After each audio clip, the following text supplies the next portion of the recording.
Golden Age Radio is starting now. To accomplish that purpose. Subscribe to get future updates. Get ready for some spy thrillers and Noir detective mysteries with The Man Called X, Secret Agent K7, Dangerous Assignments, Richard Diamond, Dick Tracy, The Avengers, Whistler, Shadow, Falcon, and Top. You're twice as sure with two great names, Frigidaire and General Motors.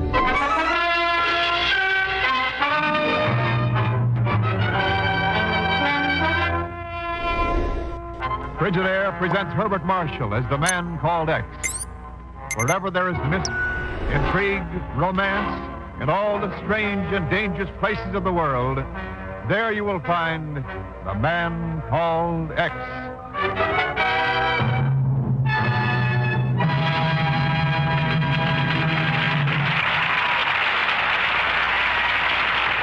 Frigidaire.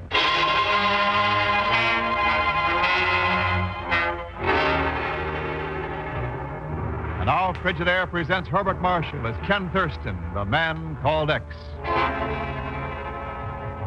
I tell you, Ken, this thing has to be stopped.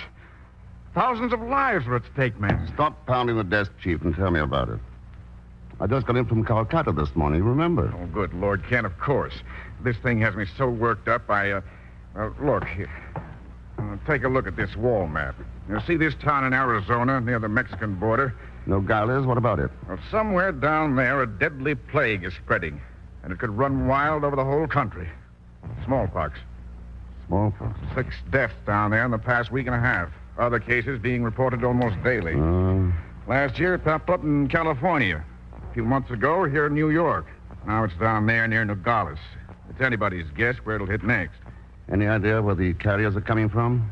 4 of the 6 dead men down there appeared in the territory only a couple of weeks ago. They carried no American papers or identification. And the Mexican border only a broad jump away. Right. Somebody's smuggling aliens across the border, and they're smuggling in the smallpox. So long, Chief.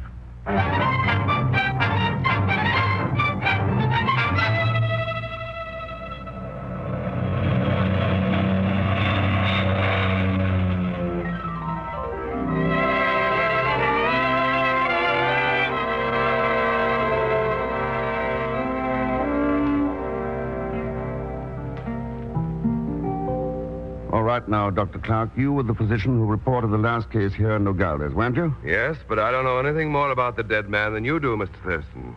Neighbors called me in. He was delirious when I got there. When he did talk, it was Spanish. Nothing made him much sense. Just kept repeating over and over, El Castillo Blanco, El Castillo Blanco.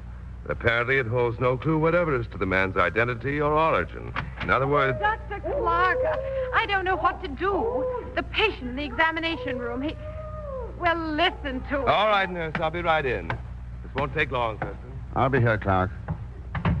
El Castillo Blanco. I wonder. Frank, darling. Oh, darling, I missed you so much. Oh, but you're not Dr. Clark. No, but don't let that stop you.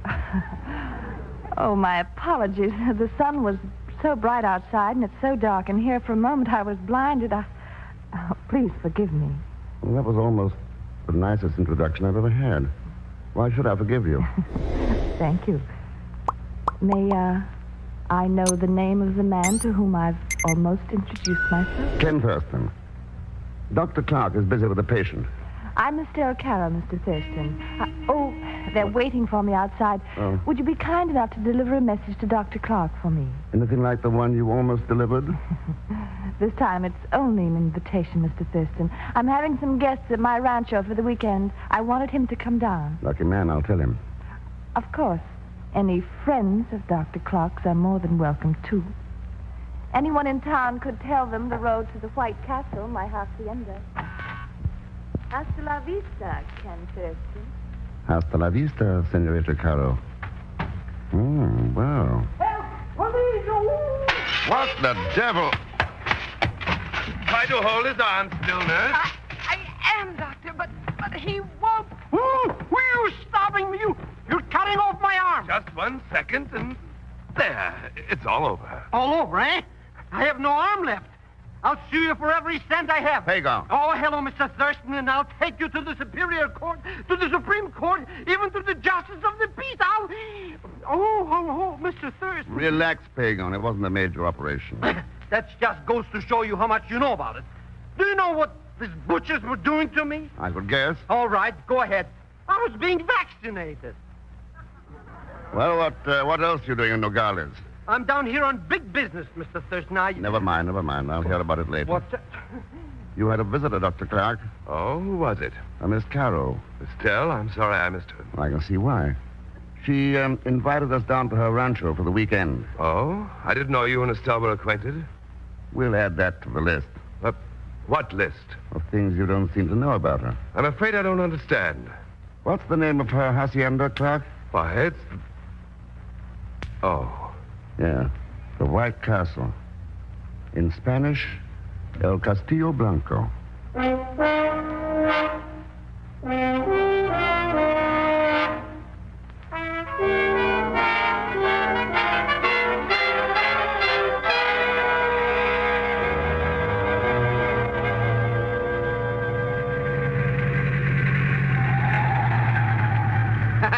Some jealousy, huh, Mr. X? Drives like an aeroplane. No wonder. You haven't had more than one wheel on the road since we left Nogales. Why were you so set on driving out to Senorita Caro's? Oh, strictly business. With a guest of hers. And how much is your chauffeuring going to cost me? Not one penny outside of gas and oil and normal depreciation on the car. Maybe a few incidences like that. Mr. X, what happened? There's your answer, Pagan. Oh, for a moment I thought somebody was shooting at us. Oh, somebody is. Hit the gas. If we can make that next bend in the road. Ah, there goes the tire.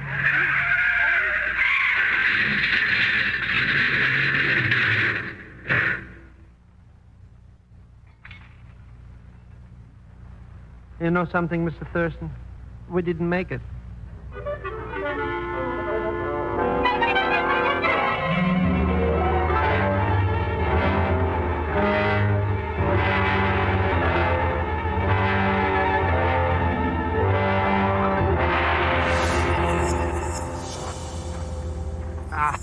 I don't get it. Why would anyone want to shoot up my pretty automobile? Somebody didn't want us to get to the rancho. I'd still like to know where those shots came from.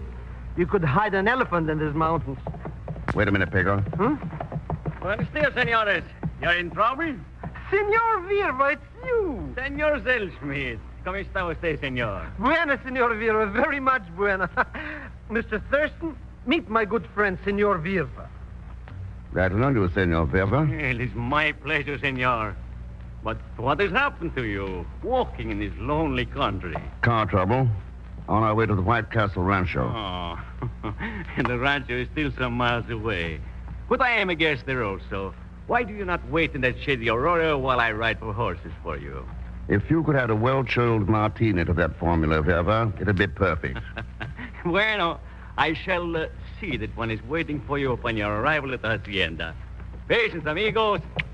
I will be back pronto.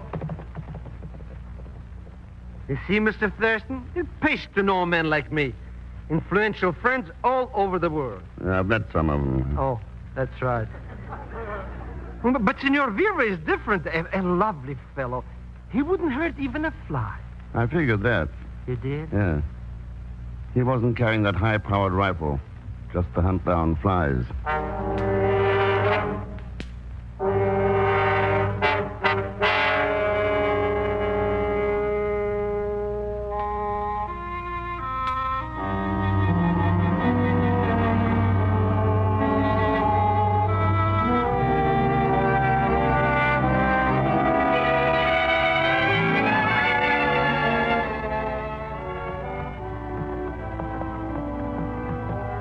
Section of the rancho I think is the most beautiful, Ken.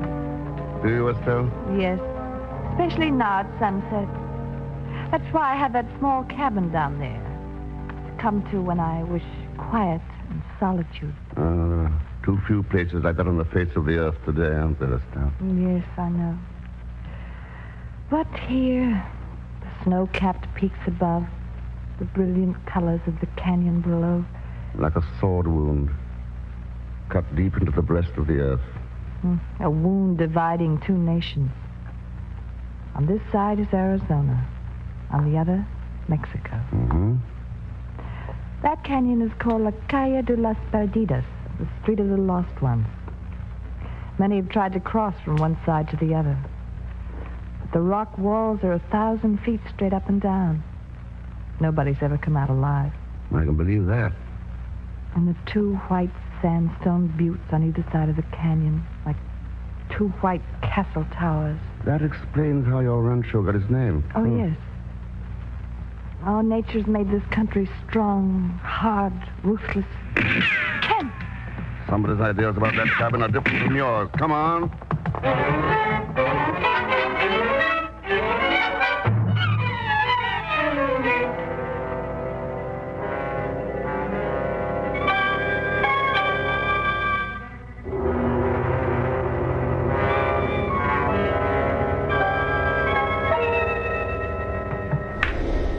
All right, you dirty rat, talk. No sabe, senor. No sabe, no. No, sabe, you. What were you doing hanging around here? Come on, talk. No, senor. No, Maybe you can't talk English, pal. I'm not taking any Who hurt chances. him? Let's have that gun. What? Let's have it before you hurt somebody. Let go my arm before. Let go. Sure, any minute now. Okay. Grab it, Estelle. I have it, Ken. Good. Okay, mister. What was the big idea of that? Funny, that's my question. You're getting no answers from me. I think we shall, Platt. But, Okay, Miss Carroll. We saw that peon sneaking around up here, and I pumped some lead in the air to stop him. I cornered him outside the cabin when he wouldn't talk about what he was doing. I was gonna scare him a little, that's all. Yeah, you're pretty handy with guns, Platt. Ever do any hunting? Say between here and Nogales? Sometimes. Have any luck your last time out? I spotted a couple of rattlesnakes, but I missed. Not too bad. Yeah. Maybe I'll have better luck next time. Nice people you have around here. Who is this guy, Platt? He is what you might call a gang boss for Senor Virva. Handles the oil drilling operations. Well, he was drilling for more than oil here. Where is the peon? I'd like to have a talk to that man. He ran away while you were fighting. Do you know who he is? Oh, no one. Just a man who helped store the beef for us. Uh-huh. Oh, well, I'll talk to him in the morning. No, Ken. I want you to leave this rancho tonight. Oh, why? It's too dangerous for you here. The shooting on the road, Platt, who's the killer. There's no telling what else may happen to you. Would you like to guess why I'm so unpopular? I don't have to guess, Ken. There are people everywhere, even down here, to whom the most dangerous man in the world is the man called X.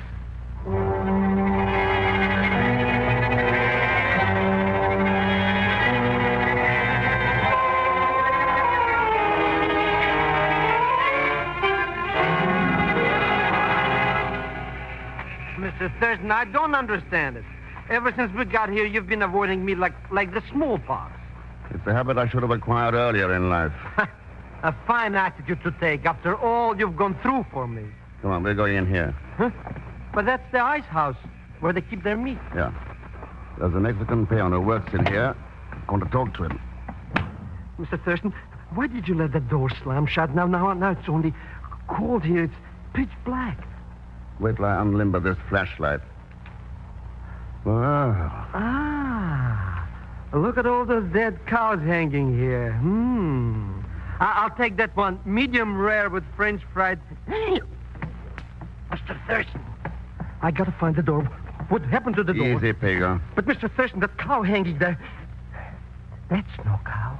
It's the Mexican peon. Ah, this time somebody didn't miss.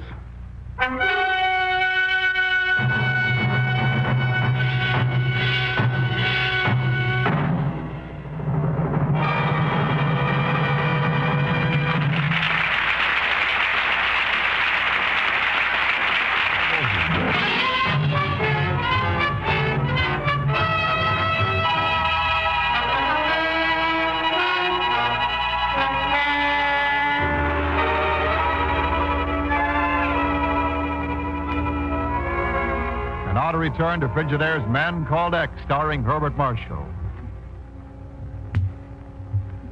Estelle Caro's guests are all assembled in the living room of her hacienda, and Dr. Clark is speaking. I'm afraid there's no telling how long the man's been dead, Thurston. The cold in the ice house ruined any chance of determining the advance of rigor mortis. No, that means no checkable alibis. And you can't tell a killer without his alibi. Surely, Senor Thurston, you're not suggesting that one of us... That's your idea, Werther, not mine. I don't like your attack, Thurston. No man likes death, Dr. Clark. Whether it's from bullets or smallpox. Smallpox. Frank, didn't you say you had something to tell Ken about that? Yes, Estelle. Just before I left Nogales, Thurston, I learned that a smallpox epidemic has been raging in Masagua for the past 60 days. Masagua? Yes, it's a little Mexican town just across the border. Uh-huh. My uncle Ahmed has a third cousin twice removed who lives there. I don't know. Well, thanks for your hospitality, Estelle. Thanks for Ken, you're not leaving. That was your advice, remember? I'm taking it. Well, I didn't think it was like you to quit in the middle of a game. Well, sometimes it's smart to quit when you're winners. If you don't believe me, ask the peon. I don't want to cash in my chips with a bullet in my head.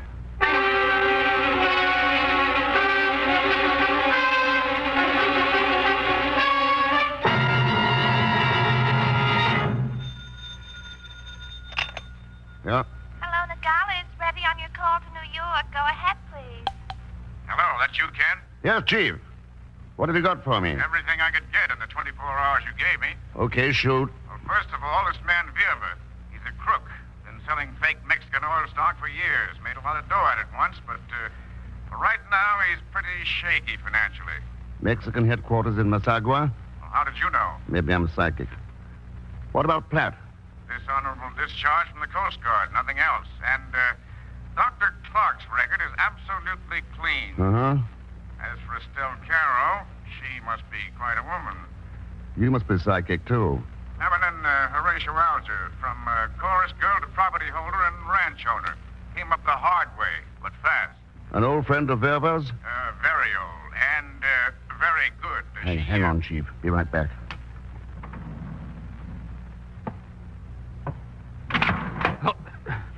Well, Verva, come all the way to Nogales just to make a phone call? Why not, Thurston?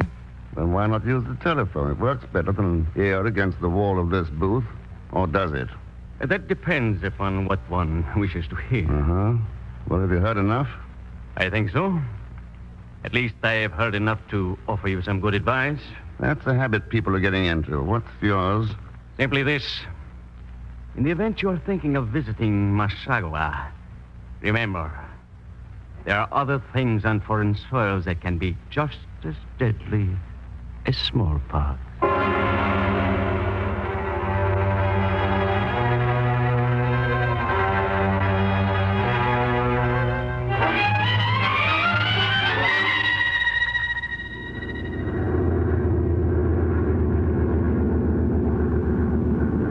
But how do you know I want to go to Mexico? Well, that's better than going to jail for selling fake oil stock. That's besides the point.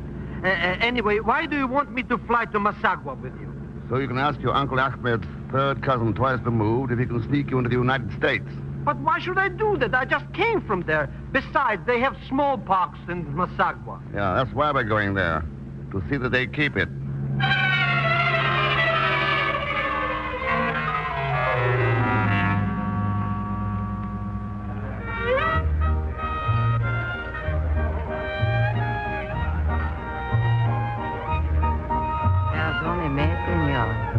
Seem lonesome. You would like company, no? Yeah, only I didn't realize it until just now. Sit down, won't you? Gracias. You are a stranger here in Masagua? Temporarily. Oh?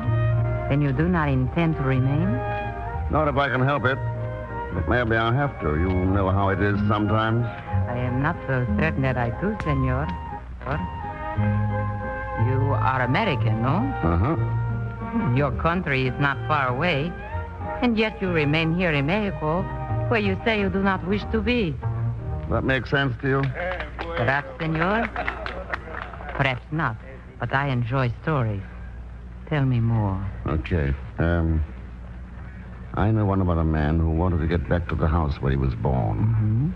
But for certain reasons, its doors were barred against him. And the walls were too high to climb. See, senor? What is the end of the story? Well, that's all I know. I never did hear the rest of it. What a pity.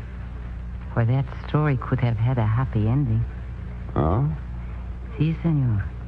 For if that man had money, $1,500 American money, maybe he could have found people to remove those walls for him.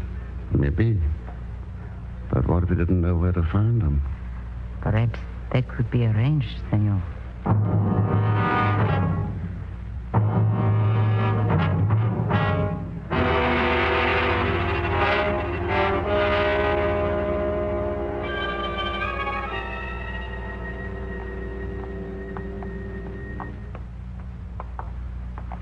It is this way, senor. Down this alleyway. No spotlights on these transactions. Senor? Oh, it's American, for it's dark here. Oh, see. But we have arrived.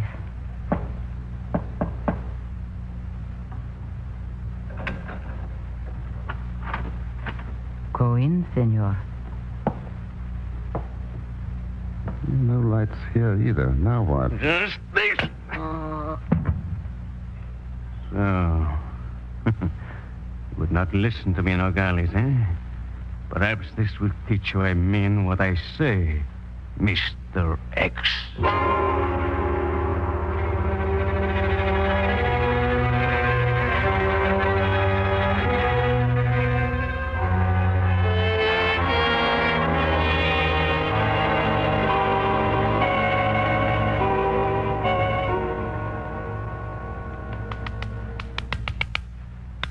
Wake up, Mr. X.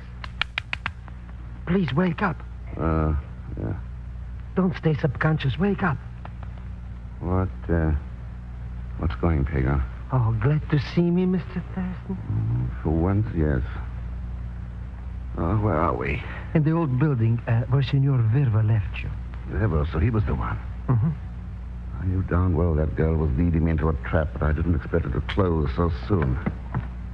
Oh. How'd you get here? I saw you and the girl leave the tavern, so I followed. I thought maybe she might have a friend up for me. Oh. When you went to the building, I waited, and Verva and the girl came out. I went in, and here you were.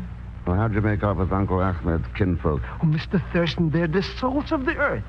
For $2,000, I can get you sneaked into the United States. Is the extra $500 your commission? Huh? When do I leave? Well, one bunch left tonight, but too early. You missed... Oh, no, I didn't. Come along. But, Mr. Thurston, you can't catch up with them now. I'm not going to. I'm going to meet him at the other side.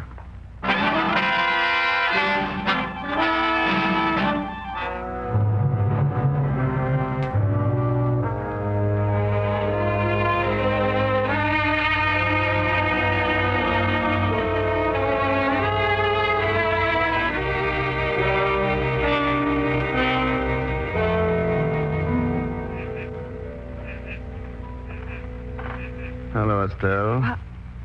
Oh, Ken, it's you. Surprised? That you've returned to my rancho? No. Only that you found me out here at my little cabin. How did you know? Well, there's no one at the hacienda, and moonlit nights are made for quiet and solitude. So you remembered. I knew you'd be back. But tell me, Ken, why? Don't you know? I should like to think it was because of me. Was it, Ken? That's why I came back, Estelle. That was a rifle shot. Not from any ordinary rifle. What do you mean? The spotted plague's paying a return visit, Estelle. To the White Castle. Come on.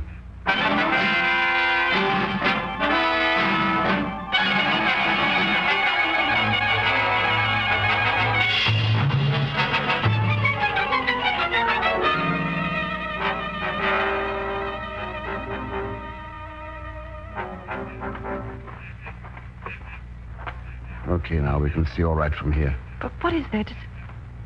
Ken, look. Yeah. There's something stretching all the way across the canyon. What is it? That's a bridge. A bridge of rope and slats. How is that possible? The shot we heard was a lifeline being fired across the canyon. The kind they use in the Coast Guard. And there's the man who fired it. Pulling it back to this side with the bridge attached. Then those men on the other side are waiting to cross. Without benefit of quota or medical examination. At $1,500 ahead. Ken, he's starting to fasten down the bridge now. Yeah. Okay, Pat, it's quitting time. What the? Thurston! That's right, Pat. I see you're having company tonight. May I join the little party? You just dealt yourself into a game you can't win, Thurston. Better look around before you call, Pat. Up in the hills. In the hills? What are you talking? Those lights. Moving down this way. The Border Patrol. Border Patrol? I made arrangements in Nogales. Dr. Clark's leading them down to us. You all licked, Pat? Oh, no. You haven't won yet, Thurston. Not while this gun is still the joker. Ken! Not tonight, Pat. Ken! Oh, Ken, I was afraid he was going to kill you. Were you? Or were you afraid he wasn't? What are you saying? You were the brains behind Platt. I suspected that ever since the ambush on the road. No, Ken. Only you and Clark knew I was going to your hacienda. Then it was Clark or Verba. If Verba was a killer, I'd never have left Masagua alive. And you were the only one who knew I wanted to question the peon. You'd smuggled him across the border and couldn't risk that talk. So you killed him. You have no proof of that. When they try to pin a murder rap on Platt, he'll talk. Courage, Mr. Thurston. Hold on to everything. I'm coming to the rescue. Anything to say, Estelle, before they get here? You're a clever man, Ken. My congratulations. But you've forgotten one thing. The bridge. Bridge? To Mexico. To freedom. Adios, Ken. Come back, will you? That bridge isn't fastened down yet. Hasta la vista, Ken. Until we...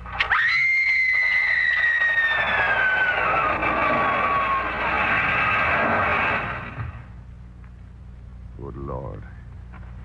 Mr. X, the bridge, that girl, they're gone. Yeah. Yes, la calle de las Perdidas.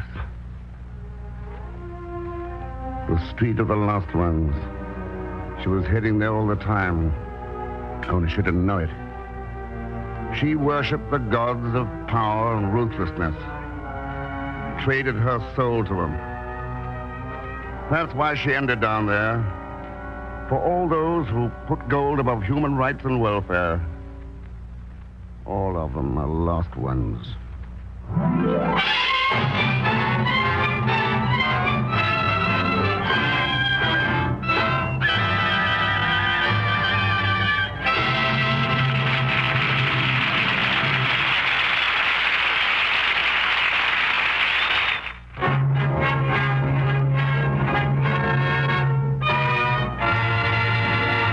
Now, Frigidaire star Herbert Marshall.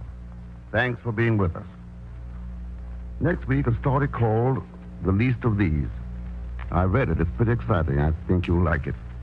Of course, Leon Belasco will be on hand as Pagon Zerschmidt. So join us, won't you, when next I return as the man called X. Good night.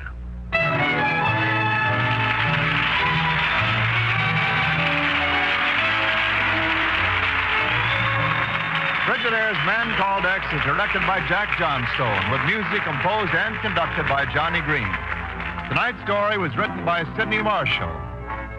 And so until next week, same time, same station, this is Wendell Niles speaking for Frigidaire, made only by General Motors. All characters and incidents used are fictitious. Any resemblance to actual persons or incidents is purely coincidental.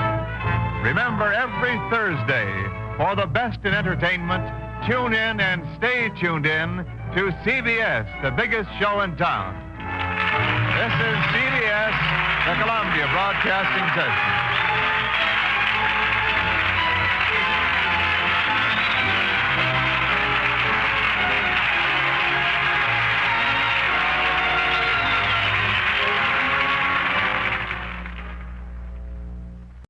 You are listening to Golden Age Radio, rumble.com/C/GAR. Brought to you by G3PL.com.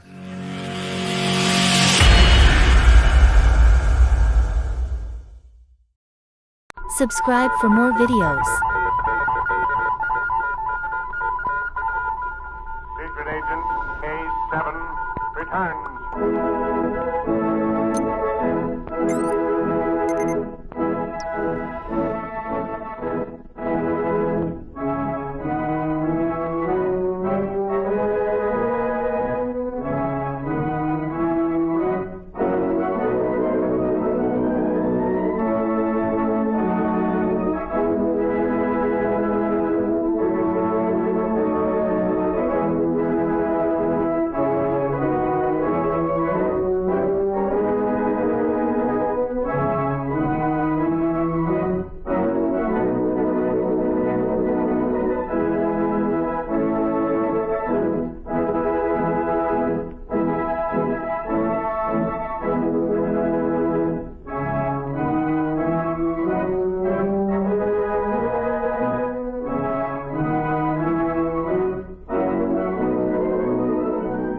America's number one adventurer, K7, former United States secret agent who operated in 22 countries, on land, on sea, and in the air, brings you a story of today.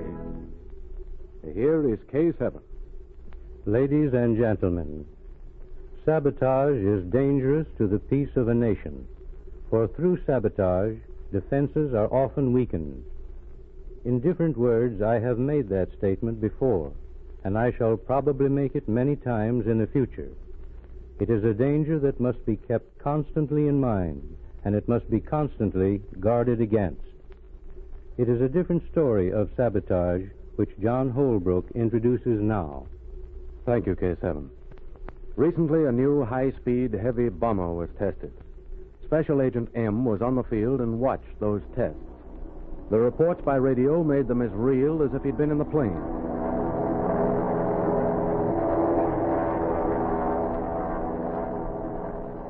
Ground speed, 230 miles per hour. Ground speed, 230 miles per hour.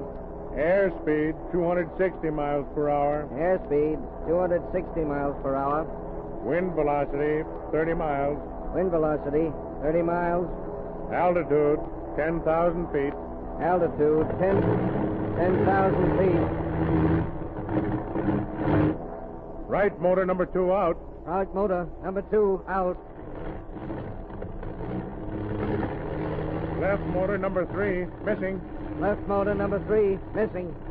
Altitude, 8,000 feet. Altitude, 8,000 feet. Left motor number 3 out. Left motor number 3 out. Right motor number 1 missing. Right motor number 1 missing. Altitude, 6,000. Altitude, 6,000. Altitude, 5,000. Altitude, 5,000. All motors out.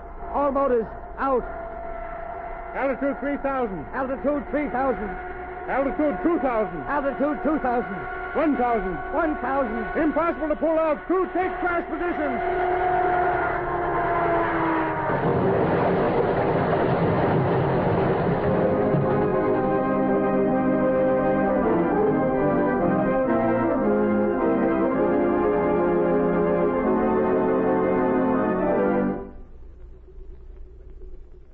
Gentlemen, you were all on the field. All of you heard the radio reports. This court of inquiry has heard other details of construction, of the flying qualifications of the officers in charge. You have all examined the wreckage. However, one man, Colonel Guimont, with the assistance of Special Agent M, has made a detailed study. Colonel Guimont, what are your findings? The bomber had no structural defects, gentlemen. Then this court of inquiry has completed its study. However, before adjourning, I would like an expression of opinion from Special Agent M.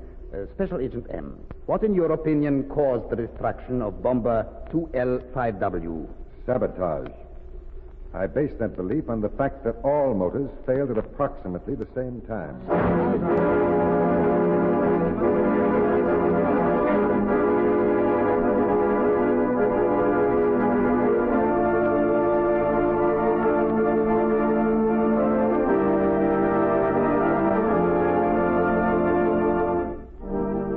The court of inquiry was examining the evidence in an attempt to establish the cause of the crash.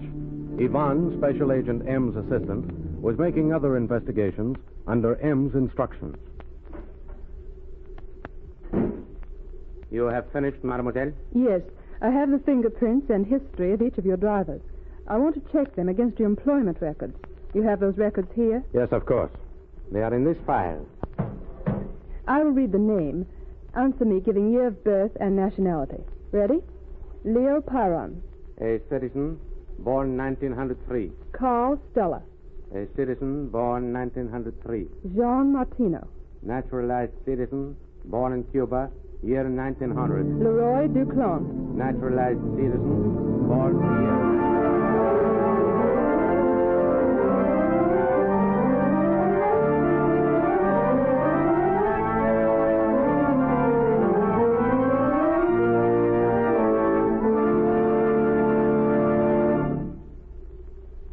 A few hours later, M and Yvonne compared notes in M's laboratory. Did you check the fingerprints, Yvonne? Yes. None of the men has a criminal record. Yes, I expected you'd find that. What were their reactions when you took the prints? Most of the men took it as a joke. Only one mentioned the crash. And he seemed nervous, M. Terribly nervous. Exactly what were his words? He asked me if they had discovered why the bomber crashed yesterday. I told him that so far I hadn't had time to read the story. Then he wanted to know why he was being fingerprinted. Was that man employee 217? Wait until I look in the back of these prints. Yes, M. Then we've got him, Yvonne. You'll place him under arrest and question him? No. We'll order him to be at the field tomorrow morning. A second bomber is going to be tested. This evening's newspapers will carry the story. The plane is to go up for a 6-hour test. It's to be serviced by the same men who serviced the first plane. Aren't you taking a terrible chance, M? You say you're sure you know how the bomber was sabotaged? I'm taking every precaution. Now, here's my plan. The newspapers will be on the street within an hour. I am going to pick up this man, number 217, and follow him from the time the newspapers come on the street until tomorrow morning. Then I'll know whether I'm right by then. And he'll give himself away if he is guilty. If my trap works, yes. You see, Yvonne, the papers will announce that arrest will be made on the field tomorrow morning. Now I'm going to leave you. Meet me in hangar number 1 tomorrow morning for instructions.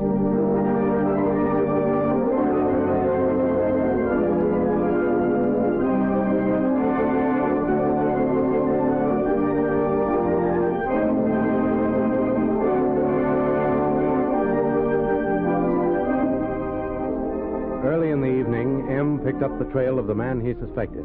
He watched him buy a newspaper, read it hurriedly, then enter a telephone booth. M entered the adjoining booth.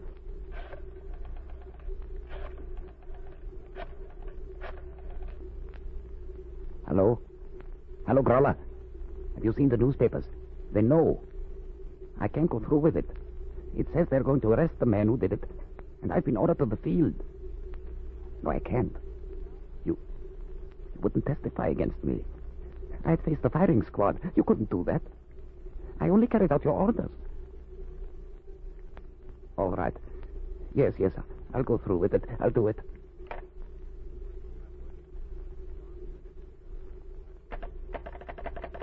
Hello, operator. This is Special Agent M speaking. Place that call. Hurry.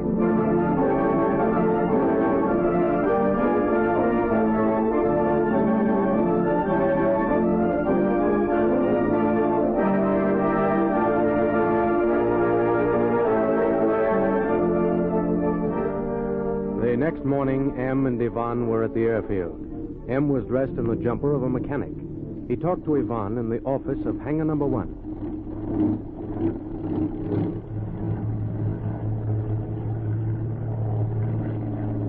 Is everything working out as you planned it, M? Yes. Our suspect trapped himself last night. He works for a spy named Grola. Grola has already been arrested. But you haven't proved There's it. no charge against him, Yvonne. He's being questioned about his citizenship papers. I've got to get a confession within an hour. Now, wait. I've got to go out on the field. The gasoline truck is coming in now. Now, you stay here and keep out of sight until we're brought back. As soon as we come in, you know what to do. Say. He's sure to recognize you. Yes. Be careful, M. Over here, mechanic. Help this man fill the gasoline tanks. Yes, sir. Colonel, it's tough this morning. We'll fill number 1 wing tank first. Let's have your hose. Be careful. I got it. All righty. Let it come.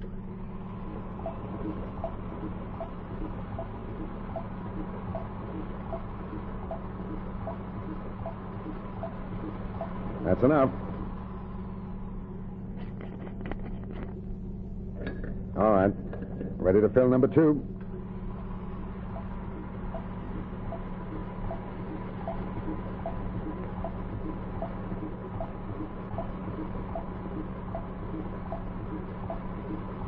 It's full. Just a minute and be ready with number 3.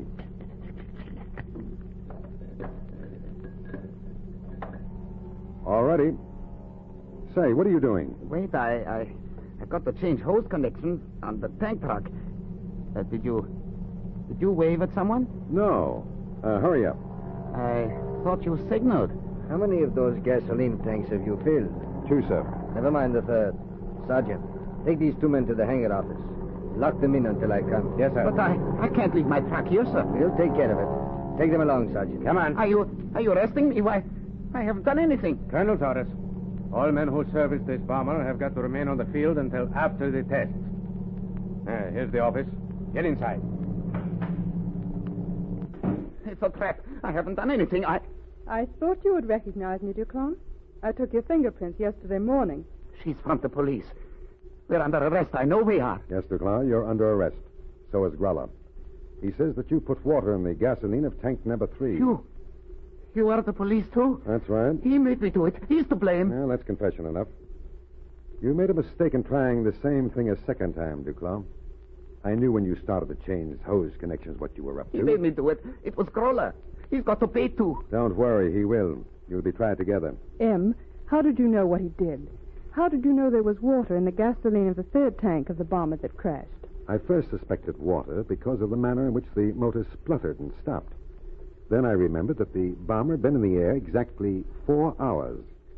There was enough gasoline in both tanks 1 and 2 to last 2 hours apiece. That meant the motor stopped when tank number 3 was turned on. And did he try to put water in the third tank again this morning? Yes, I think so. We'll know the answer in a minute. And here's the colonel now. What'd you find, Colonel? Water. Just as you suspected.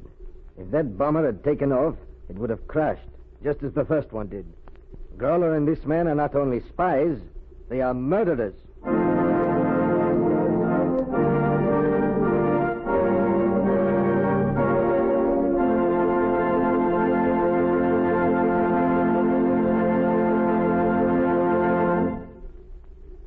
In spite of extreme vigilance, spies often succeed in their vicious work.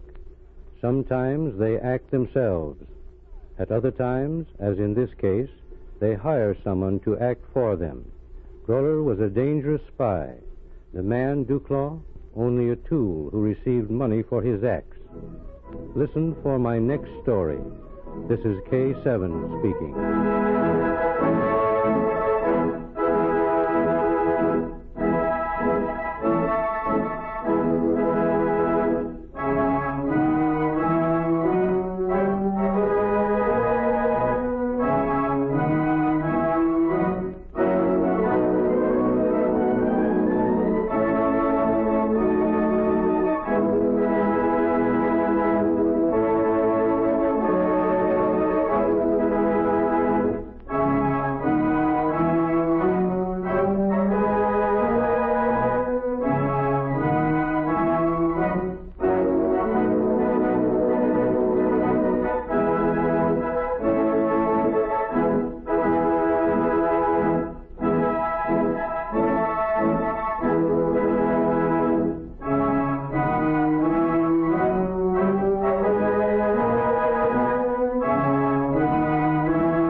You are listening to Golden Age Radio, rumble.com/C/GAR.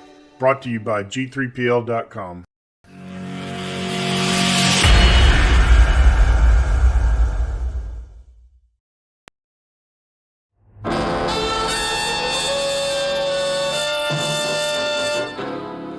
Dangerous Assignment, starring Brian Donlevy as Steve Mitchell.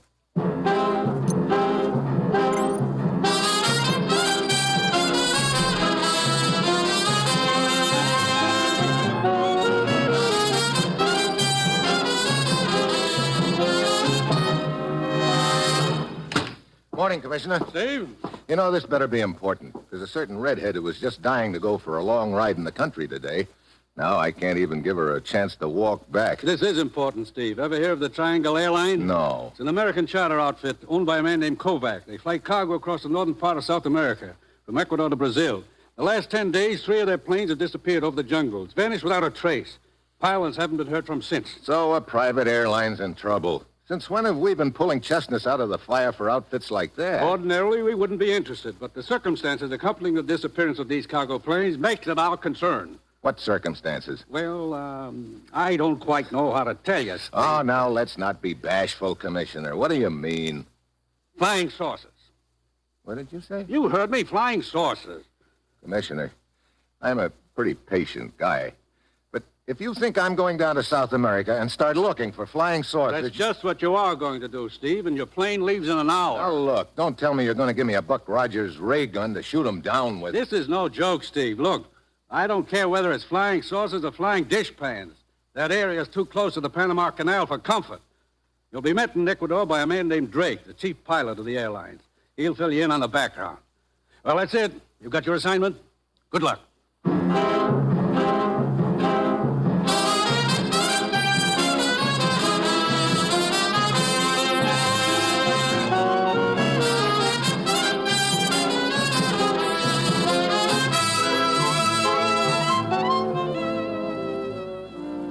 The National Broadcasting Company is proud to present Dangerous Assignment, starring Brian Donlevy as Steve Mitchell, colorful, two-fisted government agent. At all those places of the world where danger and intrigue walk hand in hand, there you will find Steve Mitchell on another Dangerous Assignment.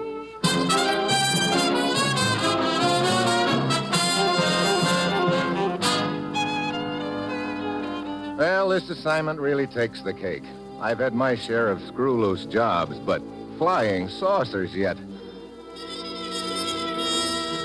It's Wednesday night when I get to Ecuador. Drake, the chief pilot of Triangle Airlines, is waiting for me at the airport. He bustles me into the co-pilot seat of one of their cargo ships, and we take off and head east. It's about a 2-hour hop to Santa Rosa, Mitchell. We should be there about midnight. What's at Santa Rosa? One of our fields. Kovac, the owner, is waiting there for you.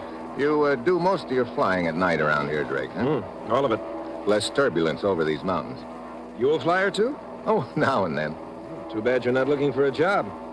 If this monkey business keeps up, I'm going to be fresh out of pilots. Just what has been going on? You tell me. It's happened 3 times now. Radio flash from the pilot about seeing flying saucers. Then the radio goes dead, and the plane's never heard of again. You searched the jungle near the route for the planes? From the air. The country's too rugged for a ground search. Hey, what was that? Mitchell, look outside. All those lights. Yeah. Hey, they look like rings or discs swirling around. They're right alongside of us. I'm going to go back aft in the plane. Maybe I can get a better look at them. Mitchell! Drake, what is it? What's the matter? Drake! The Drake just grabs at his chest and slumps over. The plane starts into a dive. I jump back into my seat and try to level it out. I remember noticing Drake had been flying a heading of 95 degrees, so I hold it there. By the time I can look outside again, the whirling things are gone. I reach for the radio. T3 calling Santa Rosa Tower. T3 calling Santa Rosa Tower. Over. Santa Rosa Tower to T3. Go ahead. T3 to Santa Rosa. This is Steve Mitchell. Keep in touch with me. I've got to bring this bucket of bolts in, and I don't know anything about the route or the field. Over. Santa Rosa to T3. What happened to Drake, Mitchell? Over. I'll tell you about it when I get there. Right now, that's what concerns me. Over. Stay on 95 degrees. If you're on schedule, you'll be over the field in an hour. Your course follows a valley. You'll know it if you get off it all right. There's a high mountain range on each side. Over. Thanks a lot for the pleasant thought. I'll see you in about an hour. I hope. Over and out.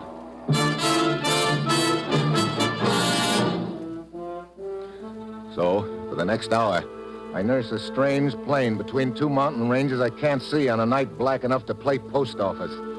All the while, I'm trying to convince myself I didn't see what I know I did. Drake is still unconscious, but he stirs a little now and then. Finally, I pick out the lights of Santa Rosa Airfield and manage to bring the ship in okay. Mitchell? Yeah?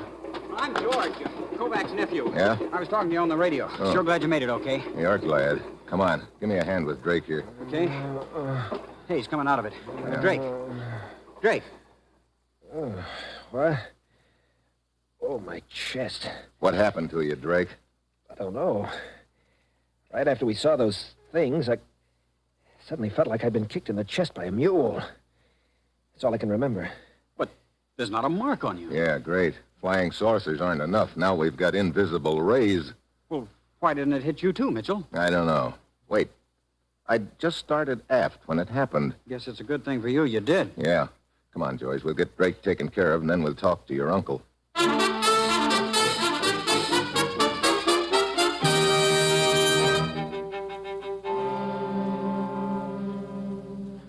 Mr. Mitchell, your description of what you saw during your flight tallies with those the missing pilots radioed in.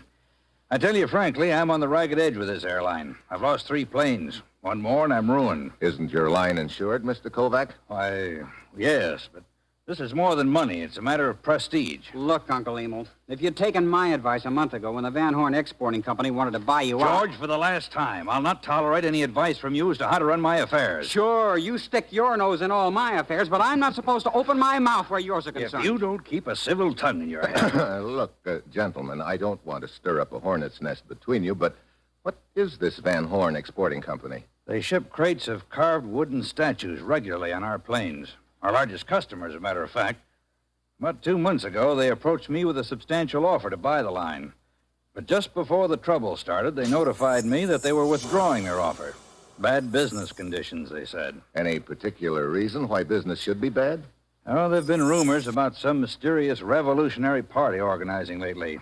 That sort of thing always has a bad effect on business in these countries. I see. Mitchell, what'll be your first step? Well, I think I'll pay a visit to the Van Horn Exporting Company in the morning. Why? You certainly don't think they're involved in this flying saucer deal, do you? Look, when you don't know where to start, one place is as good as another. Besides, I'm sure the Van Horn Company is a lot closer than Mars.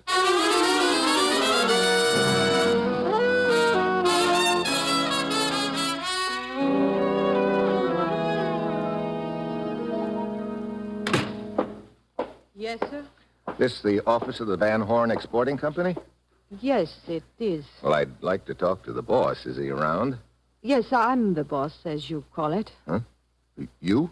I'm Herta Van Horn. Oh, well, looks like the company is in good hands. Thank you. What can I do for you, Mr. Mitchell. Steve Mitchell. Your company ships cargo pretty regularly with the Triangle Airlines. I have been, but if their present trouble continues, I think I will have to make other arrangements. You're down here to investigate that trouble, aren't you? I don't remember telling you that. One picks up things here and there. Yeah, I guess one does. A couple of months ago, you offered to buy the airline, didn't you? Yes, I did. But that was before the trouble started. Naturally, I'm not interested now. Well, according to my information, you withdrew your offer just before the trouble started. I see that you, too, pick up things here and there. Yes, I began to hear rumors about the formation of a revolutionary party. I decided it would be unwise to make a large investment under those conditions. I see. You know, that's the second time I've heard this rumor about a revolutionary party. Oh? What about it? Oh, nothing. Except it seems like a pretty convenient time to start that rumor circulating. I don't know what you're trying to prove, Steve, but I wish you luck. Thanks, Herta. Maybe meeting you has been luck. One never knows. I expect I will see you again. You expect right, Herta. And soon.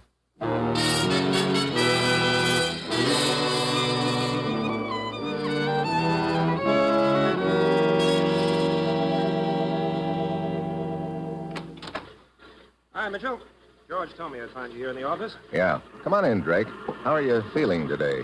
Well, a lot better, thanks. My chest still hurts a little. I'd sure give a lot to know what hit me last night. So would I. Doing some paperwork this morning? Yeah.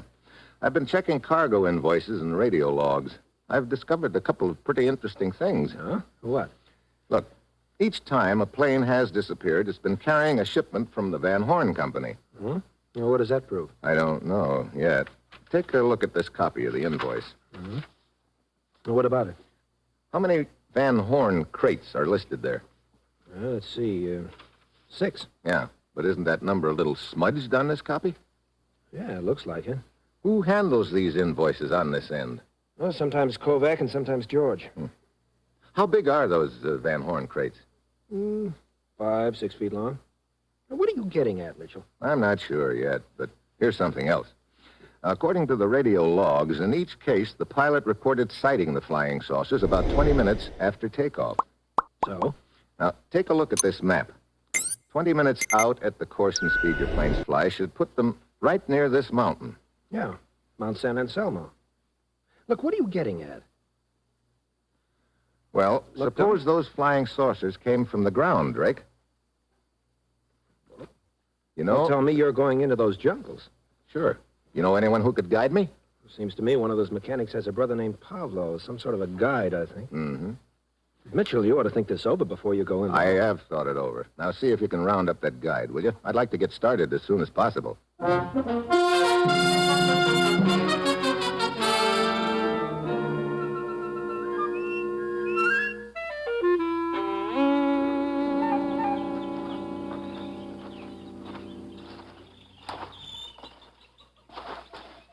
How far you figure we've come since we left the Jeep, Pablo? Well, at least 10 miles, senor.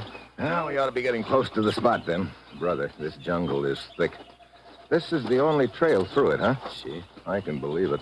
Senor, watch out! Huh? Why the flying tackle? Look, senor. Look there in the trail in front of you. I don't see anything. Quiet. Look more closely. Hidden by the underbrush on the ground. Yeah, I see it now.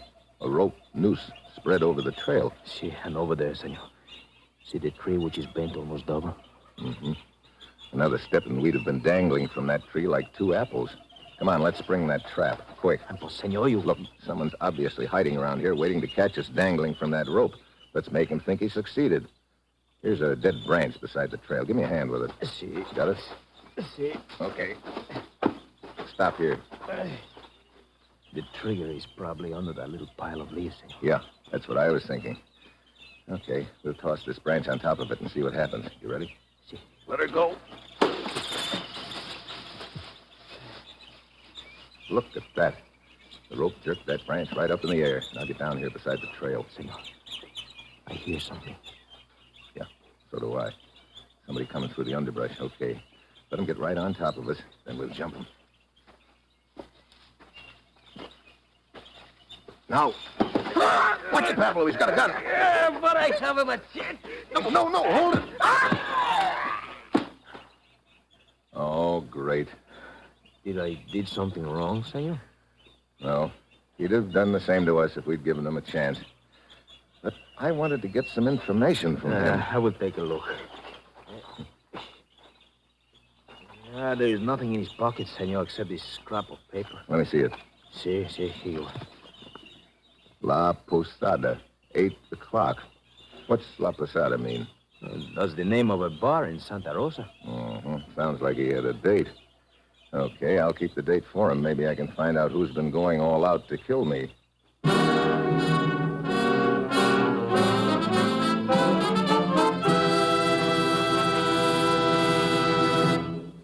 You are listening to Dangerous Assignment, starring Brian Donlevy in the role of Steve Mitchell.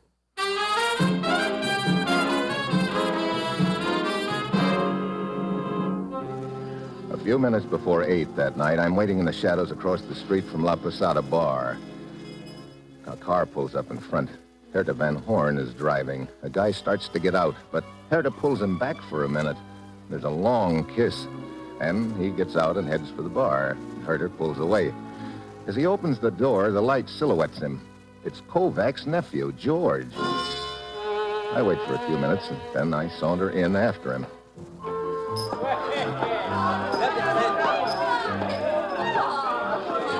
Hello, George. Oh, hi, Mitchell. Are you surprised to see me? Should I be? I don't know. You waiting for somebody, George? Waiting for a drink right now. This a favorite hangout of yours? It's the only decent bar in Santa Rosa. Uh-huh. Look, what's with the third degree, Mitchell? Oh, nothing in particular. Just curious. Everybody stay right where you are and keep your hands in sight. Hey, look at all the soldiers. What's the deal? Search me. You're under arrest, all of you. Everyone in this bar is under arrest. Arrest? Hey, look, who are you? Lieutenant Gonzalez of the military. Arrest for what? Look, Lieutenant. It will do you no good to argue. You will come quietly or be shot. Hey, what's going on around this joint? Oh, Drake. Well, looks like I'm about to get pinched. What's the beat? You know this man, Senor Drake? Well, I certainly do, Lieutenant. Steve Mitchell. He's down here investigating the trouble we've been having on the airline. You better take a look at my credentials, Lieutenant. Here. I see. I'm sorry to have disturbed you, Senor Mitchell, but with the situation what it is, we cannot take chances. What situation? We have information that this bar is the headquarters for a revolutionary party. That is why we raided the place. You sure there's more to this revolutionary party than a rumor? Do you think that the military would act on a mere rumor? Maybe, if the rumor was convincing enough. Well, I'll see you around, Lieutenant. And Drake, thanks for the assist.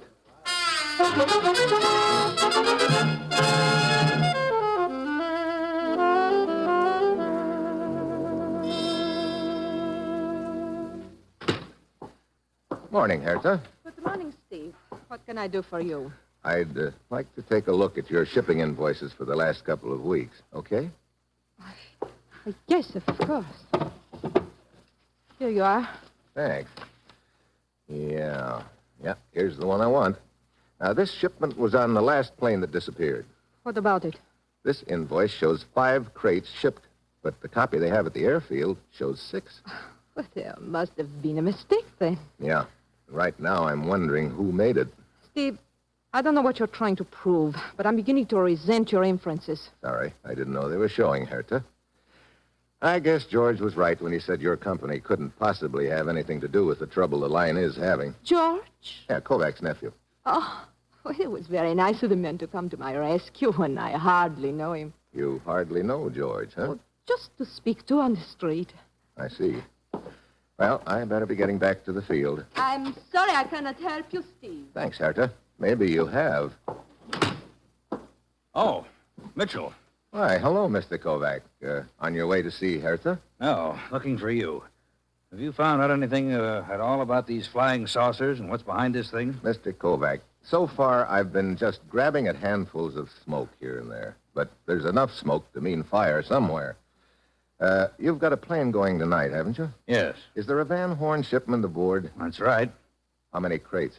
Why, 5, I believe. Okay. Just one thing more. Do you have a small plane I could use? Well, there's a 4-place cabin job at the field. That's perfect. Mitchell, what are you going to do? I'd like you and George to be at the control tower when your cargo plane takes off tonight, Mr. Kovac. I'll tell you what I'm going to do then.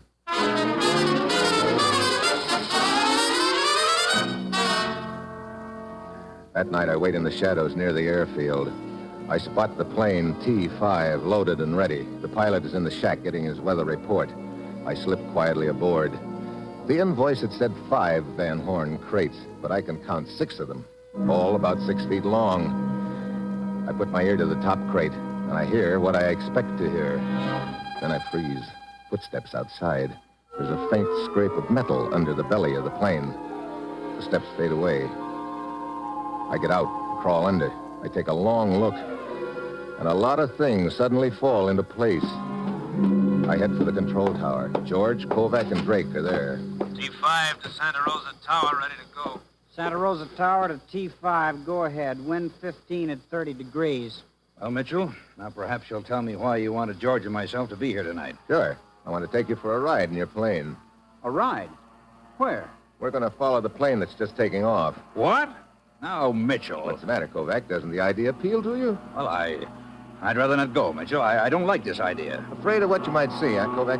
Of course not. How about you, George? Why, I don't know what you're getting at, Mitchell, but it sounds like a lot of nonsense to me. Drake, you want to go along just for the ride? Sure. Except I'm not anxious to get hit again by one of those things that hit me the other night. I think we'll be safe enough. Get the plane warmed up for me, will you? I'll be with you as soon as I make a telephone call.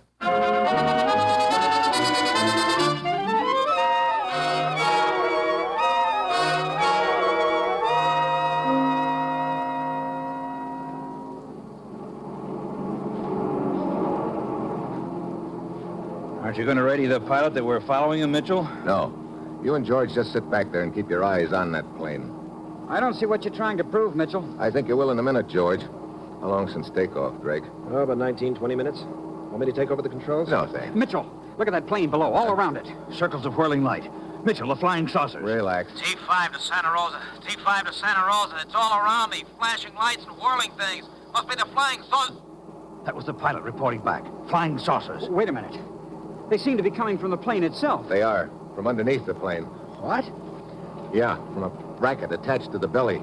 They're not flying saucers. They're just a glorified collection of fireworks. Fireworks? Hey, wait. That plane's turning left. But how can it fly at all? Something's happened to the pilot. He's the only one aboard. No, there's another guy aboard. He's probably doing the flying now. Where'd he come from? He climbed out of a crate. Hey, the plane is heading right for that mountain. It's climbing. We'll climb with it. Mitchell, what's behind all this? I don't know. Right now, I'm more interested in who's behind it. Kovac, you said you were pretty heavily insured, didn't you? Why, yes. What's that got to do with it? Did you inspect the cargo plane before it took off? I always do. You could have attached the fireworks to that bracket under the belly when you made your inspection, couldn't you? Are you insane? Why would I do a thing like that? Why, George here looked over the plane after I did. That's interesting. And George usually handles the invoices. He could have altered the number of crates on them. Look, Mitchell. Hey, we're right over the mountain now. And that plane is starting to lose altitude. Tell me, George, why did Herta Van Horn lie about the two of you? Keep your mouth shut, Mitchell. She said she barely knew you, but when I saw the two of you in our car outside La Posada Bar, your acquaintance seemed to be more than a nodding one. George, have you been seeing that woman again? I distinctly told you I would not tolerate... Okay, so it's out in the open now. Sure, I've been seeing her, and I intend to keep it up. I can't help it if you don't like her. I do. We'll discuss this later, George. Hey, look down there. Some faint lights. What? There's nothing but jungle there. Look again. That's a camouflage landing strip, and the cargo plane is landing. So that's what's been happening to my planes. What mountain is that we just came over? El Diablo. And the landing strip is right behind. Okay, we've seen enough. I'll radio back a report. Hand me that microphone, Mitchell. Drake! Look out, he's got a gun. I said hand me that microphone. Okay, Drake. You know, I kind of got to figuring it was you. As chief pilot, you were in a good spot to alter the invoices and get your stooges aboard the plane in crates. But why? Tune the radio to 4150 kilocycles, Mitchell. Okay. Yeah, you were the only one who knew I was going into the jungle, too, Drake. You arranged a little booby trap for me. You're also a good actor, faking that collapse you pulled on me in the plane. Shut up and keep tuning. Okay, you're on 4150 now. This is Drake. This is Drake. Leave the lights on. We're coming in behind the cargo plane. Stand by to receive some uninvited guests. Okay, Mitchell, go down and land. The first time you try anything smart, you'll get your head blown off.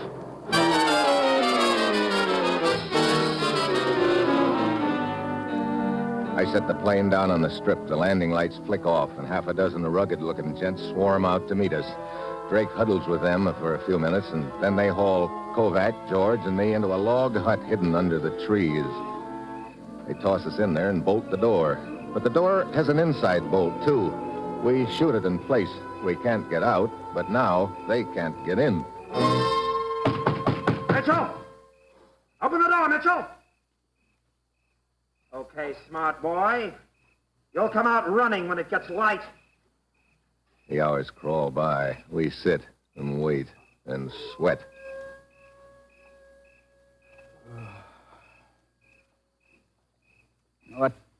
What time is it now, Mitchell? 5 a.m. I can't stand this waiting. What good did it do us to bolt the door from the inside? We can't stay in here forever. I'm playing for time. I've still got an ace up my sleeve, but we've got to stay alive until dawn to find out if it's any good. Well, don't look now, but I think dawn's here. Huh? There's a crack of light under the door. Brother. If something doesn't happen pretty soon, we're cooked. Hey, maybe we are. Do you smell that? Gasoline. You'll be coming out pretty soon now, boys. Mitchell, he set fire to the hut. Yeah. I guess that's why he was waiting for dawn. He was afraid the fire might be spotted at night. Is this the ace up your sleeve, Mitchell? We can't stay here and roast like rats in a trap. We'll get a bullet in the belly as soon as we open that door. Couple of keen choices. I'll take my chances with the bullets. Come on, let's get this door unbolted. But they'll kill us. I'll take fresh air with mine. Hey, wait a minute. Listen. A plane. That's the ace up my sleeve I was talking about. Sounds like it's coming down. Who is it? Just before we took off last night, I made a phone call, remember? It was to Lieutenant Gonzalez of the military. Gonzalez? But how did he know what happened to us after we took off? We'll find it out later. Let's get out of here.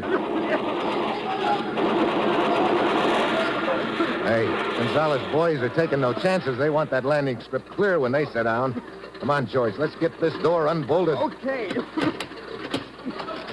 Okay, come on. Look at him scatter. Hey, Mitchell, there goes Drake, trying for the jungle. I'll get him. Watch out, he's got a gun. I see it. You can't run and shoot at the same time, Drake. Better make up your mind which. Okay, I'll shoot, Mitchell. Too late, Drake. Let go of me. He who hesitates is lost, you know. Mitchell, you okay? Yeah. How are Gonzalez and his boys doing? Well, they seem to be mopping up in a hurry. Mitchell, I still don't understand how Gonzalez found out. Well, when I called him last night, I told him our radio frequency, and I asked him to listen in. Then I kept the mic open the entire time. Gonzalez overheard everything that was said in our plane, huh? Yeah, including the location of the landing strip. But I knew he wouldn't try to bring a plane in here before dawn. That's why I was hoping we'd still be alive by then. But why were Drake and his outfit trying to ruin my airline? Look, if you're going to operate a secret landing strip, you don't want a regular airline flying through the area. They figured the flying saucer gag would scare you off. Well, it seems to me this was a pretty big operation for a small revolutionary party in a small country, Mitchell. You know, I've been thinking that, too. Could be that's all there is to it. But it's not a long hop from here to the Panama Canal. Maybe somebody else had ideas about using this strip eventually. Of course, we'll never know, and anyway, it doesn't matter much now. Yeah. Speaking of things we'll never know, we didn't prove anything one way or the other about flying saucers in this deal. We proved something as far as Drake's concerned, though. What's that? If you monkey around with fireworks long enough, you're sure to get your nose burned. Or busted.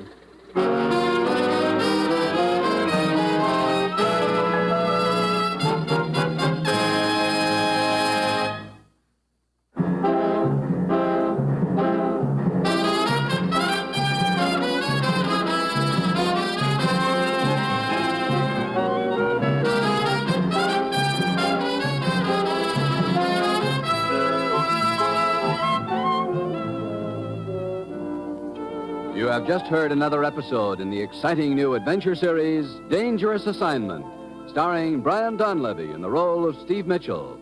Dangerous Assignment is written by Bob Reif, with music by Bruce Ashley, and was directed tonight by Max Hutto. Be with us again next week at this time when Brian Donlevy, starring as Steve Mitchell, will embark on another Dangerous Assignment.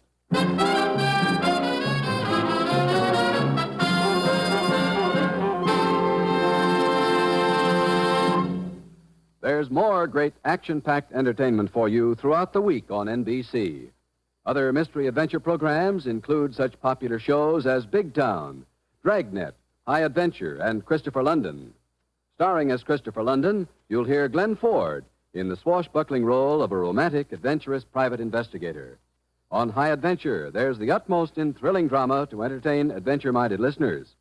Dragnet brings you in stark realism cases direct from official police files. And during Big Town, you'll hear crusading editor Steve Wilson fighting crime and viciousness. Join the millions of listeners who each week tune for thrill-packed high-tension drama on NBC, where mystery and adventure join together for top-flight entertainment.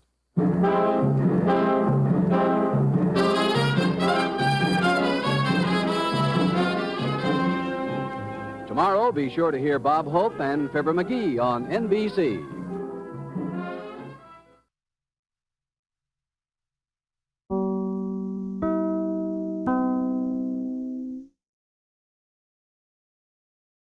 You are listening to Golden Age Radio, rumble.com/C/GAR. Brought to you by G3PL.com.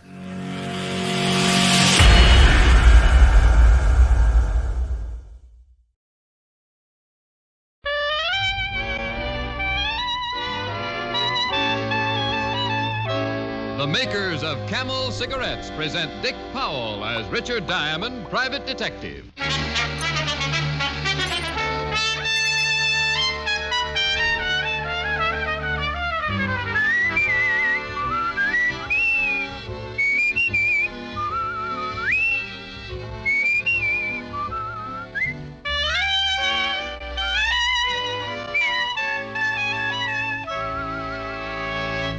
What cigarette do doctors themselves smoke? In a nationwide survey a few years ago, 113,597 doctors in every branch of medicine were asked, What cigarette do you smoke, Doctor? The brand name most was Camel. Again and again, in repeated surveys, the same preference was shown. Yes, these surveys show that more doctors smoke Camels than any other cigarette. Why don't you smoke Camels, too?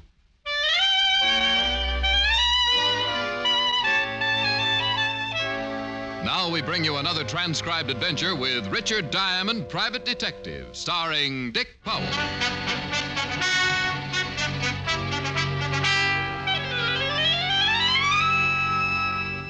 Now, let's see. I play the red 9 on the black 10.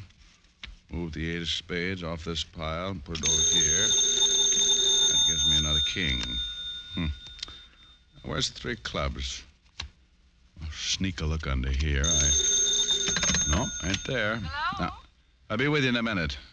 Now, where do you suppose that 3 o'clock? Oh, well. Diamond Detective Agency.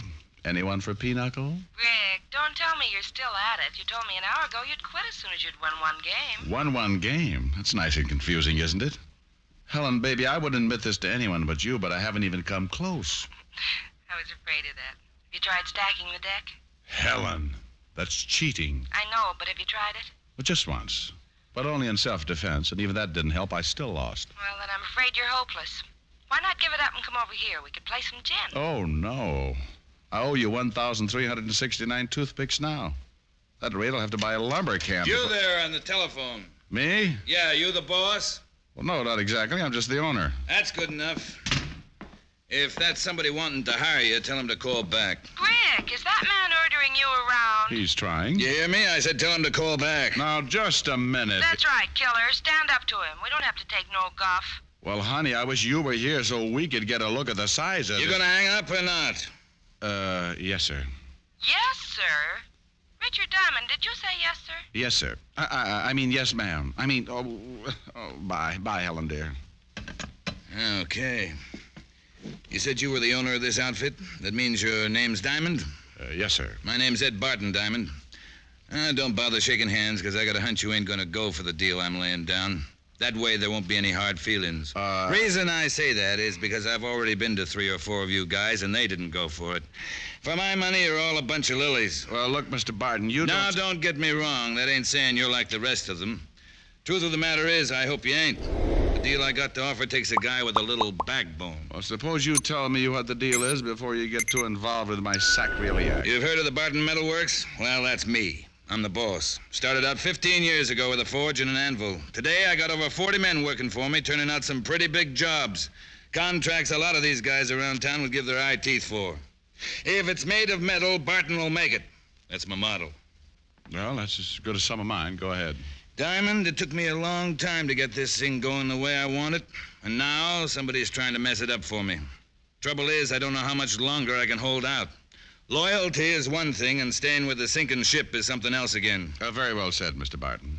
Now, would you like to tell me what it means? 4 men quit on me yesterday, Diamond. 6 the day before, and no telling how many today. Word's getting around that the plant is jinxed. Must be a pretty good reason for it, Mr. Barton. Men don't give up their living over a superstition. Of course there's a reason for it. Why do you think I'm here? You tell me. Because I've had 2 accidents down at the plant in the past 4 weeks. 2 men killed in less than a month. That's a lot of accidents, Diamond. Yeah, does seem to be stretching things a little. So now, just because of that, the whole plant's supposed to be bad luck. Diamond, my production's beginning to slack off. Mm-hmm. Well, just how accidental were these accidents? Craziest things you ever heard of. Mike O'Brien tripped and fell over a steel rod. Larry Martin got in the way of the big hammer. Just one fool thing after another. Somebody's out to do me dirt, Diamond, and they're trying to get at me through the plant. Yeah, but why, Mr. Barton? How do I know why? They just are, that's all. Don't ask me if I got any enemies. I probably got more enemies than any man on the face of the earth. People just don't like me. Can't understand that. Soft-spoken fellow like you. So the idea is you want to hire me to go down there and see who's out to get you, huh? That's right. Got a job already picked out for you down at the plant.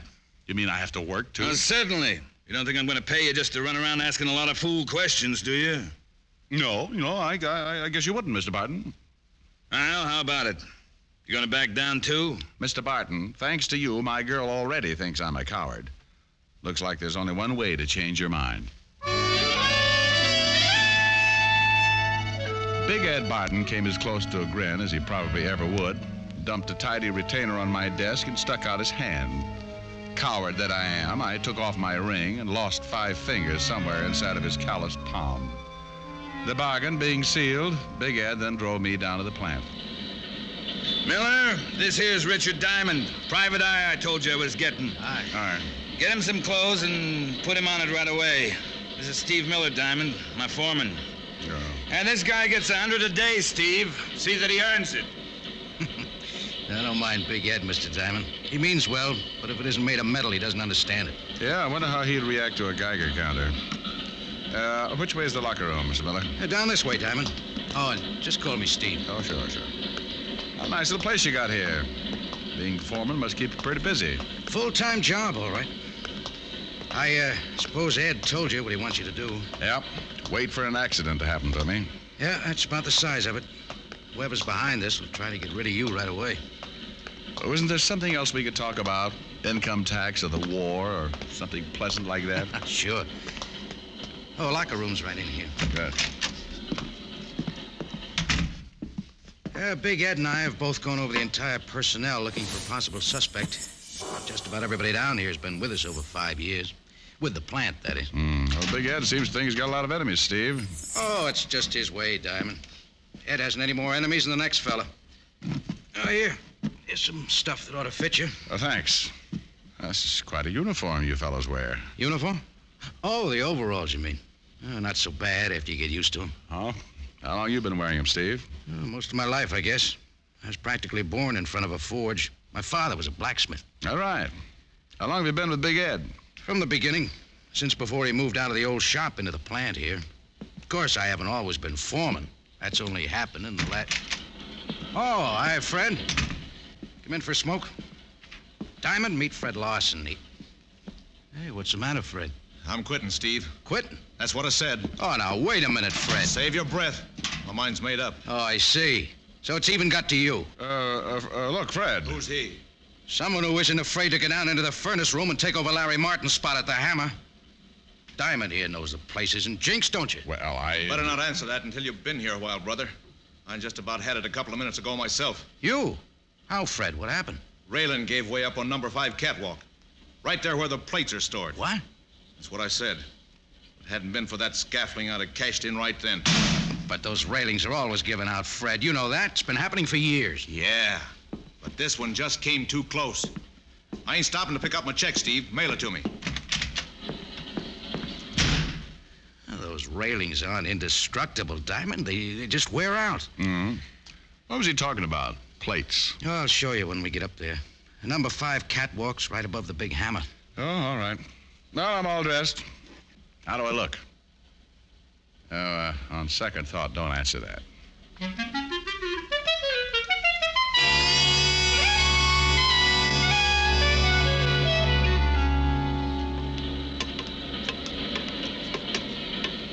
Oh, here's the place Fred was talking about, Diamond.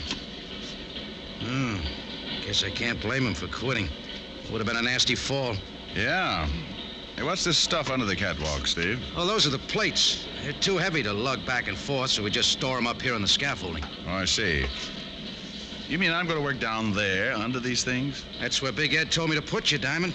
He's the boss. Yeah, I guess that's right. If I ever forget it, I guess he'll come around and remind me. Well, that hammer's a pretty big piece of equipment, isn't it? Sure is.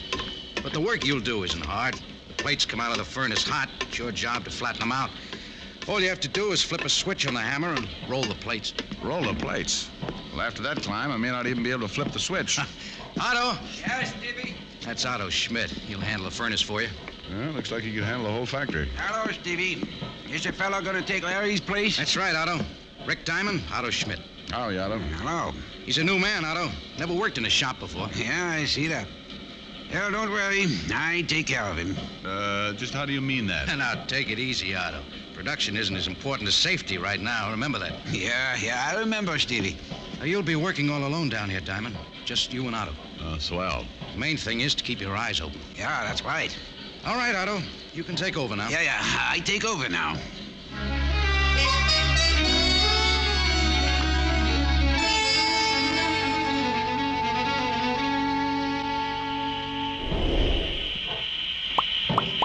You like it, yeah? Yeah? Just don't get too close to hammer. No home should be without one. It's great for straightening nails, pounding out meat. Yeah, maybe pound out home, too. You think maybe you stay? Sure. Why not, Otto? You not scared, huh? Should I be? Yeah, maybe not. What kind work you do before? Delivered telegrams. Say, you pull Otto's leg? With these gloves on, don't be silly. Hey, you better heat up this plate again. Hey, this hammer's going crazy or something. What? Look out, Diamond! Look out! Where? What? Up there! Look out for those plates! Jump! No!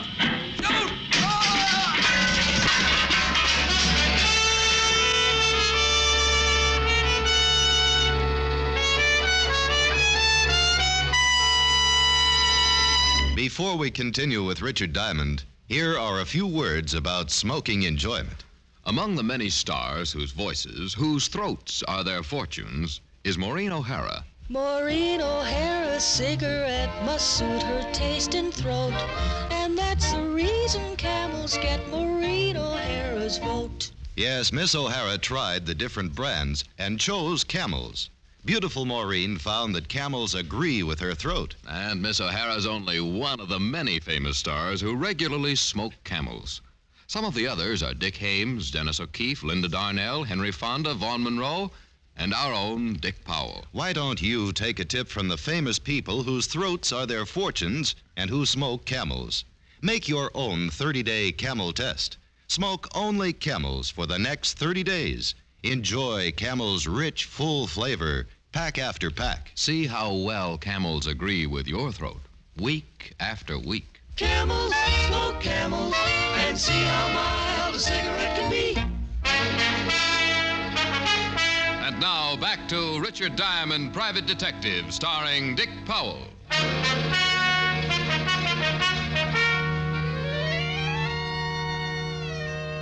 Well, Big Ed Barton had another accident on his hands. Otto Schmidt. They carried him out of the furnace room in bad shape, but alive. I went up to have a look at number 5 catwalk. And it took me about 20 minutes up there to decide that it hadn't been any more accidental than my working for Big Ed. Oh, come on in, Diamond. I'll need your signature on this accident report. You know, Steve, I don't think it was an accident. That scaffolding didn't come loose all by itself. Yeah, but I've still got to make out the report. Well, have a chair. I'll have this finished in a minute. Okay, thanks. You handle the paperwork too, Steve? Yeah, most of it. Anything concerning the plant itself usually falls in my lap. Ed doesn't care much for office work. Well, I guess he would look a little out of character to that. And incidentally, how come that railing on number 5 catwalk hasn't been fixed yet? Seems to me if Fred Larson quit on account of it. Whose department is that, anyway? I reported it to Big Ed as soon as I could. Oh? Well, where's Ed now? Home, I guess. Want me to call and see if he's there? No, that's all right. I think I'll just run over and surprise him. What's the address? 105 East Parkview. Big mansion, you can't miss it. 105 East Parkview, right. I'll sign that report when I get back, Steve.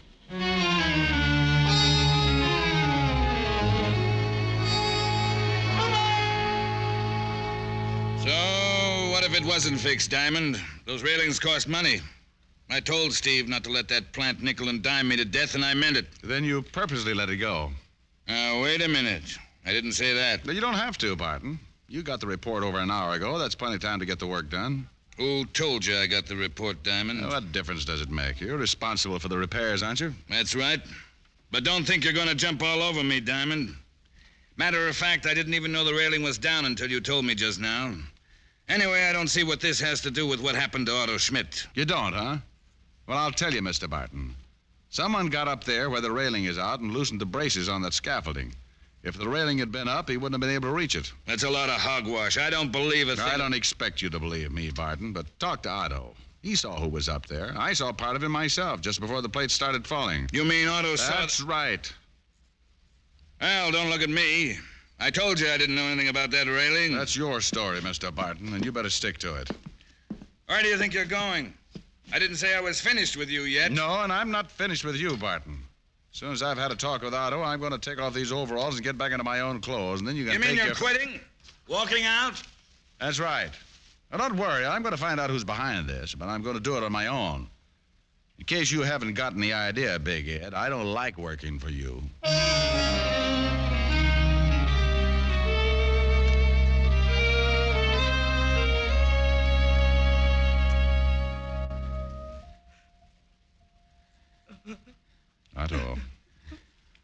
Otto, open your eyes. I want to talk to you.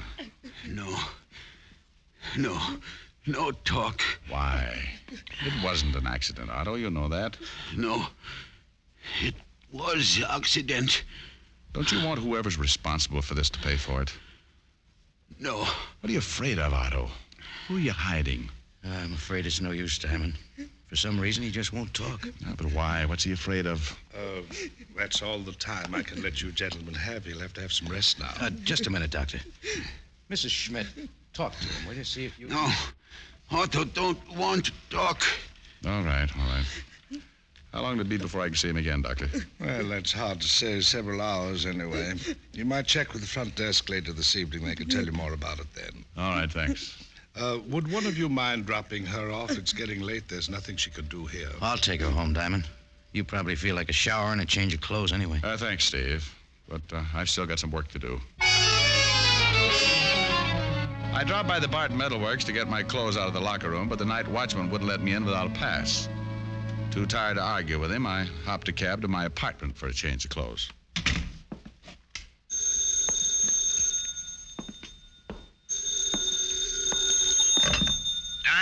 Yeah, but wait till I sit down. I just got in. This is it, Barton. Never mind sitting down. Get over to my house right away. I got something to show you. I thought I told you. I know what you told me, but this is pretty important. All right, what is it? A note. It was in my mailbox. No stamp, no address, nothing. Just the note. A note? What does it say? Well, the fellow used up a lot of words he didn't need, but the gist of the thing is I'm supposed to close down the plant or suffer the consequences. Maybe that isn't a bad idea, Mr. Barton, if it'll stop these killings. Well, it'll be a cold day in the furnace room when I close up. Of course, I might get out from under. Work some sort of deal so I wouldn't lose any money. Yeah, you might do that.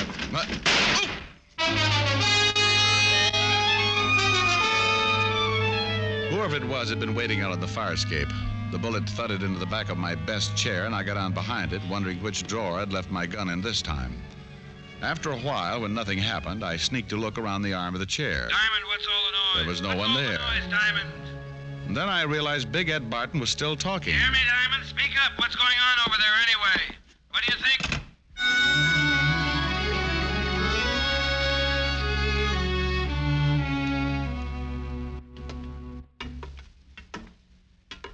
Oh, this place gives me the creeps at night, Diamond. Especially way up here. No one around. Just a lot of machinery. Yeah. And what are we looking for, anyway? Oh, I just wanted to have another look at this railing, Steve. By the way, where were you when I dropped by your place? Just getting some air. I didn't know you were going to come by. Hey, couldn't we let this go till morning? I don't like it around here when it's quiet like this. Why not? I just don't, that's all. You know, you look pretty good in a suit, Steve. You ought to wear one more often. Oh, thanks, Diamond. You really think so? Yeah. Never know to look at you now that you were just a foreman in the factory. Just a foreman? That's your job here at the plant, isn't it, Steve? But Doesn't it ever bother you working so many years for a guy who doesn't appreciate it? Especially now that the big contracts have started to come in. Ed's pulling in all the gravy, and you're still nothing but a foreman. Quit saying that, will you? Quit saying I'm nothing but a foreman. Why not? It's true, isn't it, Steve? There's nothing wrong with being foreman. It's a very important job. I got charge of every piece of equipment, every man. But not charge of the plant. Isn't that right, Steve? Someone else has charge of the plant. Well, what if he has? Next to him, I'm the boss. That's right, Steve. Next to him, you're the boss. Well, suppose I told you he isn't the boss. What if I told you I was in partnership with Big Ed? What would you think of that? I'd think it was kind of funny, Steve. Ah, funny, is it? Well, that's the way it is. You can ask him if you don't believe me. He'll tell you. I mean, it's kind of funny you're still wearing overalls and living in a boarding house when Big Ed has a mansion and a couple of servants. Doesn't add up, Steve. No, not now it doesn't, but it will. Partner's entitled to full rights, isn't he? Big Ed kept promising me. All these years, he's been promising me. Promising you what, Steve? As soon as the money started coming in, as soon as things picked up, I could get out of the plant. I could wear a suit on the job, meet people. Why should Barton promise you that? Because we're partners, that's why. We went in 50-50. When, Steve? When did you go in 50-50? Almost 15 years ago. Down at the old place. I used to work the forge. Ed'd go out and get the jobs. He got to talk to the people. All I ever got to do was handle the forge. I think I understand, Steve. And then because he got the jobs, he thought he was entitled to more than I was. He said it was all his doing. I was just working for him. He put me on a salary. Made me work in the plant. Well, what do you hope to get out of all this? Hating Big Ed is all right, Steve, but if he closes up the plant, you'd be out of a job. But I won't be out of a job. I'll be in charge then. I'm a partner, ain't I? All right, Steve, we could go back down now. Down? Down where? Where are you taking me? Downtown, to talk to some people. You mean the police? That's right. And Steve, just in case you've still got that gun, I think it's only fair to tell you that this time I've got one, too.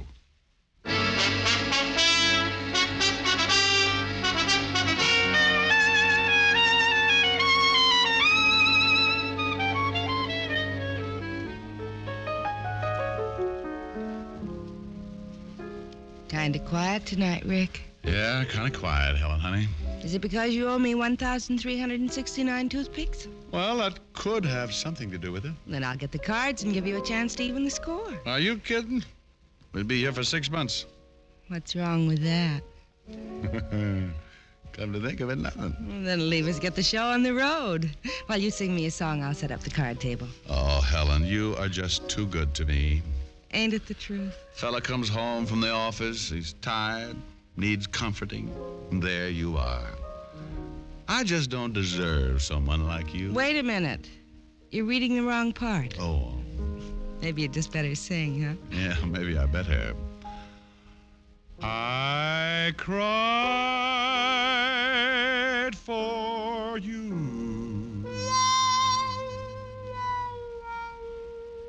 Now it's your turn to cry over me. Every road has a turning. That's one thing you're learning. I cried for you. What a fool I used to be.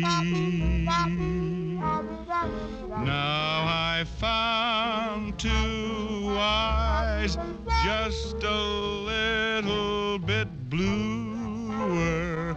I found a heart just a little bit truer. I cried for you.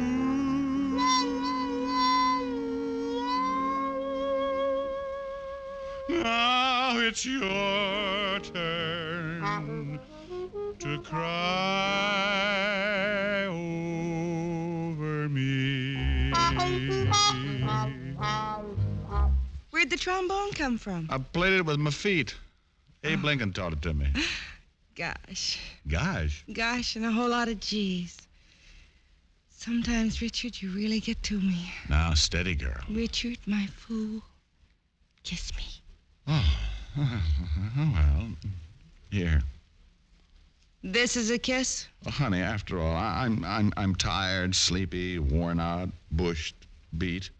Had a busy day. You must have had a busy week. When I say a kiss, I mean a kiss. Come here. Now, that's what I mean when I say... Rick? Rick, what's wrong?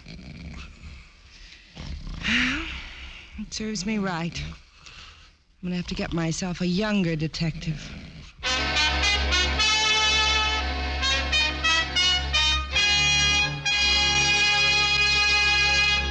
Dick Powell will return in just a moment. No other cigarette has Camel's rich, full flavor and cool mildness. That's because Camel's costly tobaccos are properly aged and expertly blended for flavor and mildness, for true smoking enjoyment. Yes, and it's one of the reasons why Camel is America's most popular cigarette, by billions of cigarettes per year. Are you smoking the cigarette that's enjoyed most in America? If not, start your own 30-day Camel test tonight. It's a sensible test of cigarette mildness, based on steady smoking. Here's all you do.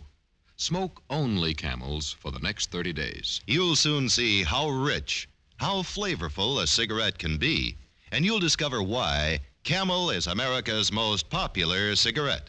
How mild, how mild, how mild can a cigarette be? Make the Camel 30-day test and you'll see. Smoke Camels and see.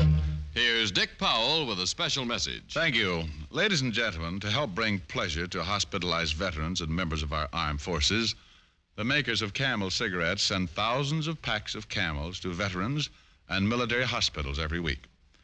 This week's gift Camels are on their way to Veterans Hospitals Dwight, Illinois, and Whipple, Arizona, Rapid City Air Force Hospital, Rapid City, South Dakota, and to all hospitals operated by the Far East Command of the U.S. Army. Now, until next week, enjoy Camels. I always do.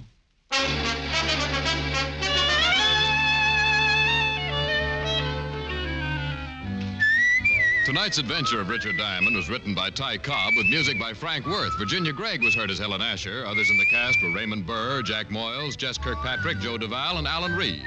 Richard Diamond, Private Detective, is transcribed in Hollywood by Jaime Del Valle.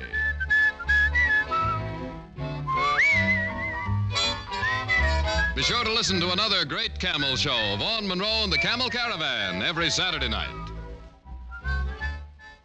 Many millions of Americans enjoy cigarettes regularly. One thing about cigarettes that many smokers may not realize is that more than half the money we pay for our smokes goes for taxes. Yes, that's right. 8 cents of the price of every pack we buy goes to the federal government, and 3 or 4 cents more in most states goes for state or city cigarette taxes.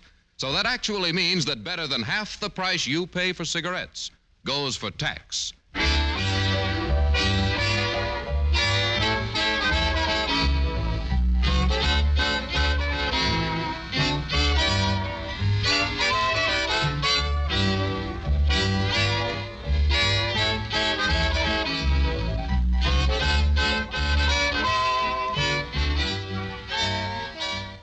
Listen next week for another exciting adventure of Richard Diamond, starring Dick Powell.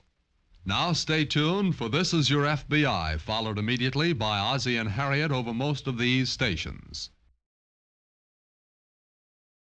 You are listening to Golden Age Radio, rumble.com/C/GAR. Brought to you by G3PL.com.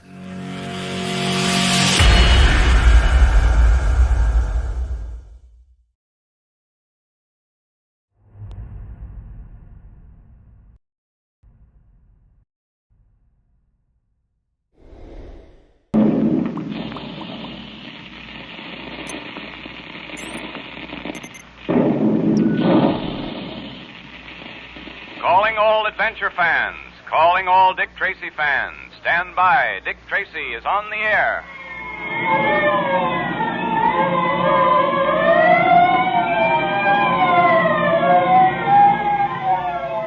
The makers of Quaker Puffed Wheat and Quaker Puffed Rice, those specially digestible, delicious cereals that are shot from guns, now bring you another gripping Dick Tracy adventure.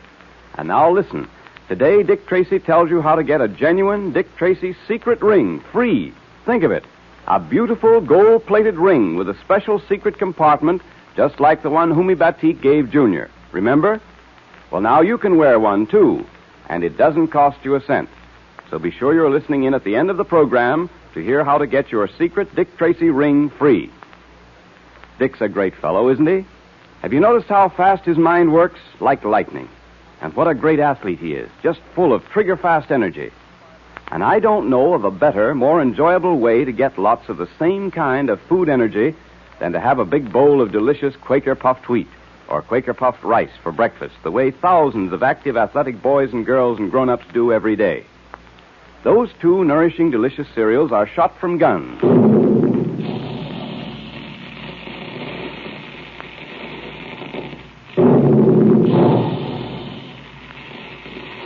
Each grain is actually exploded to 8 times its normal size.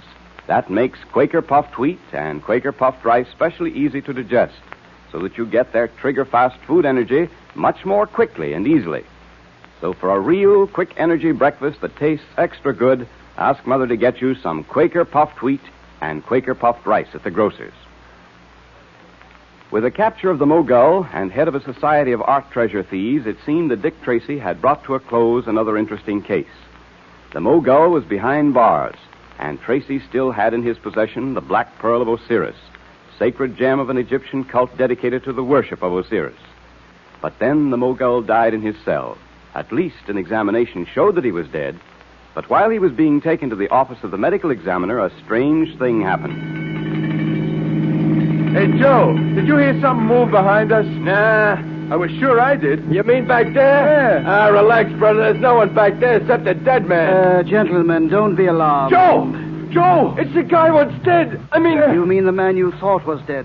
I'm very much alive, and so is this gun in my hand. Hey, what are you going to do to us? You'll follow orders, nothing. Now keep driving until we get out into the country. Anything you say, buddy. He was dead, and now he's alive. I have never been dead, my friends. I was merely in a cataleptic trance. A cataleptic trance. You see, I am able to hypnotize myself as well as others. It is a known fact that expert hypnotists can cut a person or themselves into a trance which very much resembles death. The yogis and swamis of India make quite a practice of it. But the whole prison was sure you was dead. There's something funny about all this. You do not believe me? Perhaps you'd like me to try it on you? Oh, no. Don't do that. I believe you, all right. I sure do, brother. I sure do.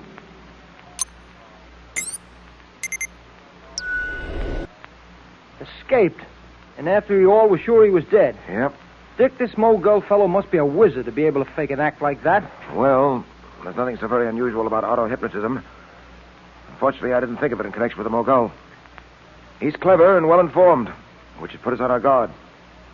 Every man on the force has instructions to keep his eyes open for the Mogul. Have you heard anything yet, Dick, from the Board of Inquiry? You mean about Humi Batik? Yeah. Yes, Pat. I've been kept posted. They're still going over the evidence in the case.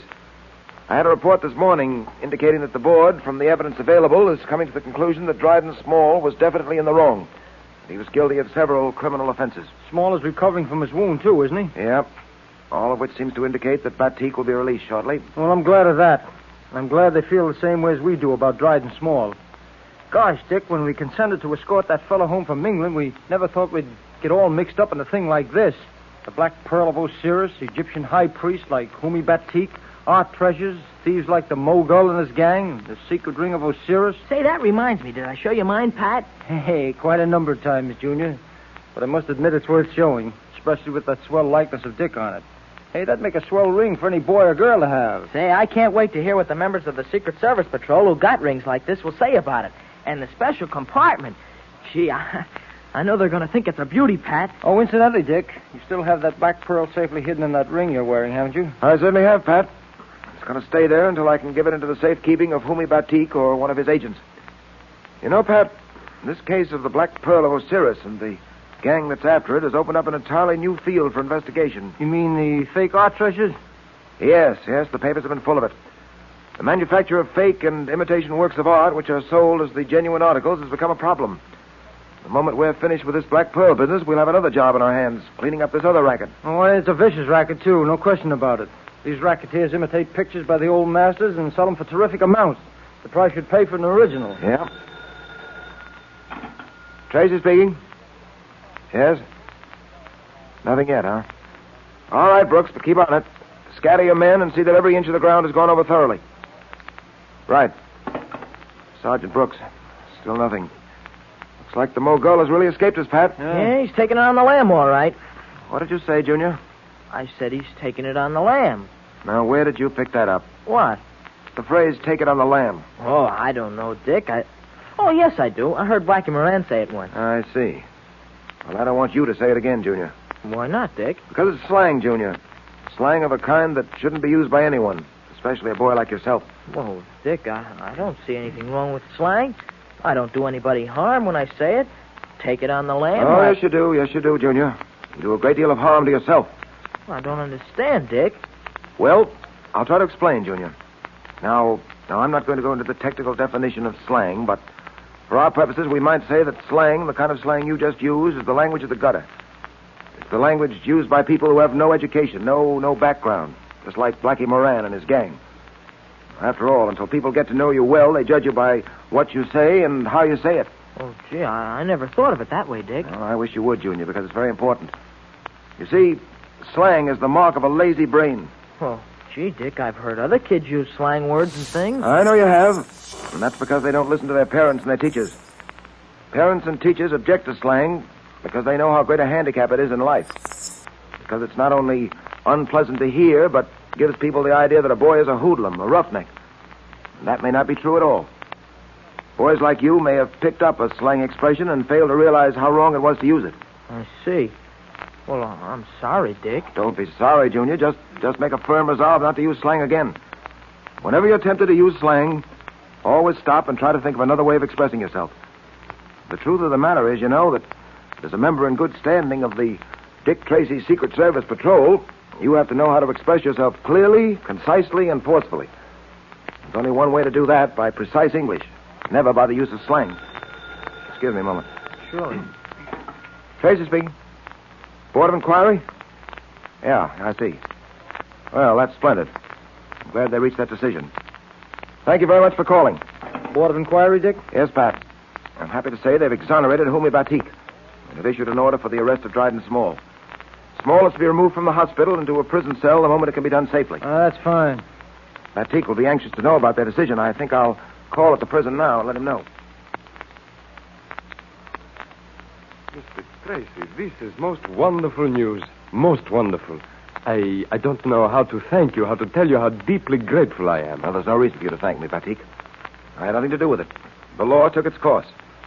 Since you weren't guilty of any willful wrongdoing, you're not found guilty. The law has decided that you don't deserve punishment. And you have the pearl, Mr. Tracy? Yes, I have it with me. Safely concealed in the secret compartment of the ring you gave me. And I'd suggest that you let me keep it until you're free and ready to sail. At the moment, my chief concern is to get you and the Black Pearl out of this country safely. And after that, what then? After that, my problem will be to capture the Mogul and put him where he belongs.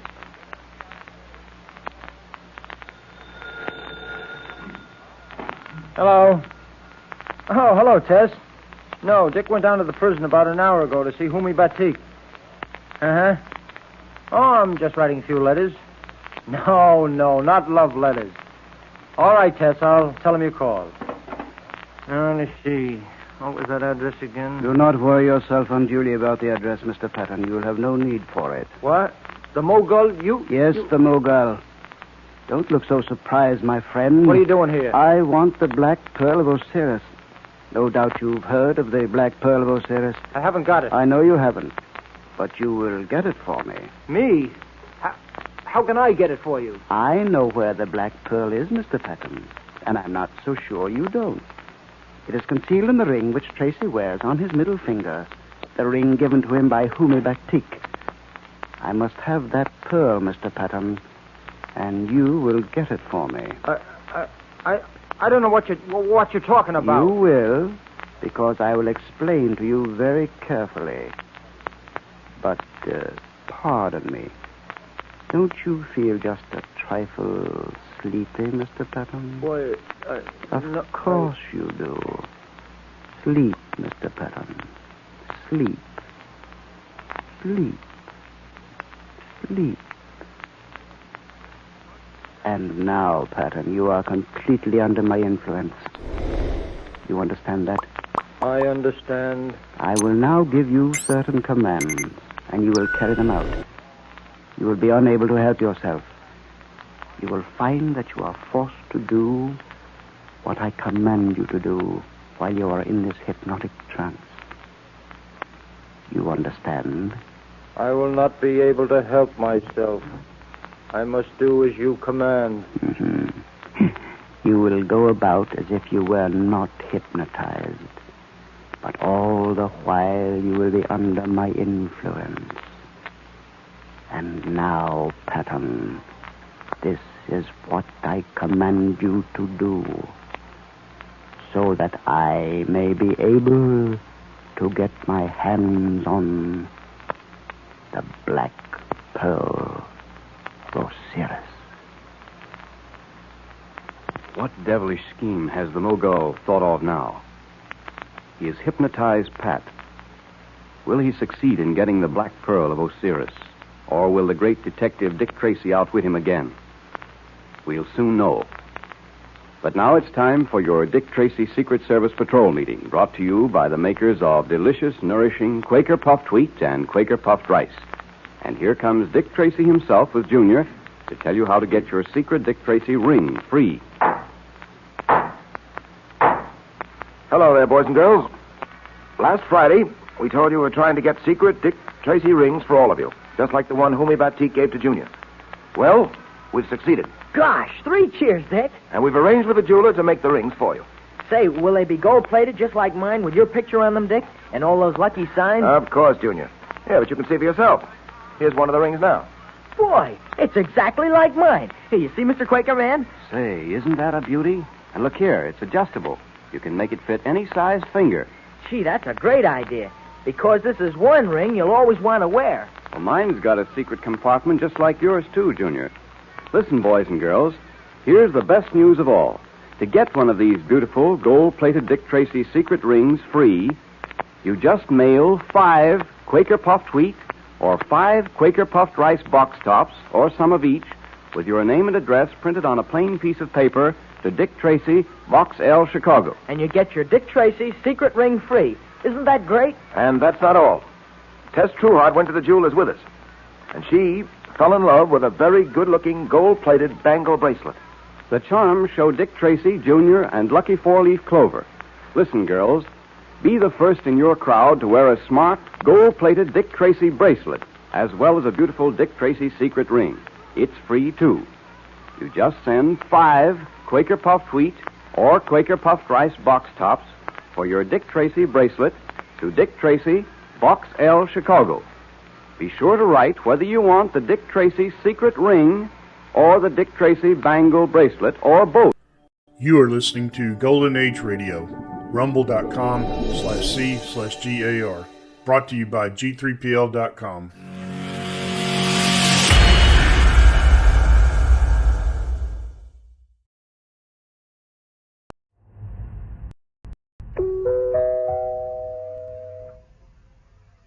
Now, from the makers of Cold Water Omo. In the dark cellar of a special administration building at St. Catherine's, the Brigadier and Major Parsons were disturbed in their work and startled by Sergeant Hearn, who entered with unseemly haste, tore across the floor, almost forgetting the soldierly formalities, and skidded to a stop in front of them. He just remembered to throw a salute before he said, "Intruders in the area, sir. Unauthorized. 2 men. Got away, sir." Got away? Report, Sergeant. And make it coherent. Yes, sir. 2 unauthorized men, sir. Stole a vehicle, sir. Well, they can't get very far that way. All roads are blocked. Which way were they headed? I'm not sure, sir. I think they went to the northern part of the town. Know who they were? One man's name is Steed. The other, Merlin. Merlin? That's all we need, a blasted sorcerer. Major! Sir? You'd better handle this. A full platoon. Yes, sir. I used method in tracking them. Cross-plot the entire area and comb every inch. Yes, sir. Do you want them alive for questioning, sir? I most certainly do not. Shoot them. After a proper firing squad has been convened. That's the way to deal with them. Give them a fair trial and shoot them.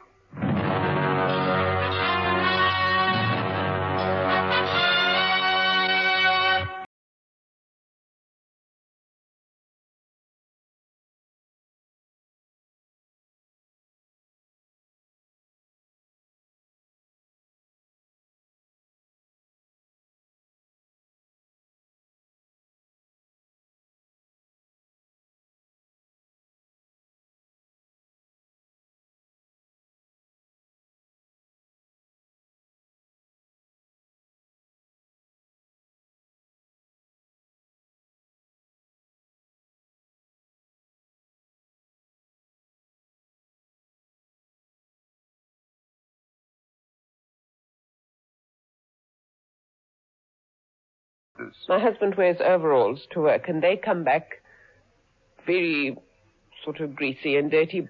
My girl actually does them by hand in the tub, but she uses cold water Oma, and they're fine, and they come up perfectly clean. They say once an Oma user, always an Oma user? I've stuck to cold water Oma, and I'm still using it. It's the strongest washing powder I've used. Cold water Omo cleans best. Keep your complexion soft and young-looking with the creamy, moisturizing lather of Lux. Like Claudia Cardinale, choose Lux. Lux, a beauty treatment as you bathe.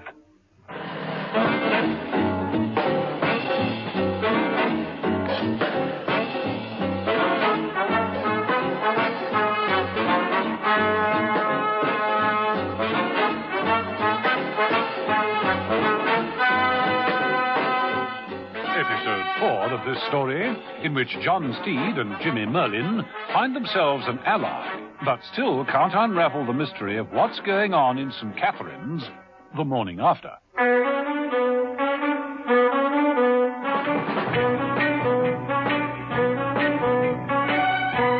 John Steed was determined. He'd found Jimmy Merlin, and regardless of what was going on, he wasn't going to release him. Admittedly, this was a severe setback. He wasn't sure when Merlin would try to make a break for him. It meant watching him and whatever was round the next corner.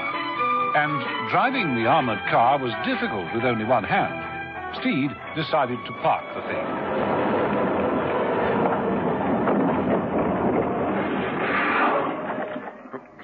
What's the idea? I'd hoped you were going to get us out of here. I've told you. I'm not leaving Mrs. Peel. Be realistic, Merlin. If this whole town is under martial law, they'll have barriers up on all the roads out of it. I suppose that's true. But look, Steed, I'm your prisoner, right? Right. And I'm your responsibility, right? Right. Then you're supposed to take care of me, right? Wrong. But the rules say... There are no rules in this business, Merlin. You should know that. Now, you want to find out what's going on, don't you? No. Well, there you are, then. Come on. Steed dragged Merlin out of the parked car. They walked stealthily down the street and round the corner. There, not more than a few yards away, was a radio van, the one they'd seen earlier. The round circular aerial had stopped revolving. This made Steed wonder if there was anyone in the van. He pulled Merlin forward. I'm going to try the rear doors. Steed reached the van, grasped the rear door handle, and jerked it open. Oh, well, you might have knocked. What's up, miss? Shall I clobber him? Yates, a stocky young cockney, jumped from the van and approached Steed and Merlin. He held a large, heavy spanner in one hand. No good. It's a fair cop. I suppose it isn't any use asking you two not to destroy the film. Remember, it is more than a scoop. It's history. Confiscate it if you want. Lock it away, but please don't destroy it. After all, I could put this in... The girl stopped. She noticed the handcuffs that linked Steed and Merlin together. What on earth's going on here? I wish someone would tell us. You mean you honestly don't know? No idea. You know, Yates, I think they're telling the truth. This is fantastic. It's not that fantastic. We've been knocked out for nearly 24 hours. Whatever has happened here at St. Catherine's happened then. And we missed it. Well, it's still incredible that you don't know. The whole world knows. I do hate to think that the whole world has me at a disadvantage. I won't tell you what's happened. I can do better than that. I can show it to you. Climb into the van. No. It's all right. This is no trickery. I'm on the level. All right. Come on, Merlin. It was tiny and cramped inside the van. Yates moved to a TV monitor at the far end and began flicking switches. I'm Jenny Thurston, by the way. Television News. We came in to cover the event, and then, when everyone was ordered out of the area... We stayed on. Against orders, of course. We've been sneaking around the streets, picking up what shots we can. Okay, miss. Ready for the playback. Switch it on. Right. This is the newscast you would have seen if you hadn't been asleep all day yesterday. This is Jenny Thurston. I'm standing here in the heart of St. Catherine's. Cars are still pouring out of the town in their thousands. But jams are building up, and already owners are abandoning the private vehicles and hurrying away to the special coaches standing by for evacuation. It was difficult for me to do this commentary. So much was going on. Special troops, Thank you. troops enter the town. A state of emergency has been proclaimed. Within 30 minutes, this town and the surrounding 50 square miles surrounding it will be evacuated. It will become a ghost area, empty save for the troops. The area is under martial law as from now. Here you see the man who will remain in sole command. Brigadier Hanson. Oh, Hanson's in Easy there, man. Yes, miss, what is it? Television News. Brigadier, are you satisfied that everyone has been warned to leave the area? We've called on everyone. Yes, I'm satisfied. And how do you feel about staying on? I'm a soldier. I have a duty. Clear that truck! Get moving there, man! We've got others arriving! Move! What I would like to stress to the nation is that there is no need to panic. We have everything under control. We know what we must do, and we shall do it. Excuse me. You man! Move that truck! He knows what he must do. Brave words from a brave man. Gently, And there is the commission building. In there lies the task he must tackle, and the whole world will be waiting with bated breath to see the outcome of that task. If he succeeds, a royal welcome awaits him. If he fails, then he, his troops, this town, the countryside for 50 miles or more will cease to exist. Frightening, isn't it? The Eastern Hemisphere Trade Commission building.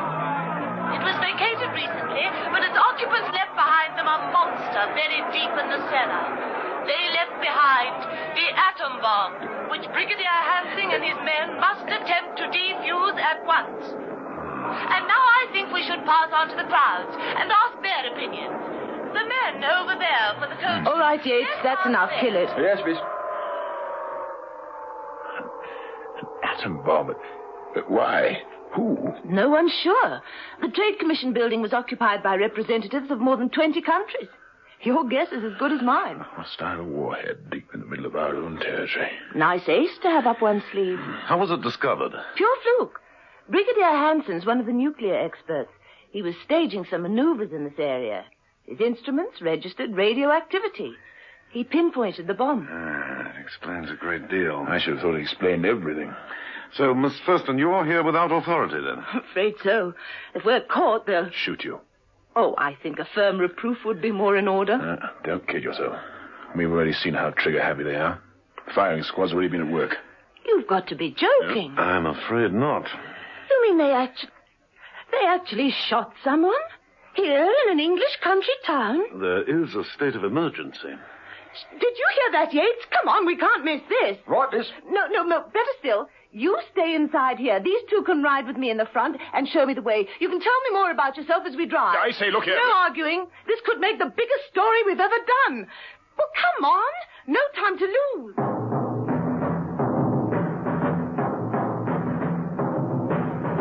Jenny Thurston handled the vehicle with professional skill. She drove fast, but well, following Steed's vague instructions, and at the same time listening to him explain why he was still handcuffed to Jimmy Merlin. And so, I can't let this man go. You understand?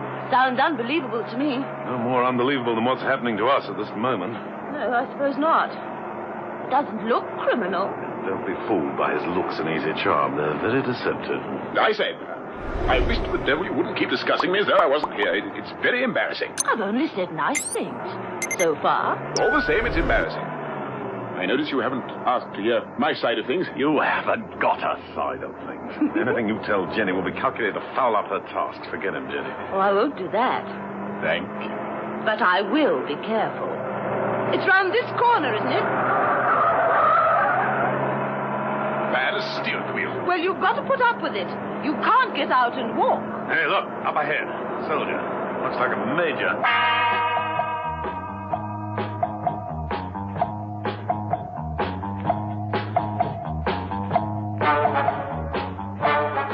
It was Major Parsons, alone, but with a drawn revolver. What now?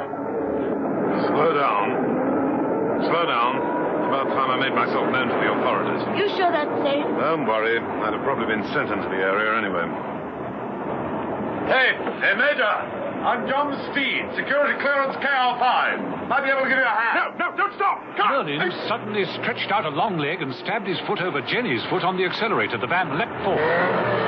The wing caught the Major and sent him flying. Drive on, I tell you! You drive on! What the devil do you think you're doing? You could have killed him. That, I recognize him. That's no Major, Steve. He's no Major. What? That man is not British. His name's Parninsky. Gregor Parninsky. A cutthroat, a pirate, a mercenary. Are you sure? I'm quite sure. That man lying back there in the road unconscious is Parninsky, a Russian agent. Figure that one out, Steed.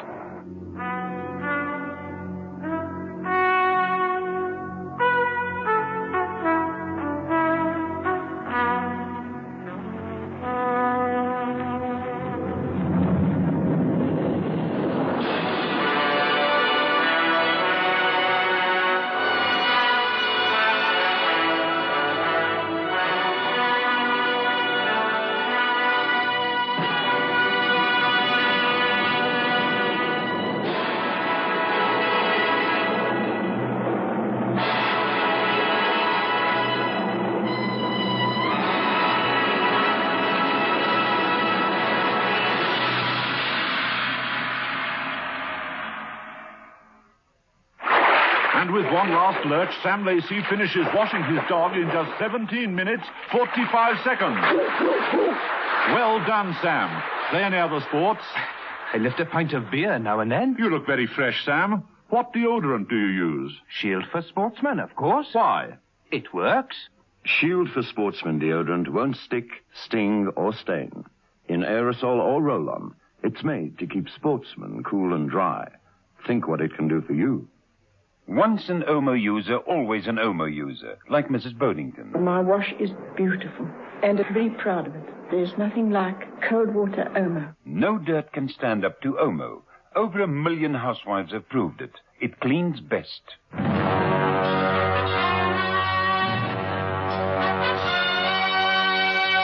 The Avengers.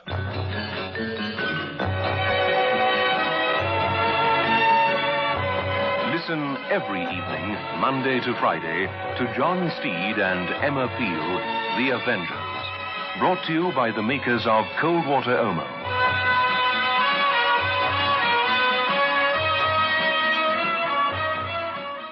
You are listening to Golden Age Radio, rumble.com/C/GAR. Brought to you by G3PL.com.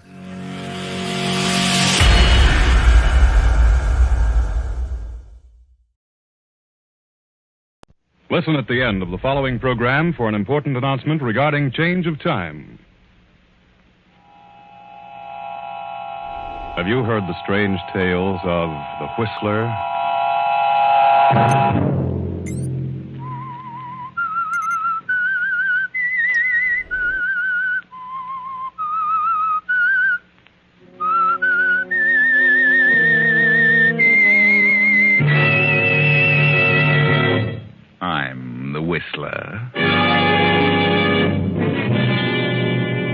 No, I can't go on.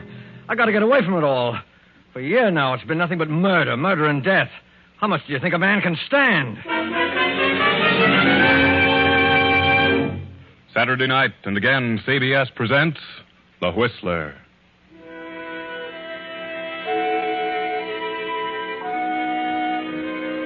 I, the Whistler, know many things, for I walk by night. I know many strange tales, many secrets hidden in the hearts of men and women who have stepped into the shadows. And so I tell you tonight the odd story of the blank wall. A thin, bespectacled little man paces nervously up and down the floor of his office, up and down, back and forth. He runs his hands nervously through his hair. Time after time, he cleans his glasses, lights cigarette upon cigarette. The tension increases with every passing moment. This man is fighting against time. Time. With him, every second counts. Every minute becomes an eternity. Yes, this man is up against a blank wall. Suddenly he stops, and in sheer desperation, he almost screams at the man facing him. I can't go on any longer. I won't. There's a limit to everything. I've come to the end of my rope. You made a deal with me, Wilson. So far, you've done very well. But you can't back down now. It's too late. I've done everything you've assigned to me. But don't you understand? It's tearing me to pieces. It's wrecking my nerves. I can't eat. I can't sleep. It's too late to quit, Wilson. You've gone this far, and I warn you. You can't pull out now. Murder, death. How long do you think I can go on doing such things? How long? You'll go on and on until we're through with you. I won't. Yes, you will. Furthermore, you'll like it, or... well, you know what'll happen. What do you mean? You know what I mean, Wilson. If you think you can walk out on me after all you've done, considering what you know about everything here, well, you've got another think coming. I'm afraid. Afraid of what? I'm afraid I'll lose my mind. You won't. For the last 6 nights now, I haven't been able to close my eyes. All I can see is poor Gregory Hellman. Hellman? Yes, awake or asleep, all I can see is his body buried in the cellar. And 2 weeks ago, it was John Henderson, dying in agony. I wake up in the middle of the night screaming. Oh, nonsense. On the surface, I'm a quiet, gentle person. No one around me knows the awful things that go through my mind. That's what I'm afraid of. What? Oh, that I'll suddenly go haywire. Look, Griskin, you've got to let up on me, for a while at least, or I'll crack up. All right, Wilson. All right. We'll give you a rest. You will, Griskin? Yes. After this one. What? Which one? Olivia Martin. Olivia Martin? Yes, Olivia Martin. Oh, what's wrong? I thought I'd worked that all out. Oh, the plan's fair, but there are a couple of loopholes, Wilson. And one thing we don't want is a loophole. Right? We've never slipped so far. We can't afford to now. No. Well, all right. I'll check on it. I'll straighten it out. And make it airtight, Wilson. And then can I get away from everything for a while? If you plan it so that Olivia Martin takes the rap for everything, then I see no reason why you can't have a rest from all this. All right, Griskin, I'll do my best, but... But what? Oh, isn't there anyone else who could work it out? No. Only you, Wilson. And you'd better start now. Understand? Yeah, I understand. I'll be back around 5:30, and I'll expect a foolproof plan. I mean, one with no holes in it. So long, Wilson. Yes. Well, Wilson, you're on the spot, aren't you? You heard what the boss said. No loopholes, no slip-ups. And Olivia Martin must take the rap. But just how are you going to plan this murder, Wilson? Olivia Martin, husband Fred Martin, wealthy advertising executive. How? How can I work it out? Oh, you can do it, Wilson. You can do it. You've planned things like this before. And the one who really did it was never caught. But Olivia Martin is innocent. You're very clever. You can concoct something and make everyone believe it, whether it's true or not. Yes, but what? I'm up against a blank wall. Come, Wilson. A professional killer. A murderer. One who knows all the tricks up against a blank wall. Yes. There must be some way. Yes. Why don't you plan this one in reverse? Look at it from the standpoint of the detectives.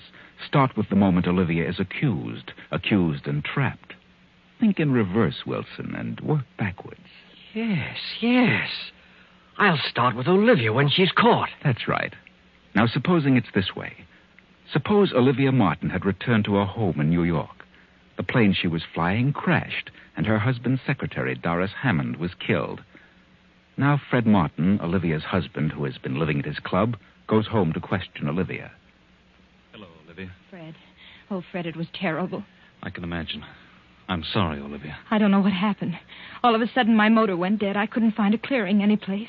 I thought I saw a place, but it was more trees, and with no motor, I couldn't pull up in time. Where were you going, Olivia? Why, well, after you left for the club, I got to thinking things over, and I just couldn't remain another night in this house alone. So I decided to go to my sister's in Detroit. I see. Poor Doris, I was never so shocked in my life. Fred, I'm so sorry. So terribly sorry. No, get hold of yourself. You couldn't help it. I know how you must feel, Fred. I'll certainly miss her. Can you ever forgive me? Well, of course, Olivia. I never want to fly a plane again, never. Tell me, how did Doris happen to be with you? Where was she going? Why, well, she said she wanted to visit a friend in Buffalo, asked me if I'd drop her off there. How did she know you were flying that way? Well, I went to your office and told her I was going to Detroit and asked her to draw some money for me. I told her I'd be glad to put down in Buffalo. I can't imagine why she'd leave the office in the middle of the week to visit friends out of town. Maybe she had some business to attend to on the side. Olivia, are you telling me the truth? Why, what do you mean? Have you told me the real reason why you wanted to leave town? Certainly. Are you sure you weren't carrying out a plan? Plan? Didn't you have a definite idea in mind when you wrote that note to me at the club? Note? Yes. You seem to have forgotten the note. Why don't you tell the truth, Olivia? Weren't you running away from something? Running from what? Why don't you tell the truth? Yes. Yes, I did make up my mind to do something terrible. I was going to kill her. And myself. But after I mailed the note to you, I seemed to come to my senses. I couldn't go through with it. So you decided to forget the idea and go on to Detroit? Yes, I swear I changed my mind about killing her. I just couldn't be a murderer. You expect me to believe that? I know what you think, the note and everything, but I didn't do it. The note is certainly evidence against you. Where is the note? You must destroy it, Fred. Don't tell anyone about it. What time did you talk to Doris at the office? About noon, I think. And you mailed the note the night before? Yes. Left town at 5? Yes. What did you do in the meantime? I can't remember. I'm so confused. I went shopping for a while. Are you sure? I changed my plan to kill her by the time morning came. You're going to have a hard time proving that. It's the truth. The police think you did kill her. Police? What do they know about it? They were waiting for me when I got back from Boston. They'd already found the note at my club. That's where you made your big mistake, Olivia. But The detectives are here now. They want to talk to you. Come in, Captain Evans. Thank you. Olivia, this is Captain Evans. Good morning. He'd like to ask you a few questions. Yes. Is it true that your husband left you a few days ago with the idea that you were to get a divorce? Yes. You believed that your husband was in love with another woman? I did. Did you know who that woman was? I did. After he left you, did you write this note to him? Yes, I wrote it, but I didn't mean The next day you got some money at your husband's office. And at exactly 5 o'clock, you took off in your plane. Yes, but I changed my mind. I couldn't go through with it. Where were you between noon and 5 o'clock? I went about town. I really don't remember what I did. Can you prove where you were during that period? I don't see how I could. What difference does it make where I was between noon and 5 o'clock? It makes a lot of difference. Because it was about that hour that Rita Bartow was stabbed to death in her apartment. Rita Bartow? The head of the art department? Yes. The weapon has not been found. There were no clues, excepting your note to your husband. Rita Bartow? I don't understand. Rita Bartow was the other woman. The woman your husband was in love with. I'm sorry, but you got yourself in a tough spot. Come along, Mrs. Martin.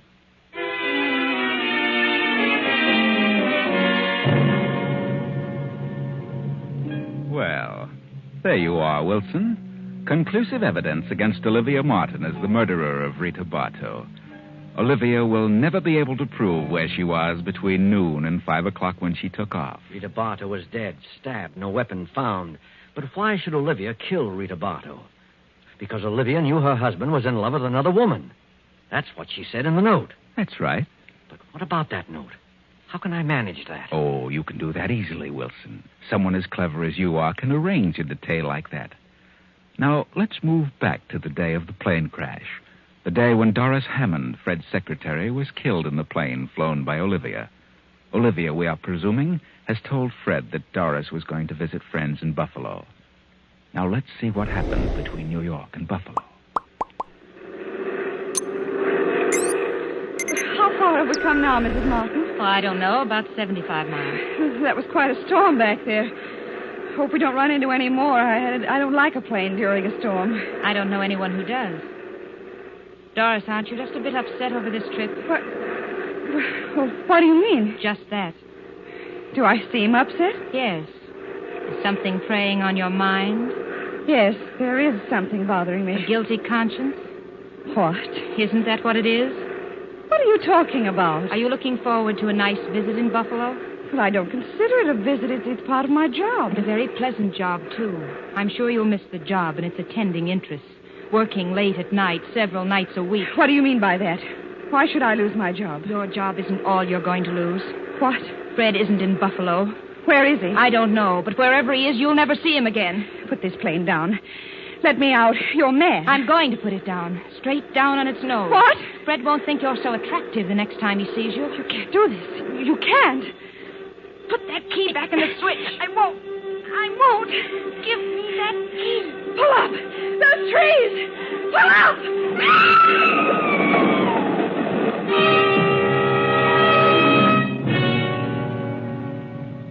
Well, they hit the treetops, and when a farmer who sees the crash reaches them, he finds Olivia thrown clear of the wreck and still alive. Doris, of course, is dead. Not bad so far, is it, Wilson? But now what? Now, this should happen after 5 o'clock when Doris and Olivia took off in the plane. Now, what should happen between noon and 5 o'clock? Yes, that's the period Olivia can't account for. All right. Let's go back to, say, 2 o'clock, 2 in the afternoon. One of your own choice characters, Wilson, who has been working in Fred Martin's advertising agency as an artist, has just returned from an errand on which he's been sent by Doris Hammond. Remember that. Doris Hammond. And the character is Jack Mallory. Jack Mallory, where on earth have you been? You know what time it is, 2 o'clock. Oh, I'm sorry. I got to talking, and I didn't realize the hour. What about the art layout? Did Rita select one? Oh, yes, this one. She made a couple of changes in it. What change? Oh, nothing important. Just wanted this section here set up in red. Stands out better. Yes, so it does. Well, I better put this through right away. Sorry to have been so late with it. I'm glad you got back with it before I left. Left? Mm-hmm. Where are you going, Doris? Mr. Martin phoned. He wants me to join him in Buffalo. Something important has come up. Buffalo? I thought he was in Boston. Yes, but he had to run over to Buffalo in a hurry. Oh, Buffalo? Mm-hmm. Oh, that's strange. What's strange? Oh, well, I mean his being in Buffalo. Oh, what's strange about it? Oh, I don't know. I suppose he could be in Buffalo. What's the matter with you, Jack? Well, nothing. Nothing at all. Lean over here. What? Why? A little closer. What's the matter? Well, of all things. Now I've seen everything. You've actually had a drink. You, of all people. Well, I don't approve of it as a rule, but I walked back from Rita's place. I got my feet a little wet in the rain. Felt kind of chilly. Afraid I was catching cold, so I stopped in the bar on the way back and had a drink. Well, I hope you don't get sick. Can't afford to have you and Rita both out.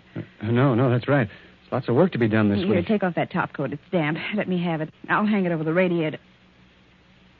Well, What's wrong? how on earth did you do this? You've spilled ink on the front of your coat. Yeah? Well, what do you know? That's a fine thing. I just got it yesterday. Oh, I must have done that over at Rita's when I blocked that section in red. You ought to get it out as soon as possible. Here, hand me that towel from the closet and dampen it. No, don't bother, Doris. I'll have it clean tomorrow. Get some of it out now. Thanks. Certainly hard to get off. It's probably dried in by now. Strangest ink I ever saw. It doesn't seem to be ink. More like blood, if you ask me. Blood? Let's see. See, that is strange. Let me see that art layout. It does seem a little darker than this on the card. Oh, maybe the cloth has something to do with it. Perhaps. Better let the cleaners worry about it, huh? What time are you leaving, Doris? In a few minutes. I'm flying from the airport around 5. Well, good luck, Doris. I'll see you in a few days. Thanks, Jack. Take care of yourself. And lay off the liquor. That's bad stuff to get started on. Are you kidding? What do you think? For a few moments, Doris stands staring after Jack as he passes through the door to the outer office. She picks up the towel, studies it for a second, then tosses it into a desk drawer and leaves the office. Now, Wilson, what happened preceding the incident we've just worked out? Well, suppose it's arranged that Olivia Martin visits her husband's office and calls on Doris, her husband's secretary. Good afternoon, Miss Hammond. Oh, how do you do? I'm in rather a hurry. I have a number of things to do this afternoon. Help you? I suppose you're quite busy yourself. Yes, my work always doubles when Fred leaves town. Fred? Yes, Mr. Martin. Oh, yes. My husband. I suppose it does seem strange for an employee to call him Fred. But for some reason I've gotten into the habit and can't seem to break it. He doesn't seem to mind, however. Is that so? After all, you're like one of the family, aren't you, Miss Hammond? Yes, I've been here for several years. You've been Fred's private secretary for how long now? Almost a year. Pleasant work, is it? Oh, you've no idea how absorbing this business can be, Mrs. Martin. I realize that it must have a certain amount of extremely interesting moments. You should drop around here more often, Mrs. Martin. How right you are. Things might have been different. Different? Yes, I mean if I'd taken an active interest in the business. Well, at times it gets rather dull waiting at home, especially on long evenings when one's husband has to stay in town on business. But I mustn't take up your time with personal problems. I want you to have a check drawn to me for $500. Very well, I'll attend to it at once. You heard from Fred since he left? No, I haven't. He phoned me this morning. He did? He left an important paper at home, and he knew I was flying to Detroit tonight to visit my relatives. Yes. So he wants me to drop it off for him at Buffalo. Buffalo? I thought he was in Boston. He was, but he had to rush over to Buffalo. Some unexpected business came up. He says he needs you very badly. He wants me to come to Buffalo? Yes. I told him I'd notify you and bring you with me. I'll be leaving the airport about 5. Well, I'll meet you at the airport. Is there anything in particular he wants me to bring? No. Nothing but the paper he left at home. Very well. I'll be at the airport. Do you mind flying, Miss Hammond? No, not at all. That's good. I'll see you at 5.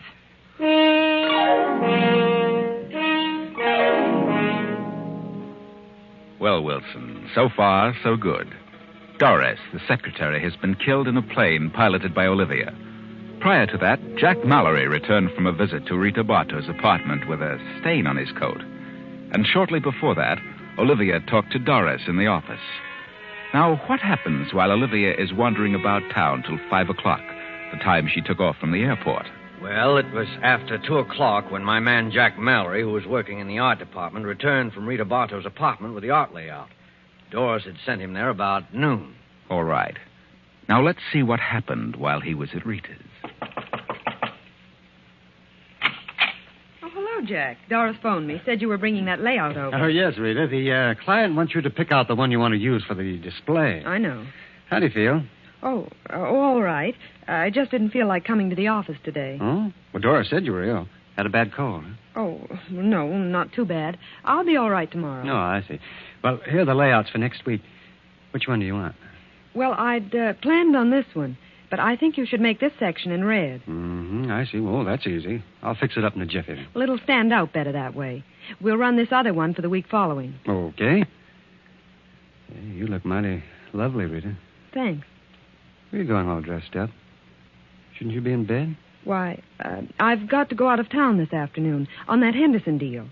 I wanted to put it off till next week, but Mr. Martin insisted that I get it settled as soon as possible. You shouldn't be running around too much, darling. Well, I don't really have a cold. It's that sinus trouble again. Why don't you try a change of climate, Rita? Change of climate? Uh-huh. Yes, you could take that job in California. Quit Fred Martin after all he's done for me? Well, Fred Martin isn't the only advertising man in the world. No? I should think you'd like California, Rita. I've always wanted to go there. I've had an idea I could do very well. Some nice jobs in the movie art departments. Well, I'm not interested in movies. I've thought about going out there and settling down. Buying a nice little home and really enjoying life. Why should a bachelor do all that? You have ideas about getting married, Jack? Yeah. Yes, I have, Rita. Well, good. I'm glad to hear it. What time's your plane leave, Rita? At 2. How about a little lunch while you're waiting, huh? Very well. Well, leave your bag here. We'll pick it up later. All right. I've got something important to talk to you about, Rita. Important? Yeah. I got a nice raise this week. Well, that's fine, Jack. I want to ask you a question. About you and me. Yes. Well, go ahead. No, not now. Come on. We'll talk about it during lunch, huh?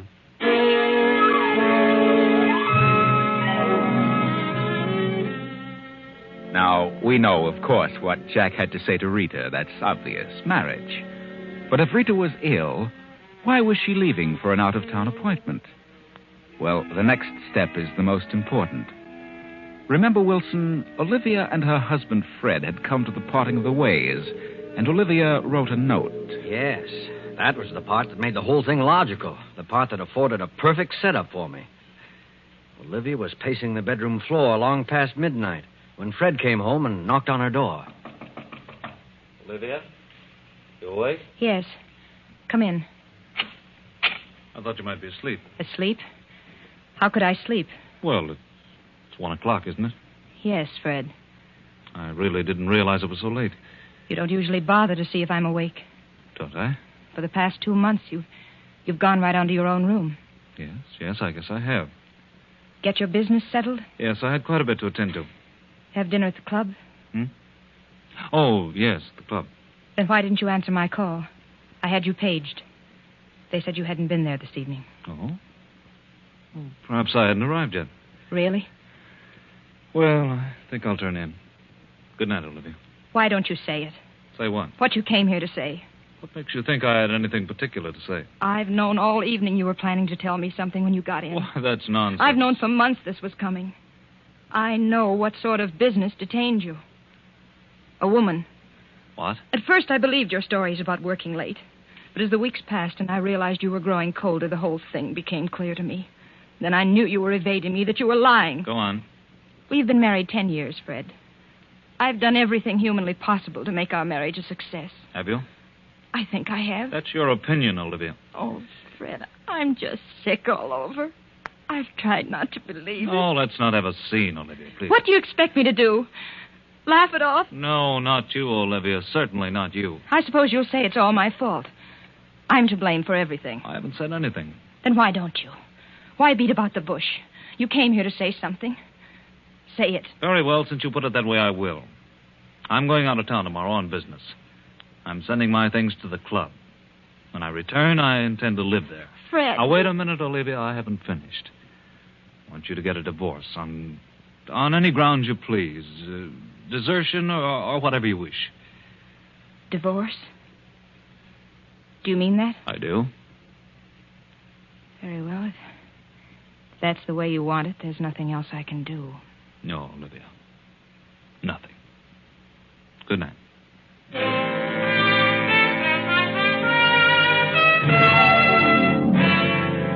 Well, there you are, Wilson. That was what led up to Olivia's writing the note to Fred at his club. The note that made this whole thing possible. She mailed it the following night. That note was the complete evidence against her, Wilson. What does it say? Fred, the very thought of losing you, the thought of divorce, the thought of giving you up for another woman is more than I can bear. The shame, the disgrace, the scandal of it all would, I know, drive me insane. Regardless of what you may think, I refuse to accept the responsibility of the failure of our marriage. I know who caused it, and I know who she is. You'd never be happy with a woman of her type. You'd be throwing your life away. I refuse to give you up to her, and so I have made a decision. Goodbye, Fred. Olivia. Now, Wilson, because of that note, Olivia will be accused of the death of Rita Bartow because Rita was really the woman her husband was in love with. She thought it was Doris, Fred's secretary. She lied to Doris when she said Fred had asked her to bring Doris to Buffalo. Fred wasn't in Buffalo. Olivia planned to crash the plane and kill herself as well as Doris. But Olivia survived only to be accused of the death of Rita. Actually, you fix it so that your choice character, Jack Mallory, killed Rita when he learned that Rita was really going to Boston to be with Fred Martin. And the ironical part of it will be that Olivia killed the one person who knew about the odd stains on Jack's coat. Blood stains. Yes, Doris will be the only one able to clear Olivia and place the guilt on Jack Mallory. But Doris will be dead. It works out perfectly, Wilson. You're not up against this blank wall now. The murder is perfect, and no one will ever know who really did it. That is, no one but you and I. It's wonderful. Airtight. Not a single loophole. Yeah, Wilson? How about it? I've got it, Griskin. Not a slip up on the whole thing. I knew you could No do one it. will ever figure this one out. I tried a new slant. I started at the end and worked backwards. Backwards? Yes. Well, just so it works out okay, what does it matter? Now, look, Griskin, you said if I figured this one out that I could get away from all this for a while. I know. Well, then how about it? Okay, Wilson. I'll give you a month on one condition. Well, what's that? That you really get out of town. What do you mean, Griskin? I know that other outfit's been after you. I know they've offered you a better deal, but if you try to walk out on us now, well, I don't think I need to say any more. Well, then, how about a raise when I come back? A raise? Okay, Wilson, that's a deal. You'll get a raise. But if you know what's good for you, you'll be back here in exactly 1 month. Yeah, sure, I understand. I'll be back. Why, I'm not going to leave you. You know I wouldn't think of such a thing. Maybe while I'm gone, I'll figure out some new tricks. Yeah? Well, enjoy yourself, Wilson, because you're going to be a busy man when you get back. We've got this is going to be a busy season for murders. So long. Yeah. So long, Chief. Well, the boss was perfectly satisfied with the way Wilson worked out the details of the job. And Wilson was more than pleased, too. Of course, all I did was to suggest a plan he used once before. Only I suggested it to him in reverse. And the strange thing was, he didn't even recognize his own plan. Yes, Wilson had used this one before. He used it last year, about 6 months ago. November, to be exact. But neither he nor the boss were aware of it. In other words, a plot is just as good worked backwards as it is forwards. Oh, by the way, I should mention now that Wilson was not an employee of Murder Incorporated, and Griskin is not a gangster chieftain. No. Wilson was really a top writer for a detective story weekly, and Griskin was the editor of the magazine. Poor Wilson was just up against a blank wall, so I thought I'd help him out.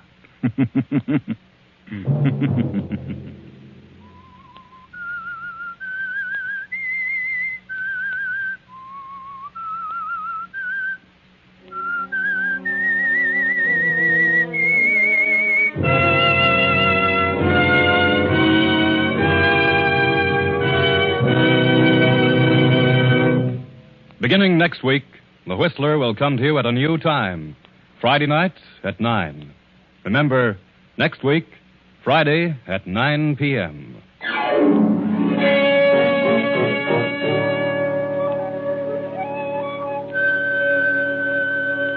Original music for this production was composed and conducted by Wilbur Hatch. The Whistler is written and directed by J. Donald Wilson and originates from Columbia Square in Hollywood.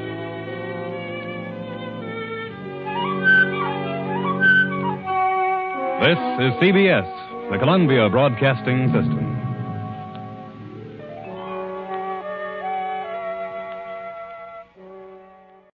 You are listening to Golden Age Radio, rumble.com/C/GAR. Brought to you by G3PL.com.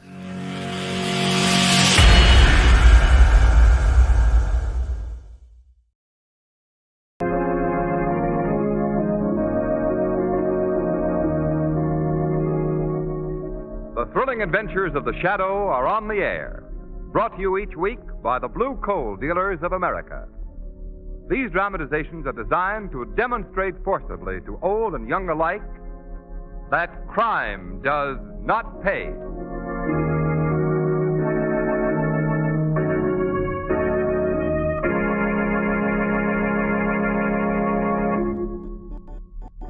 Today's shadow drama begins in just a moment. But first, let me remind you, there are still plenty of cool days and nights ahead. Why, I bet you'll be burning another full ton of coal before you let your fire go out.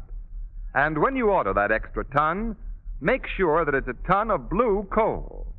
Yes, now is your chance to try blue coal. Find out how steadily and evenly it burns, how comfortably warm and healthful it keeps your home.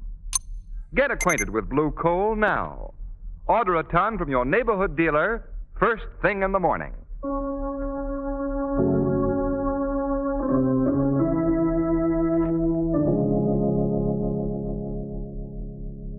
The Shadow, mysterious character who aids the forces of law and order, is in reality Lamont Cranston, wealthy young man about town.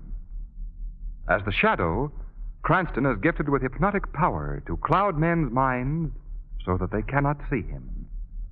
Cranston's friend and companion, the lovely Margot Lane, is the only person who knows to whom the voice of the invisible Shadow belongs. Today's drama, Death on the Rails.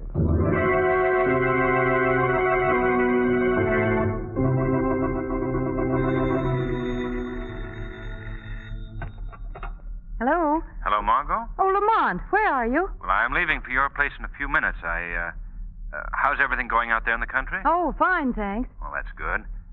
I still wish you'd get over the habit of going out to that lonely place, Margot, all by yourself. Oh, Lamont, I'm not alone. Katie, the new maid, is here. But she isn't any protection. Now, Lamont, we've had this all out before. I'm perfectly safe out here. Now, stop worrying about me and come on out. I'll wait dinner for you. Very well. But do be careful, please. Bye. Goodbye. Silly. Never heard of such a thing. What could happen to me out here? Katie! Yes, ma'am? You come over here. I'll show you where the garden is. Yes, Miss Margot. See, this is it here, Katie. Yes, I see. Of course, it's still dead so early in the year, but soon you'll be able to get enough vegetables from it to feed us all summer long. Yes, ma'am. And look, over there is the flower garden. And right behind the house there's a conservatory that you can... Katie, you're not listening to a word I'm saying. What's the matter? Well, not a thing, ma'am. Oh, what is it? Tell me, Katie. Well, it's the loneliness of this place. I wished I'd never come to work here, ma'am. Loneliness? Oh, now, Katie, you're just... I mean it, ma'am. You know, being a maid in a summer place sounded real nice when I was taking the job in the city. But now that I'm here, well, I wished I'd never come. Oh, Katie, you'll get over that feeling. Oh, no, I won't, ma'am. Why, last night, before you come here, Miss Lane, I heard so many noises and creakings and groanings that I thought I'd be jumping out of my skin. Oh, you're not afraid, are you, Katie? Frankly, ma'am? Well, yes, of course. I am. And for good reason. Only last night I come in the kitchen and I seen a ghost. A ghost? Yes, ma'am, a ghost. It just stood there a-staring at me. Of course, when I come nearer, it turned out to be a mop standing in the corner all covered with cobwebs. Oh, you can laugh, ma'am. But if I hadn't already got me full growth, believe me, it would have scared me out of the rest of it. Well, there are no ghosts around here, Katie, I can assure you. Come on now, we'd better be getting inside. I think it's going to rain. Yes, ma'am. Now, it's none of my business, I know, ma'am. But why were you after picking out a place so far from civilization like this? Why, we've been coming here for years, Katie.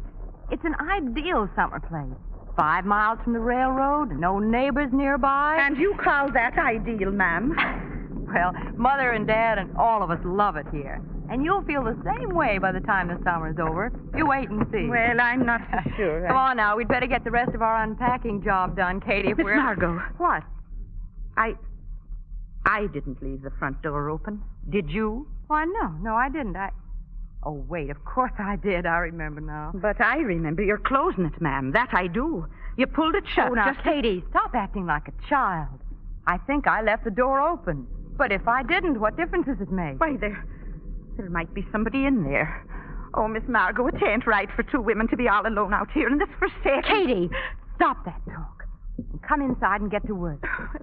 Believe me, there's nothing to be afraid of. Mr. Cranston will be here tonight. I'm expecting him any minute. So stop worrying. Yes, ma'am. Now, the first thing to do is to get those books on the shelves. Here, will you take some of these, please, Katie? Yes, ma'am, I will. Oh, heaven save me, nothing but mystery stories. Oh, reading about spooks in a place like this, that's certainly carrying coals to Newcastle. Oh, Katie, stop your mumbling. You don't have to read them. Just put them on the shelf. Yes, ma'am. You know, I read a mystery story once. It was about a house just like this one. The family that lived in it was just like yours. They went to sleep one night and nobody heard from them for weeks. Finally, some folks broke the doors down and found them all butchered in their beds. Butchered? Yes, ma'am, butchered. And the worst of it was that... Katie, what's wrong? I saw it. Now, don't tell me I didn't. I saw it. What? Somebody's face looking down at me over the banister. Oh, now, Katie, if you don't stop this business... But I saw a face, I tell you. Oh, Miss Margot, I got to get out of here. I got to. Listen to me, Katie. You didn't see anyone. Oh, There isn't a living soul within miles of this place. Now, stop your nonsense. There's nothing to be afraid of. Well, maybe you're right. And maybe you're not. What's that? Obviously, someone is at the door. Well, I'm not going to open it. Katie. I know that there's somebody out there that I'm not going to want to see. It's going to be the same thing that's been showing itself around this house. Oh, be quiet, Katie. I'll open the door. Don't you do it, Miss Lane. Don't you do Katie, it. please. One moment. Good evening. Good evening. What do you want? I hope you'll pardon this intrusion, but the storm is just about to break and I find myself without shelter. May I come in? Well, I'm a neighbor of yours. Portless is my name. I've just taken the house up the road. Oh, really? Which way up the road? To the right. The big white place with the stone gateway. Oh. Yes, I'm taking possession tomorrow. Thought I'd stroll about the countryside and get acquainted. How interesting. It's a beautiful house. Yes. Lovely solarium on the first floor. I like it. And that's a delightful swimming pool behind the garden. Yes, delightful. Mr. Portless, that house happens to belong to my father's business partner, and he wouldn't part with it for anything. It has neither a solarium nor a swimming pool. Uh-oh. And besides, is it your custom to take a valise along with you for a little stroll through the countryside? I knew it. I knew it was something dreadful when I heard the knock. Well, I guess my little story didn't work. No, I guess it didn't. And now, Mr. Portless, Wait, if you don't mind. Don't close the door, please. I only told you that because I wanted to avoid alarming you.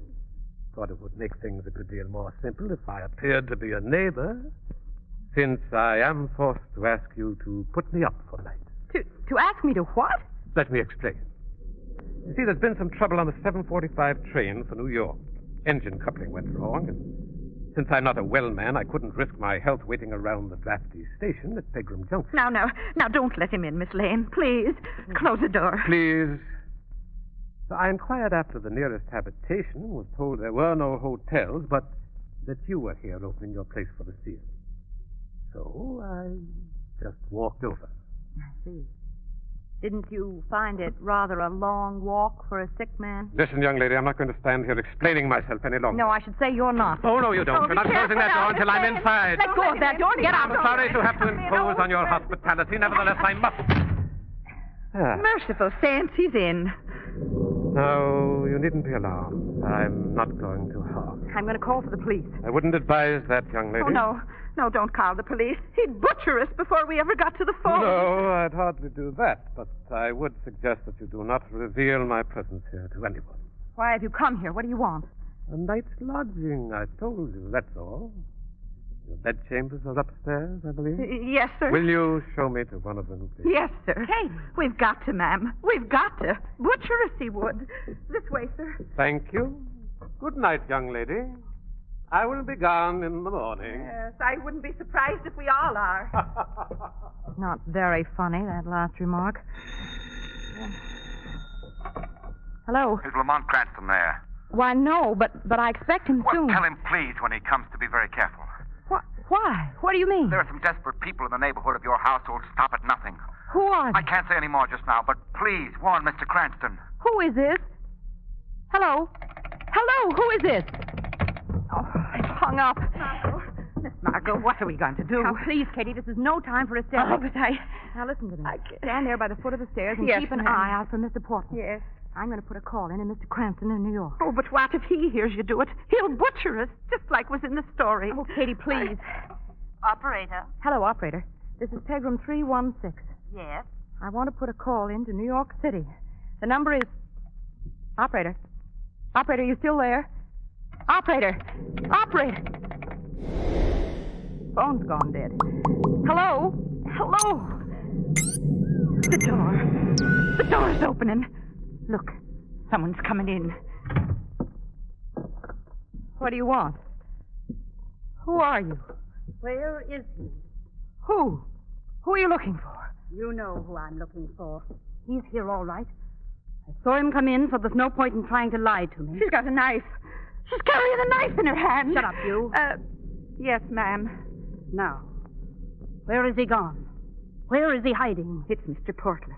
She's looking for that there Mr. Portless. That's who I want. Tell me where he is. You have no right to come into my house. Tell me where he is, I said. Upstairs. He went upstairs. So, trying to hide from me. Well, I'll show him. You show me what, Eloise? There you are. I've found you. He's got a gun.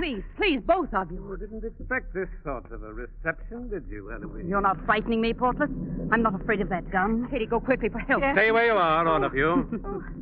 Still the big, brave man when you're confronted by women, aren't you, Portless? Put down that knife, Eloise. Oh, no. You will never learn discipline, will you? Give me that knife. I'll give it to you.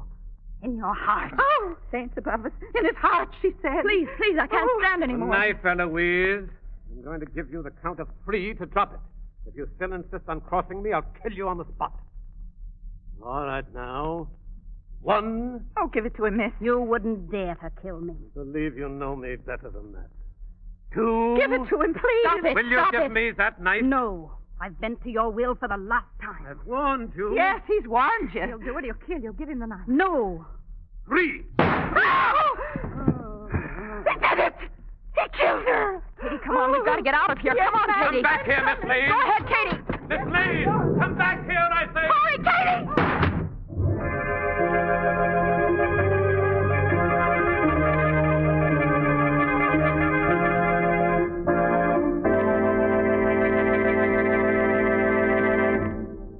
Well, it certainly looks as if Margot and Katie have gotten themselves into hot water.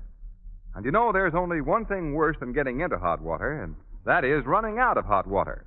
But there's no danger of your running out of hot water, not if your house is equipped with the new Blue Coal Deluxe Water Heater. Yes, thanks to the new 1941 Blue Coal Deluxe Water Heater, you can have more clean hot water than you can use all summer long, and for less than 5 cents a day. And the temperature of that hot water is automatically regulated so that there's no sudden boiling or churning up of rust or sediment. Yes, this modern water heater gives you hot water that's really clean. You will find it a pleasure to get into hot water when you get it from the Blue Coal Deluxe Water Heater. It's another exclusive Blue Coal dealer service, brought to you by the same friends who have given you the Blue Coal Automatic Heat Regulator and the John Barclay Home Heating Service. Most dealers include this Blue Coal Deluxe Water Heater in their regular customer service. So phone your neighborhood dealer tomorrow. And when you talk to him, plan to order your supply of Blue Coal for next season. Remember, the summer months are the saving and profitable months in which to buy your next season's supply of Blue Coal. Your dealer's name is listed in the Where to Buy It section of your classified telephone directory under the words Blue Coal. Now, here are Margot and Katie.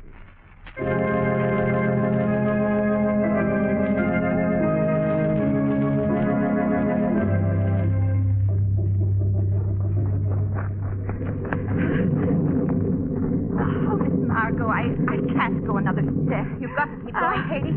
We must get to the junction. That man may follow. Oh, but he didn't leave the house. We've seen that. That makes no difference. Come on. Yes, but look back there. The lights are still on. Do you want him to catch up to us? Oh, sure, I'd be wanting that. I think not. Well, then come on. Miss Margot, there's a car coming down the road. Yes. Yes, we've got to stop them. Perhaps they can help us. Yes. Stand out here in the road with me, Katie. Oh, but what if they don't see us? They'll run us over. Oh, they'll see us. Wave your arm. Yes, I'm making like a windmill, I am. Hey! Keep it up. Phew! Hey. Stopping. Come on, Katie. Margot, what's wrong? Oh, it's you, Lamont. Thank heaven. Blessed day. What are you doing out here in the rain, Margot? What's happened? Dreadful things, Lamont. Yes. The man came in. The woman was killed. What? And then What is she saying? A strange man forced his way into the house and said he was staying the night. Yes, and then the woman came. The dead one. A dead woman came to the house? Oh, she wasn't dead when she came in. The man shot and killed her. Well, where is the man now? I think he's still in the house. Get off of the road. Here comes another automobile. Look out, Margot. Oh, fools. They saw us standing here. Look, that car. It's slowing down in front of the house. Yes. Oh, good heavens. What? Look, they're throwing someone out of the car. Those shots. It's another killing. Come on, Margot. We must get back to the house at once.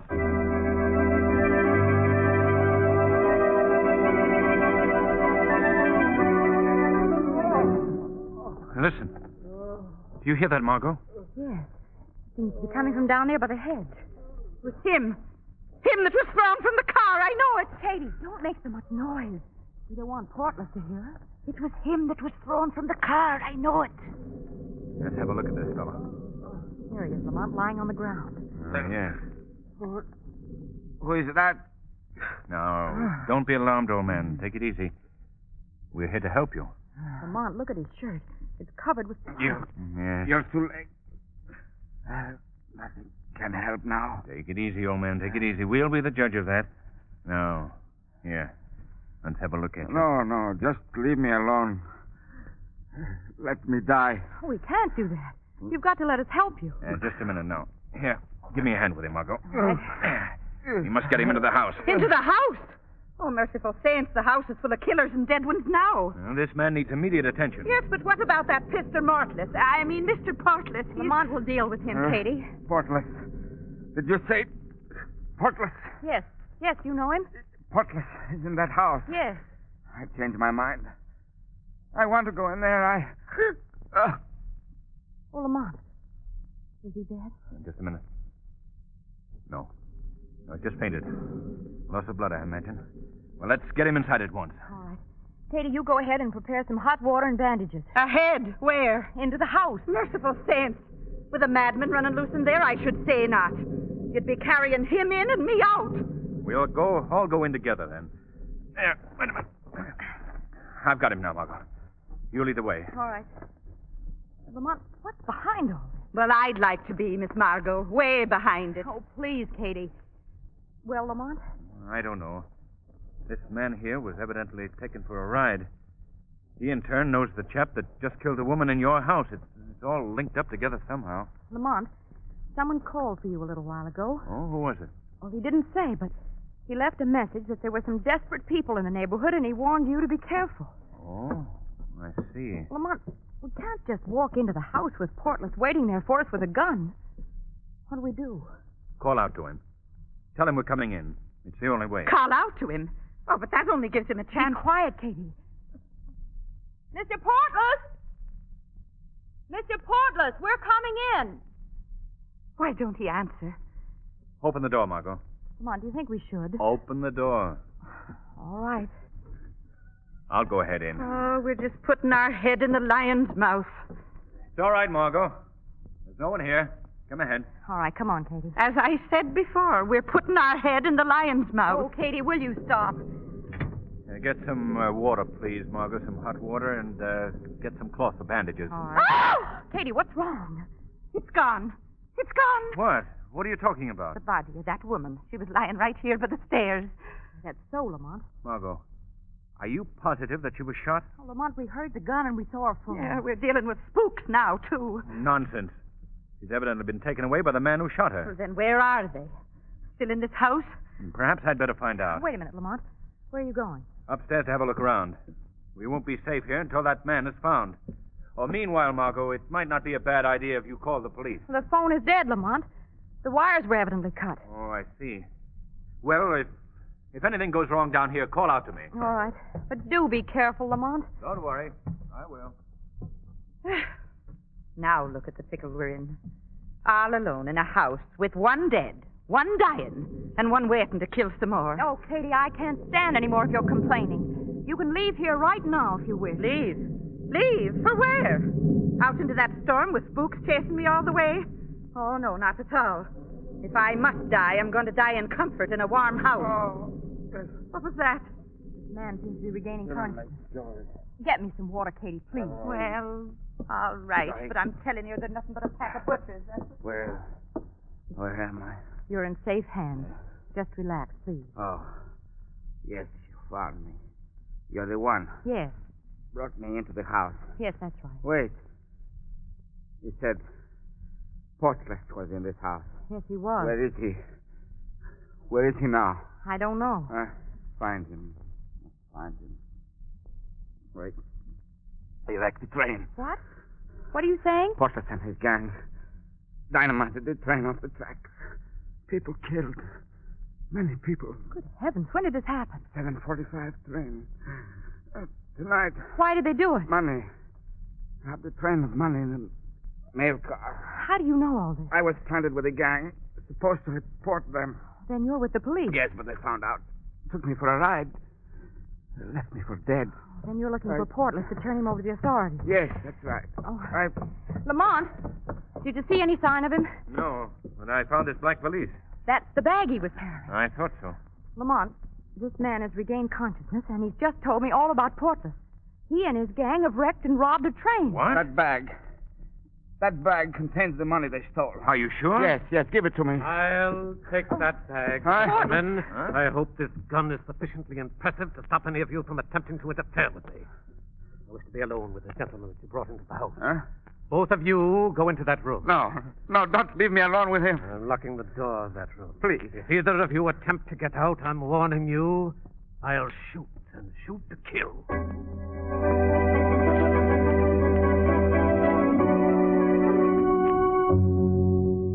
Lamont, what are we going to do? He'll kill that poor man. I know he will. But we're locked in this room, Margot. Well, locked doors have never bothered you before, Lamont. I know, but... But you must do something, Lamont. What's the matter with you? What do you mean? You let him lock us in this room without even putting up any sort of a fight. I mean, he had a gun, Margot. A gun has never made any difference to the Shadow. Well, this may not be a case for the Shadow, Margot. This may not be with a man's life at stake. Lamont, what's come over you? If you hadn't come to this place alone, none of this would have happened. Oh, I know. I realize now that you were right about that, and I'll never do it again, but please, the Shadow can save that man. You must do it, Lamont. But how can I get out of this room? The window. Through that window, then in the kitchen door. Please, don't, Portland. Listen, he's torturing him. Go on, Lamont. Go at once.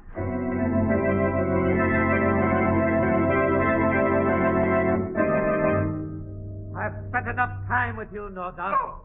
Now you're going to pay for double-crossing me. Leave me alone. Why hasn't the Shadow gotten in there? Keep away from me. Portland, keep away. The Shadow, he's there. What was that? Where did that voice come from? It appears that I arrived here just in time, eh, Mr. Portless? Where are you? Who are you? I believe that you might know me as the Shadow. Not the Shadow. I see that the name is a familiar one to you.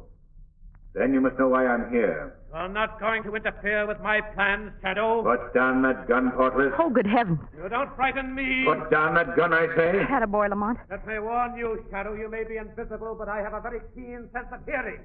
Very keen indeed. I know exactly where you are right now by the sound of your voice. That'll be of no help to you, Portless. Quite the contrary. You're made of flesh and blood, aren't you? A well-directed bullet will find its mark in your body, whether you remain invisible or not. Others have tried your little scheme, Portless, but they've failed. Just as you will fail. Well, I'm superior to others. Listen to him. I can disprove that. How? By taking away your gun. Oh, no, you don't. Oh, Lamont. How do you like Lamont. that, Mr. Shadow? I told you you'd met your match. Oh, no. What's happened? Lamont! You see this? No! Order? That's all that remains of the Shadow. No! No! Lamont!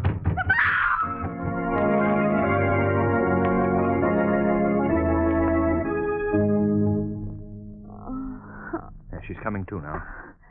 Margot. Margot. Are you all right, darling? Oh, Lamont. Easy now, easy. But I thought... Now, Miss Lane, just take this glass of water.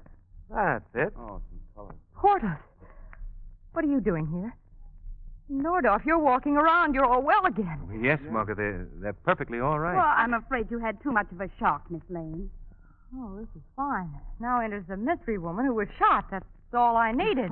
Not really shot. Wait a minute. I don't understand. Well, all this was a little hoax of mine, Margot. I intended it to be a lesson to you for remaining here alone, but it... I guess my little game backfired. That's putting it mildly. And incidentally, what happened to the Shadow? I heard his voice in the other room and then the shot that killed him. I guess Mr. Cranston's pretending to be the Shadow was a little too much for you, Miss Lane. Yes, I guess it was. I'm afraid I'm still in the dark. Well, you see, we were hired as actors, but He certainly out-trooped us with that performance as the Shadow. Indeed, he did. If he'd been able to make himself invisible, he'd have been better than the original. Now, Mr. Cranston, your voice was better than his. I'm really not that good. Oh, you were. Whoa, wait a minute now. As I see it, Lamont, you impersonated the Shadow as the final act in your little comedy. Guilty, Margot. Uh-huh. And the only thing you couldn't do was make yourself invisible? Well, I couldn't very well do that. You can understand, Margot. Oh, yes. Yes, I can understand, Lamont. And as for your three jovial chums, they're just hired actors. Good ones, too. Local managers, please note. I see. Well, from now on, Mr. Cranston, if you don't mind, I'll take all my performances behind the footlights.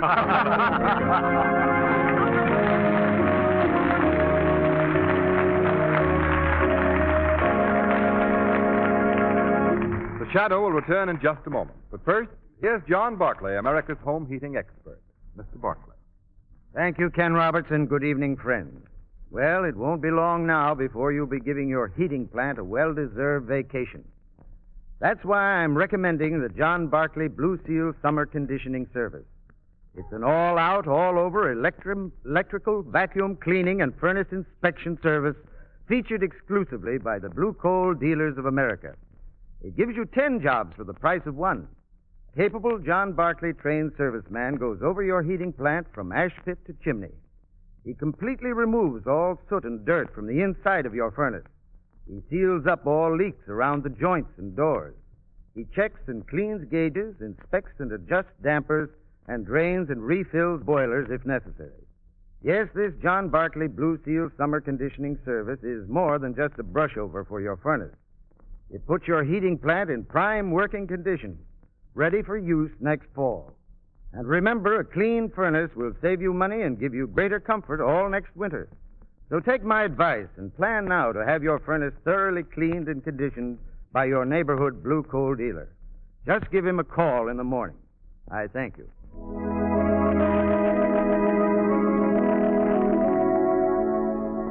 Today's program is based on a story copyrighted by the Shadow magazine. The characters, names, places, and plot are fictitious. Any similarity to persons living or dead is purely coincidental. The weed of crime bears bitter fruit. Crime does not pay. The Shadow knows.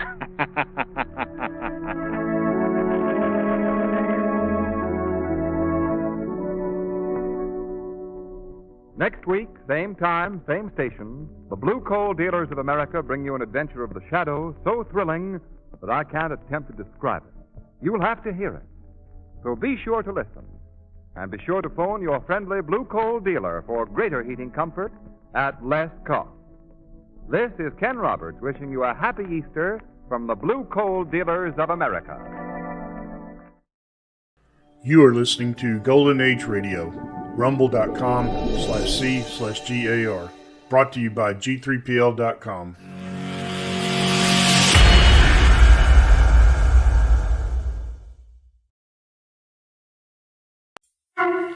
The Kraft Foods Company brings you The Adventures of the Falcon, starring Les Damon. Hello? Yes, this is the Falcon speaking. Oh, Carol. I'm glad you called. Now, you'll have to count me out tonight, Angel. I've got a date to learn all about gambling. Mm-hmm. Some boy's going to show me how to play a long shot and make myself a killing.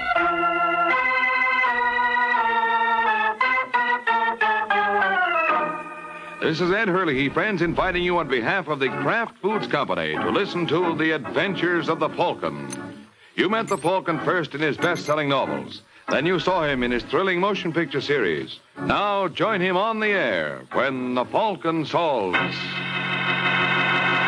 the case of the baby brother.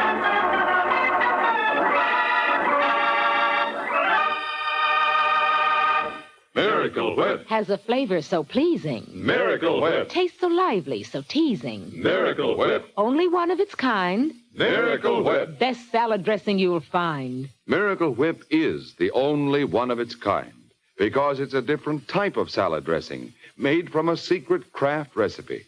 Miracle Whip combines the best qualities of old-fashioned boiled dressing and fine mayonnaise, so it's truly distinctive and delicious, with a flavor millions of folks call just exactly right.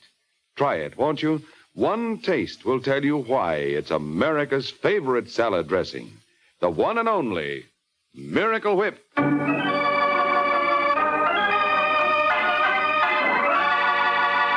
And now, the case of the baby brother. It's Sunday afternoon in New York, and a frightened blonde named Diana Wayne hurries down the second-floor corridor of the Maxton, a shabby rooming house on Manhattan's west side. And when she comes to room 2C, Miss Wayne announces herself in no uncertain fashion. Steve! Steve! Let me in! For heaven's sake, let me in! All right, give a guy a chance, will you? Lock it. Why, what's the matter? Lock it. Okay. Give me a drink. Aren't you starting kind of early, Diana? I said give me a drink. All right. Here. Let me have another. Why don't you wait till that one hits? Now sit down. Listen, we gotta blow town. Why? I saw Josh Brady in Times Square today. You're crazy. Don't tell me I'd recognize him anywhere. What's Brady doing away from Washington? That's obvious, isn't it? He's after me. I've got to get out of here. Now take it easy, Diana. Take it easy. Take it easy. It's all right for you to talk. Brady doesn't know about you. Would it make things any better if he did? Well, if you hadn't thrown away the money I took from him on the horses, we wouldn't be in this jam. There's no use crying over spilt milk. We've got to leave New York, Steve. You tell me how. There's $18 left in the kitty. You know how far that'll get us. I'll borrow 100 from Roger Clayton. No, you won't. Why not? We've put too much work on that sucker to let him get off with train fare. But if Brady finds me... Forget it. Forget that a man wants to kill me. Forget that Shut up! Oh!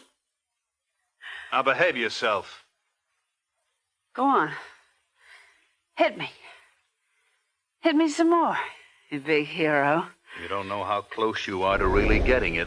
Well, what's stopping you? You enjoy it too much. Now listen to me. We've still got a chance to wind up with a bundle, but you gotta work fast. You gotta take Roger into camp tonight. No, I can't. It's the only way. We haven't got time to string him along. You said the guy's nuts about you already. But There are no buts about it. You want to get out of New York, don't you? Yeah. Well, if you want to get out alive, you'll go to work tonight.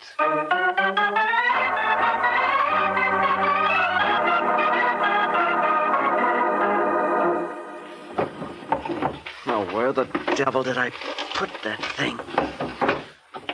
You in the bedroom, Roger? Yeah? Are you going out tonight? You mind, Paul?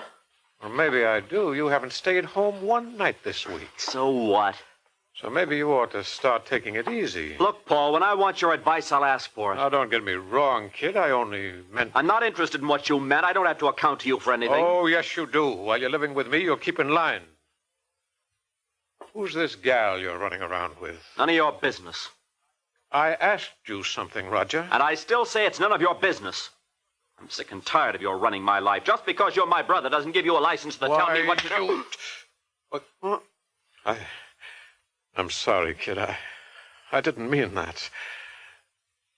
That's okay, Paul. I'm glad you did it.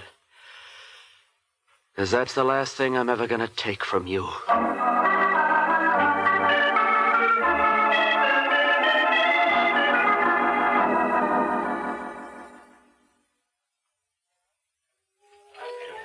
Well, what do you say, Roger?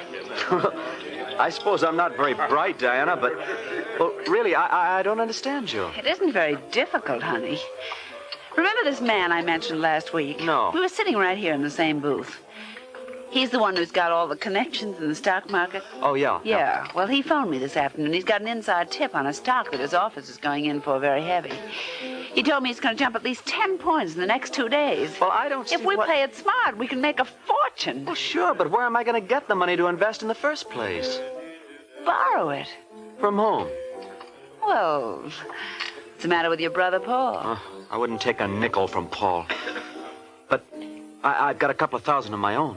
Don't talk like a fool. How much stock do you think you can buy with a couple of thousand, maybe 20 or 30 shares? It doesn't even pay. Well, then I guess we better forget the whole thing. We can't afford to. Well, I don't see where we have any other choice.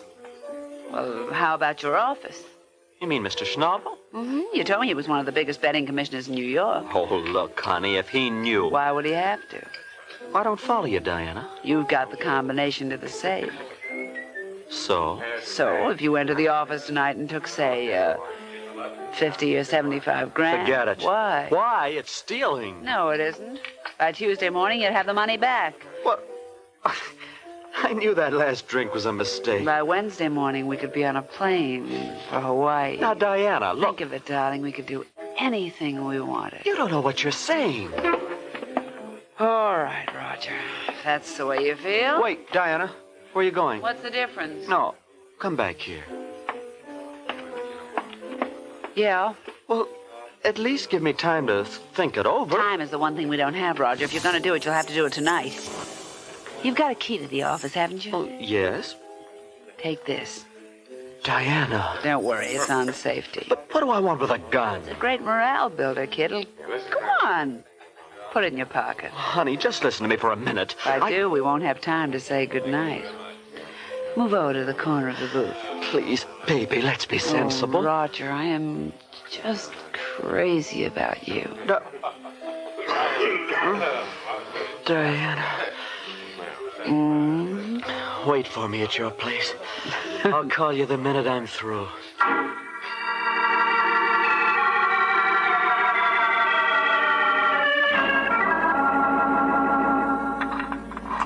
$47 right, 51 left, 38 right.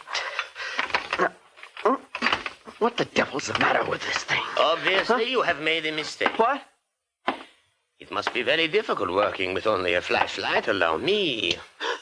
Mr. Schnabel. Well. I suppose I ought to apologize, Roger, for inconveniencing you. Listen, Mr. Schnabel. You're probably wondering why I came back to the office. It was sheer destiny.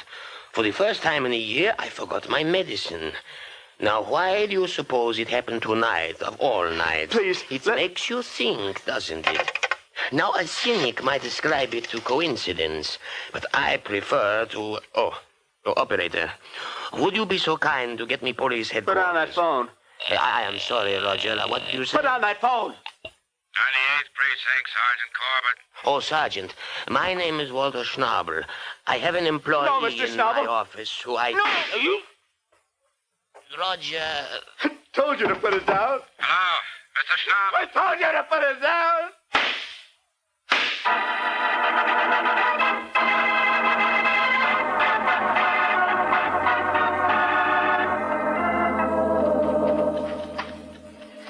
Is that clock fast, Diana? I've told you a dozen times before. It's right on the minute, Steve. What do you suppose is keeping that schmo? How should I know? He was going to call you the minute he was through. Yeah. You don't think he'd be stupid enough to come up here without giving any... Here, Steve. All right, what are you waiting for? Hello? Is that you, Diana? Yeah, where are you, Roger? Over at my place. Listen, darling. Don't talk over the phone. I'll meet you at Tony's in 15 minutes. It's no use. I didn't get it. You didn't get it. What? Schnabel came back to the office before I was through. He caught me trying to open the safe. He was going to call the police, honey. I told him to put the phone down. I begged him, but he wouldn't listen to me. I don't want to hear anything about it. You promised me you'd get the money and you let me down. Goodbye, Roger. You don't understand, Diana. I killed... Hello? Diana? Diana! Mr. Clayton. Who is it? Police. I'll be with you in a second, officer. Come on, pal, open up. Giving you fair warning, you haven't got a chance. Clayton!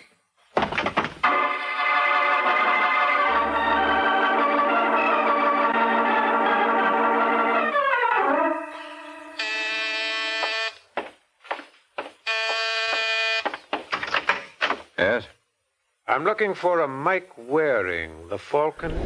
I don't know what the good book says. Seek and ye shall find. Come in. Thanks. Nice place you got here. I'm glad you approve. Sit down. I suppose I should introduce myself. It's customary. My name's Clayton, Paul Clayton. Oh, wait a minute. Didn't I read something? Yeah, it was my kid brother, Roger, who committed suicide yesterday. Oh, yes, I'm sorry. Why? He was a dead duck anyway. He killed the man he worked for. Well, that's one way to look at it. Well, that's the kind of a guy I am. I've always believed in an eye for an eye. I hear tell the Falcon is the best private dick in New York. You want me to deny it? No, I just want you to prove it. Take a look at this picture. Not bad. Who is she? That's what I expect you to find out. She's the gal who got my brother in this mess. What makes you so sure? I found that picture in his wallet. Doesn't prove anything. It does to me. All right, Clayton. Assuming this is the girl, and assuming I find her, what then? What do you think? I think you intend to kill her. Now, where did you get that idea? Now, look, Clayton. I know how you must feel about your brother. Never mind the pretty speeches. Will you find her for me? No. Okay. I guess there must be other private detectives in New York. Look, if anything happens to this girl... You'll yell copper. Yes. I wouldn't do that, fella. Because after I take care of her, I could drop back and take care of you. It's been nice seeing you, Waring. Let's both hope it doesn't happen again.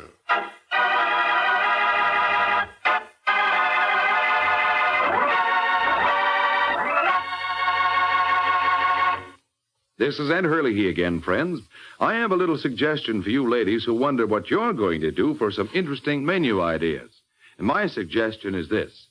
Just get a 2-pound loaf of Kraft smooth melting pasteurized processed cheese food, Velveeta. You can melt Velveeta for smooth, delicious cheese sauce that'll add extra goodness to vegetables or seafood or rice or just plain toast for a fine main dish. And it's such an easy sauce to make. All you do is melt a 1/2 pound of Velveeta in the top of your double boiler. Notice how smooth it melts without any lumps at all. Then slowly stir in 1/4 cup of milk, season to your taste, and there you have it. A delicious cheese sauce with a wonderful, rich, yet mild cheddar cheese flavor. A flavor that everyone, the youngsters and Grandma included, will enjoy often. And it's a wholesome dish, because Velveeta is so rich in important food values from milk. So whether you melt Velveeta for a swell cheese sauce or slice it thick for hearty sandwiches, you'll find Velveeta is a mighty handy helper, Mother. Get a 2-pound loaf tomorrow, won't you? It's America's favorite cheese food, the one and only Velveeta, made by Kraft.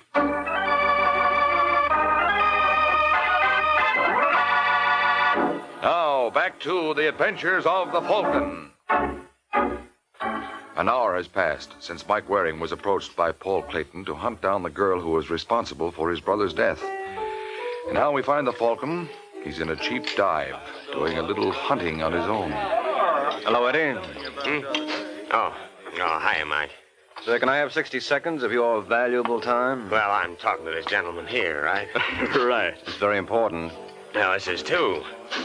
He was buying. So will I. That is, if you don't mind. No, go right ahead, sir. I'll try my luck at the slot machine till you get through. Thanks a lot. Don't mention it. Listen, Eddie, I need your help. You said something about buying. Oh, yeah. Bartender, give Eddie a refill. Yeah, and leave the bottle, Jack. Eddie, you want to watch it? Oh, I haven't touched this stuff in weeks, Mike. I'm just trying to break up a cold. Now, what can I do for you? Take a look at this picture. Hey, where'd you get that? And you recognize her, huh? No, why should I? Because you know every grifter who blows into New York. Sometimes I think they register with you. I don't know this dame. You're lying, Eddie. Now listen, Mike. Come on, spill it. Who is she? Her name's Diana Wayne. Diana Wayne? Yeah. I can't get over it. Can't get over what? I guess they're right when they say truth is stranger than fiction. See that guy I was talking to when you busted in? He wanted to know where he could find Diana, too. Oh, it certainly is a small world, huh? Yeah. Let's have a drink on it. Hold it, Eddie. What's his name? Who? The man you were talking to when I busted in. Oh, Josh Brady. What does he want with Diana Wayne? Why don't you ask him? That's a good idea.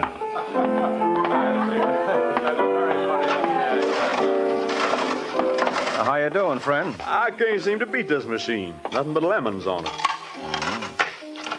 Eddie tells me your name is Josh Brady. Uh-huh. I'm Mike Waring. Oh, I'm glad to know you, sir. Ain't that the limit? Those lemons again. You new in New York, Brady? Yeah, I'm from Washington. That where you met Diana? I beg your pardon? Diana Wayne. Well, just what business is it of yours, mister? I just thought maybe we could join forces. I'm looking for her, too. Oh, how much did she take you for? Enough. Well, if I ever get my hands on her, I'll wring her neck. You're going to have to stand in line. Not me. When did you meet her? Oh, about a month ago. You're a liar, Mr. Waring. Huh? Diana only left Washington a couple of weeks back. Now, look, Brady. Go on, Waring. Peddle your papers elsewhere. Look, suppose we sit down and have a little talk. I'm not interested. Now, don't be a fool, Brady. You won't get away with it. Well, what do you know? I hit the jackpot. Guess nothing can stop me now, Mr. Waring. This is my lucky day.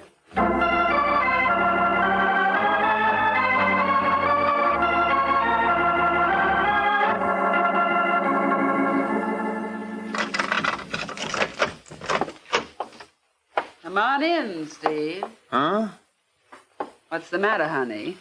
Did I frighten you? No, I just thought you'd be out, Diana. Lucky I got back in time. There was a man here asking for you. Who? He didn't leave his name. Just left this envelope. Oh, thanks. Well, aren't you going to open it? It's nothing important.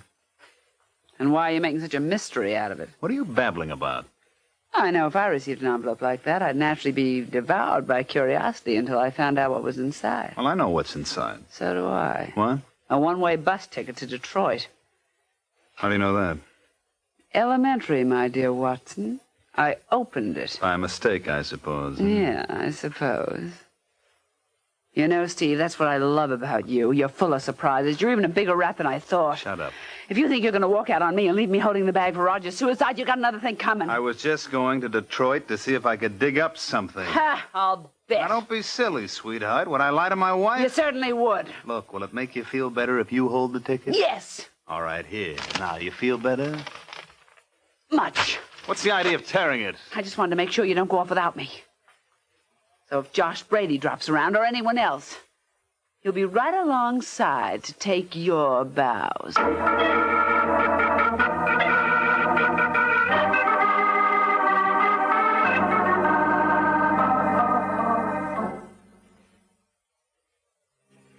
And that's when I figured I'd better phone you, Sergeant. That was very sweet of you, Mike, but I still don't see why. You don't see why?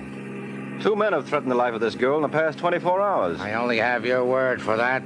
Why won't you tell me the names of these two characters? Because there's no reason to involve them. One came to my place, and the other I ran across by accident. It's a pity you couldn't hold on to the last one. Well, I had enough work on my hands as it was. It took me another 2 hours and a bottle of bourbon to get the complete story out of Eddie Lewis. Whoa, slow down. 621, 623, must be the next house. Yeah, here we are. What a dump. What floor does she live on? Second. You better brief me before we storm the heights. Well, according to my informant, this girl, Diana Wayne, is working a racket all over the country. She work by herself? No, she's married to a boy named Steve. What does he do? Picks out the suckers and spends the money. I understand he's got a system to beat the horses. That probably explains why they're living in a dive like this. Oh, wait a minute. 2A, B. Must be the last one down the hall. You know, there's nothing we can actually hold her on. I know that, Sergeant. All I'd like you to do is just throw a big enough scare into her so she'll leave town. Suppose she won't scare? Well, she will if you tell her that 2 gentlemen are looking for her with murder as their objective. I still got a feeling you haven't told me everything. You don't think I'd hold out on the police? Yeah, I do. How do I know? Uh-oh. Oh, don't tell me. Yeah, it's open. I get a guess what's inside? Go right ahead. A dead blonde named Diana Wayne. Doing fine, Mike. Keep it up. What do you mean? Well, having supplied us with a body, I'm going to have to insist you supply us with the name of the party who done it. Oh, now look, Come on, Sergeant. pal. Start talking. You better if you want to save your own hide. Well, how do you figure that? Well, there are some people around who might think you were responsible. What? Now, I'm not saying I'm one of them. Oh, thanks. I'm keeping an open mind. Now, convince me you're innocent. I dare you.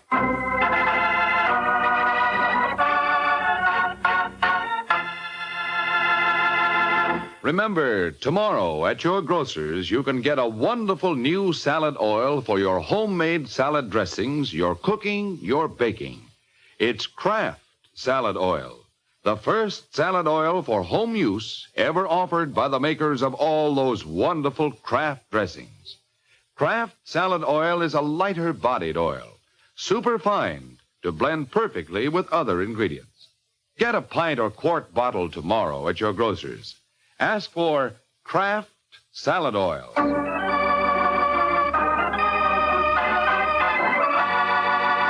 Now, back to the adventures of the Falcon. Just a few minutes have passed since the discovery of Diane Wayne's body. And how much to the Falcon's surprise, Sergeant Corbett regards him with a jaundiced eye.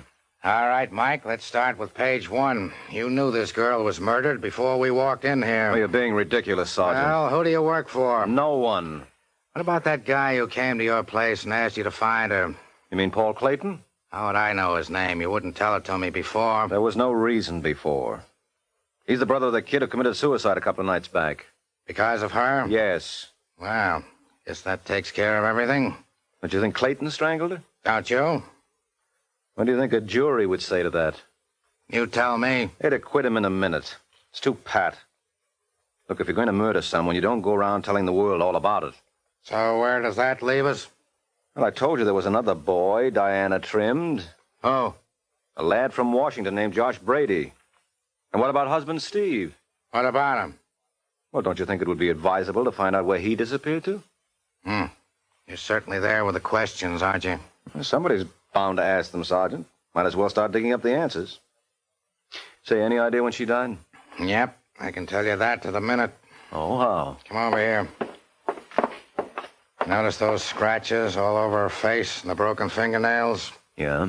Well, she must have put up quite a battle with her killer. Now come over behind this bookcase. Oh. Yeah, in the battle, they knocked over the electric clock. So she must have died at 25 minutes past 8. Yep.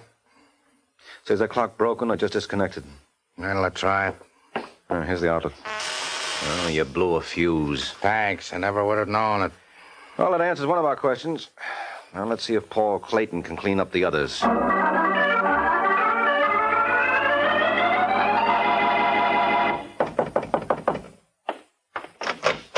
Yes? Hello, Clayton. Remember me? How could I ever forget, Mr. Waring? Well, I want you to know we found the girl. We? Oh, I'm sorry. I didn't see your friend in the hallway. This is Sergeant Corbett. Hi. Sergeant? Yes. Well, come in, gentlemen. Thank you. Now, what's this about the girl? Her name is Diana Wayne, and she's dead. Oh. Is that all you can say? What do you want me to do? Pretend I'm all broken up? You know how I felt about her. That's why we'd like to know what you were doing at approximately 8:30 this evening. Why? Because that's the time someone put their 2 hands around her throat and squeezed, none too gently. What time was that again? 8:25, to be exact. Well, then that lets me out, because from 7 to 10 I was in a bar near Times Square called Jack's. Can you prove that? Sure, by the proprietor. I was waiting for a man named Eddie Lewis. What did you want with him? I was told he could put me in touch with a girl. What happened? Well, he didn't show, and I got tired waiting. Well, what do you think, Mike? Same as you do, Sergeant. I think we all better go on to suspect number 2.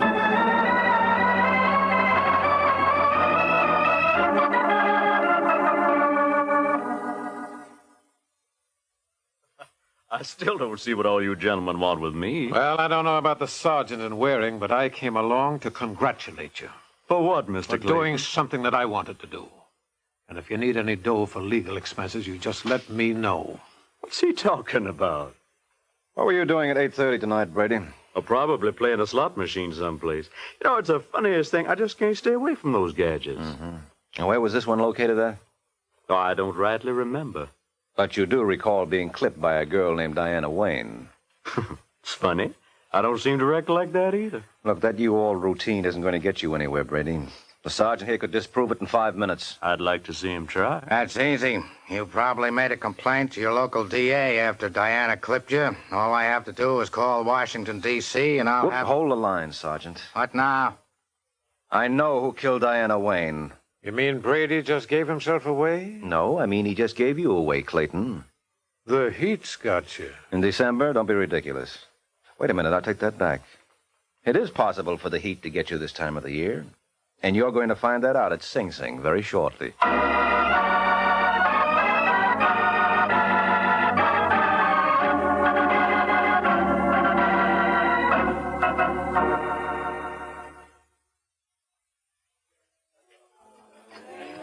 Got time for one more, Mike? No, got to run, Sergeant. No, you don't.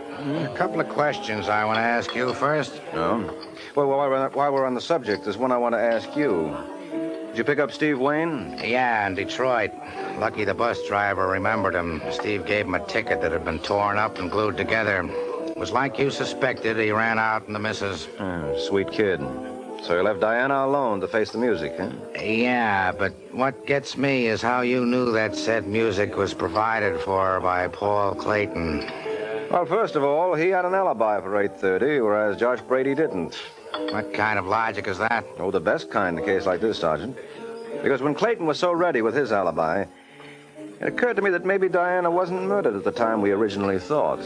What about that electric clock? Just a prop supplied by the killer. Never could have belonged to Diana. How do you know that? Well, an electric clock works only on alternating current. And in that section of New York... Yeah, sure. There, they only have DC, direct current. Mm-hmm. Remember how you blew a fuse when you tried to get it going? Well, as a matter of fact, the medical examiner now says that Diana was killed around 6:45. But what gets me is how you knew that. I didn't. All I knew was that the clock never belonged to Diana. How? Well, when you said you were going to call Washington, D.C., that D.C. rang a bell. Then I realized Clayton must have brought that clock with him to fix his alibi. Didn't I say all along that Clayton killed her? That you did. You wouldn't believe me. Well, he was the most obvious suspect, Sergeant. And we've all been conditioned by those mystery stories to believe that the most obvious suspect is always innocent. That'll teach you. Yeah, it's taught me a lot of things. If a man were to walk up to me this minute and announce he's planning to murder some girl, you know the first thing I'd do now? What? Set up a date in advance with some other girl so I wouldn't have to end the evening with you. Good night, Sergeant.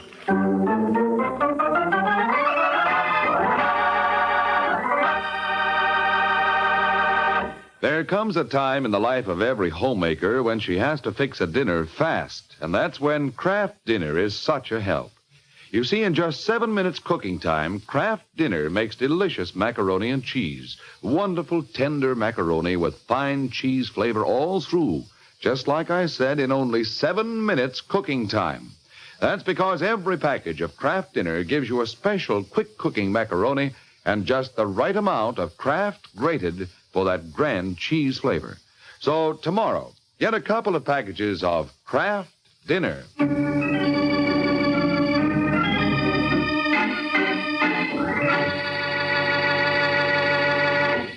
This is NBC, the national broadcasting company.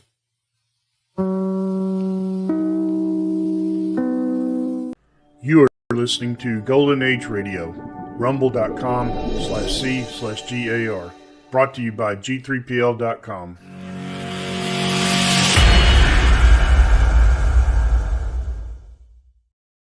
It was announced in May 1950 that Ilona Massey had been signed for the NBC summer series Top Secret. Massey was a Hungarian-born actress who had appeared in a handful of Hollywood features, including Rosalie in 1937, Frankenstein Meets the Werewolf in 1943, and the 1943 Ziegfeld Follies. Top Secret was slated to replace The Adventures of Christopher London in the Monday night 10:30 Eastern time slot.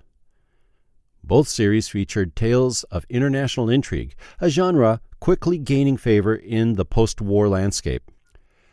Top Secret was one of several summer replacement series on NBC that year, a number of which featured female leads. Others in this summer replacement class included Kitty Pepper with Arlene Francis, The Penny Singleton Show, The Case Daily Show, Sarah's Private Caper with Sarah Berner, and Tugboat Annie with Betty Gard. Harry Junkin was tapped to direct Top Secret, and Alan Sloan wrote the scripts. The series was a result of a survey done by NBC indicating that listeners were getting tired of the private eye stories that were so prevalent during the 1940s and wanted something different with a bit more realism. Their research department reported back a strong preference for naturalistic, hard-boiled action without fancy frills. Wanted and Confidentially Yours also emerged from this corporate research. Top Secret aired from June 12th to October 26, 1950. It aired on various days and in different time slots during that run. For old-time radio researchers, I'm your announcer, Patrick Andre. Enjoy the show. This assignment began because of my friendship for Mary Bryant. It ended in tragedy. I can still hear that voice, flat, expressionless. No longer the voice of a man, but the voice of a thing. Religion is the opiate of the masses. There is no God. Religion is the opiate of the masses. There is no God.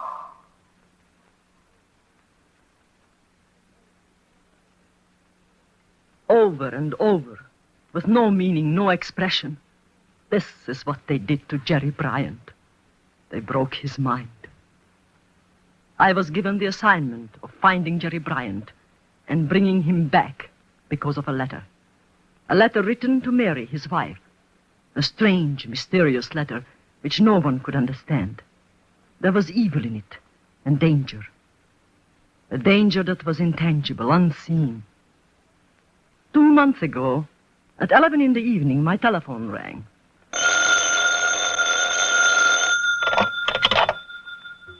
Hello?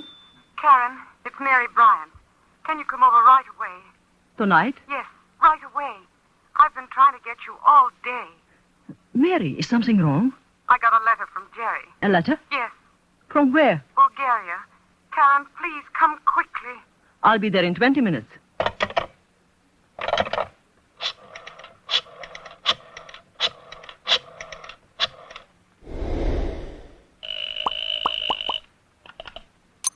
Yes? Mr. Hall, Yes. Who is this, please? Karen Gazer. Oh, yes, Baroness. How are you? I'm all right. I just heard from Mary Bryant. She got a letter from her husband from Bulgaria. Have you heard anything new? Yes. Can you tell me about it?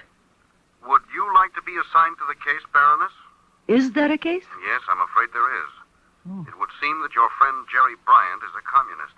Oh, but that is utterly ridiculous. I don't believe it. Well, can you come to my office in the morning? Certainly. Bring Mrs. Bryant with you. Yes. I've a recording I particularly want her to hear. A recording? Yes. Be in my office at 10 o'clock in the morning. Yes, Mr. Hall. Good night.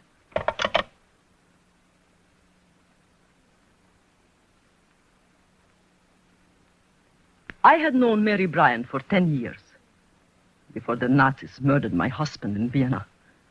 She had visited us in our home there. They were good Americans, both she and her husband. Jerry had inherited one of the largest fortunes in the country. He was president and owner of Bryant Industrial Chemicals Incorporated. It was unthinkable that he could be a communist. When I arrived at the apartment on Park Avenue, I needed only one look at Mary Bryant's stricken face to know that something was very wrong. Very wrong indeed. Oh, it's fantastic. It's fantastic that Jerry could have written such a letter. Mary, tell me the story quietly from the beginning. You know most of it. Sailed on the Queen Mary 2 months ago for a 3-week trip to Europe. On business? Yes. Bryant Chemicals has plants all over the world. Jerry went over to inspect some of the European factories. Where? Berlin, Hamburg, Paris, and I think Rome, Prague, and Sofia. And you haven't heard from him for how long? 6 weeks. When was he due home? He's a month late. I got a postcard from him written at Le Bourget Field in Paris. It was dated June the 18th. He said he was flying to Sofia that night and that he'd be home in 2 weeks. And nobody has heard from him since? Nobody. I telephoned the office in Paris. Talked to the man who saw him off for Sofia that night. Nobody here has heard from him. Nobody in Paris knows where he is. The American legation in Sofia haven't heard from him either. He's vanished, literally dropped off the earth. I'm so worried I'm almost sick. Oh. Let me read the letter again, please. I know something's happened to him, Karen. This letter just doesn't make sense. He's never written me a letter like that in his life. Is it his handwriting? Yes. You're sure? Yes, Karen, I'm sure. May I look at it again? She handed me a letter, a single sheet of plain white paper, in an envelope postmarked Sofia. The sentences were short and stilted. They did not sound like Jerry Bryant. Dear Mary, I am staying in Sofia for good. Do not worry. I am fine. I am happy. I cannot live any longer in America. I am giving up everything to work for the cause. Communism is the only hope. Don't try to communicate with me, Jerry. It's insane. It's absolutely crazy. Mary, intelligence assigned me to find Jerry. Oh, Karen, I'm so glad. My chief, Mr. Hall, wants to see you. We are to go to his office tomorrow morning at 10 o'clock.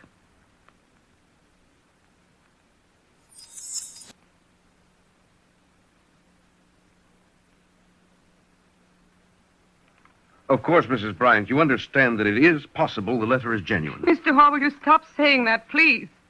There is no possibility the letter is genuine. He was forced to write it. I know he was forced to write it. I know that he couldn't write a letter like that of his own free will. I agree with Mrs. Bryant. I know her husband, too. He couldn't have written that letter. I would like you both to listen to a recording. We monitor Radio Sofia as a matter of course. A week ago, the announcement was made that a Mr. Jerome Bryant, president of Bryant Chemicals Incorporated, would make a speech later that evening. A speech? The recording, which I'll play for you, is an actual transcription of the broadcast as it was made in Sofia. I'd like to know whether or not this is your husband's voice. Have you heard this, Karen? No. It's rather a shocking record, Mrs. Bryant. Truth everywhere can be known. This is Jerome Bryant of New York City. Yes, it's him. I am speaking from Sofia. Speaking to the world so that the truth everywhere can be known. I was a Wall Street warmonger. I am or was a member of one of the richest families in America. What's he what I'm saying? talking about I know, and I Quiet. swear it is the truth. Day after day I attended meetings. Meetings held behind closed doors. Meetings at Wall Street, at which Wall Street millionaires planned in human life their dealings, in suffering, in blood. Oh, he's crazy. They've America driven does him not crazy. care how much blood is spilled as long as the Bryant. dollars keep rolling in. I myself has participated in discussions where the subject was how much money could be made out of selling arms and ammunition to the poor half-savage natives to kill themselves with in civil war. You can prove my story by going down to the foot of Wall Street where it meets with Broadway. Right at the end, looking down that street of greed, is my office. Right at the end of Wall Street where it meets Broadway, facing east. Shut it off, That is Mr. where I Hall. have Shut it myself off. planned how much money I could make out of human life. Sickening. Just sickening. At the foot of Wall Street, corner of Broadway. Do you know what building faces east? Building? What building? The building where those meetings were supposed to be held is Trinity Church.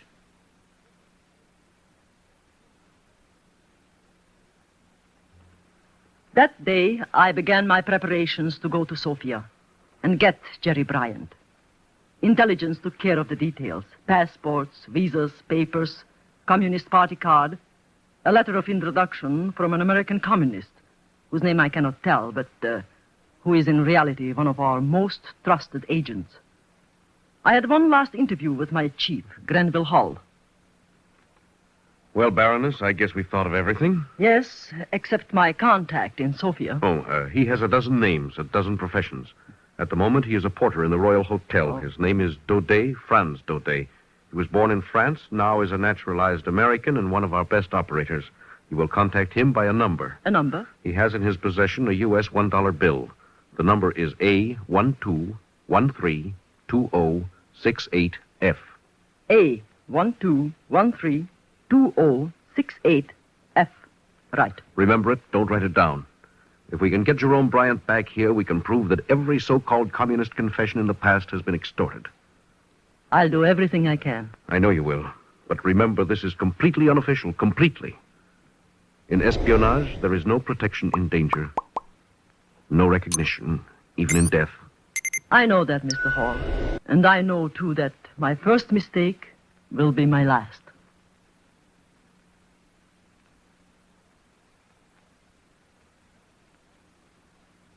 That night, I flew to London.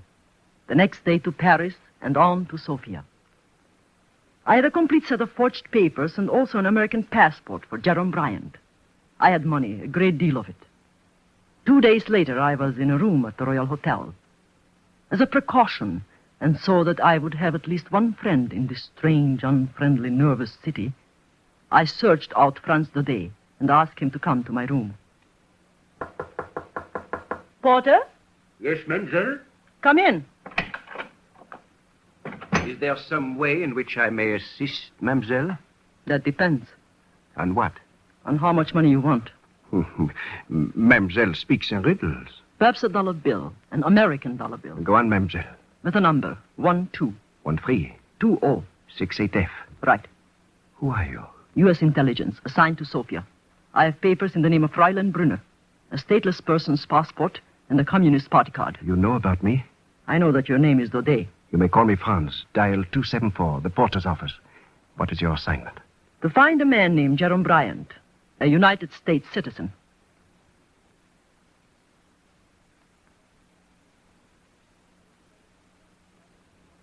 Then followed the months of total inaction. The long, slow struggle that only a spy can understand. Every move had to be considered. I began to make contacts with important communists. I began to collect information about the Ministry of Political Integrity. The commissar was a man named Manilov. How I made friends with him does not matter. In espionage, as in love and war, all is fair. It took bribe money and a lot of it to find out that Jerome Bryant was being held a prisoner in the experimental wing on the ministry building in downtown Sofia. At the end of 2 months, Comrade Manilov was in love with me. I encouraged him in every way I knew, and I know many, many ways. At last, after some rather strong drinks, he himself brought up the subject I had been wanting so long to discuss. You know, I've been wondering if you might be able to help me. Oh, Yuri, you have only to ask me. You know that. We're having some difficulty with an American prisoner, a man named Jerome Bryant. Yuri, do not talk about your business. I have some more wine. And this is important. Dr. Musiewski has been experimenting with him. Hypnotism done electrically. Hypnotism? He has been making broadcasts for us. Excellent broadcasts. But lately, something seems to have happened to him. He keeps calling for his wife. I thought perhaps that... That what? That you might be able to comfort him a little. In these experiments, the subject's every whim must be gratified. We want the surrender to seem self-induced. I understand. Leave it to me. Come down to the ministry in the morning. I will show you a few of our patients. We're very anxious that the experiments on Bryant be successful.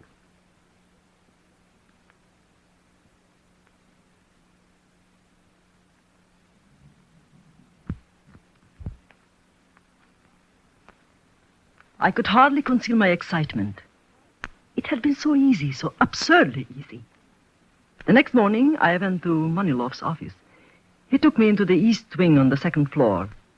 I had been expecting a prison. Instead, behind 2 heavily locked doors was a bare wooden corridor.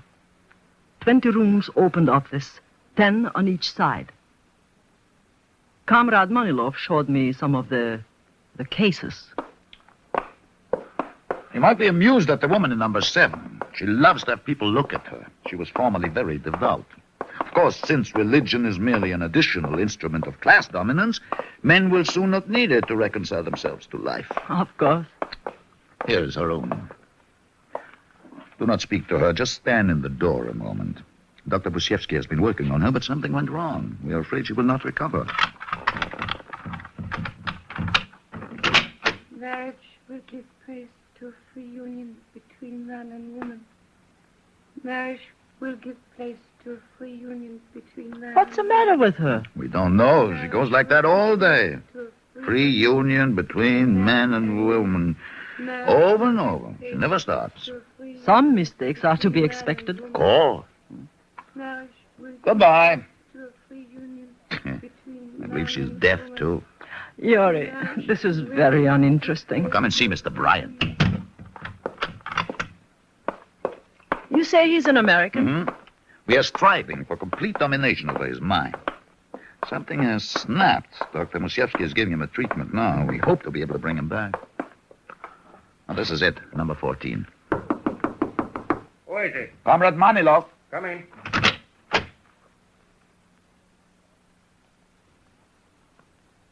I could hardly believe my eyes. A man was strapped to what looked like an operating table. From metal bands around his head, wrists, and ankles, wires led to a square machine on a desk. I bit my lips to keep from saying his name. It was Jerome Bryant. His hair was matted and uncut. His face was pasty white. His eyes were closed. It took a tremendous effort to remain casual, disinterested. The machine made a low humming sound that seemed to fill the room. Comrade Brunner will be glad to help you, Doctor, if there's anything she can do. Yes, of course. I'm nearly finished with him. Just half an hour today. He keeps calling for his child. His child? I believe he may mean his wife when he uses the word baby. Oh. Perhaps when he regains consciousness, you might try to soothe him a little. Talk to him gently. The sound of a woman's voice might prove beneficial. This machine is still experimental. We wish to dominate the mind without causing insanity. And sometimes the smallest details help. Are you finished the treatment? In a few moments. I'll be in my office. We can have lunch when you're through, huh? Yes, Yuri. I'll see you later. I wish to give him a little more. America is bad. America is bad. True honesty is found only in the proletariat. True honesty is found only in the proletariat. Religion is the opiate of the masses. Religion is the opiate of the masses. Speak to him. What shall I say to him? Something from the party line. Speak quietly. Go ahead. Democracy is intolerant and decadent. Democracy is intolerant and decadent. Good. Sometimes they will not react to any voice but mine. We wish the ideas to become a part of the personality, not a hypnotic state. Is he kept like that for long? No, he's had enough for today. How often do you do this? Every day for an hour. Is he in pain? No. We send a very light oscillating current through his temples and wrists. It is the gland injections that cause the delirium. Talk to him yourself. Tell him you are taking the place of his wife, that she does not love him anymore. You can leave the details to me, Doctor. Yes, I'm sure we can. You see, we wish him to make a special broadcast. Oh? When? The day after tomorrow at night, 8 o'clock in the old opera house. We would like him to sound perfectly natural, as though the speech was his idea, not ours. Baby, there it is again, baby. I'm sure it is his wife. Say something. Jerry, darling, I'm your baby now. Smell my perfume. I'm your baby. Come on, smile for me. Well, smile. I will leave you with him. You are doing splendidly. Your face is so hot, Jerry. Oh, poor baby, smile at me. If you want me, I will be across the hall. All right. Jerry, darling, smile at me. Jerry. Baby, I'm sick. I'm so sick. Jerry, look at me. It's Karen. Karen, open your eyes and look at me. Marriage will give place to a free union between man and woman. Marriage will... Jerry, what have they done to you? Jerry, listen, it's Karen. America is bad. America... No, Jerry, that's not true. I'm your friend. I'm Karen, Mary's friend. Mary? Mary's safe in New York. Yeah. Jerry, listen. Can you understand me? Yes. They want you to make a broadcast. Not tomorrow night, the next night. Do you understand that? Yes. Do exactly what they ask. I'll try to come with you. Tell them you want to see me tomorrow and that you want me to come to the broadcast. Do you understand? True honesty is found only in the proletariat. True honesty... No! Jerry, no! Jerry, open your eyes. Yes, that's it. Now look at me. Look at me. I'm Karen. Yes. If I can get you out of this building, I can get you home. Do you understand that? Yes. Well, who am I? America is bad. America Jerry, please, bad. please. America is trying to buy the world's Stop respect it. with money. Stop it, Jerry, America listen to me. Trying to buy the world's respect with Jerry, money. no. America is Jerry, trying to no. buy the world's Jerry, respect I'm with Karen. money. Stop it. Stop it.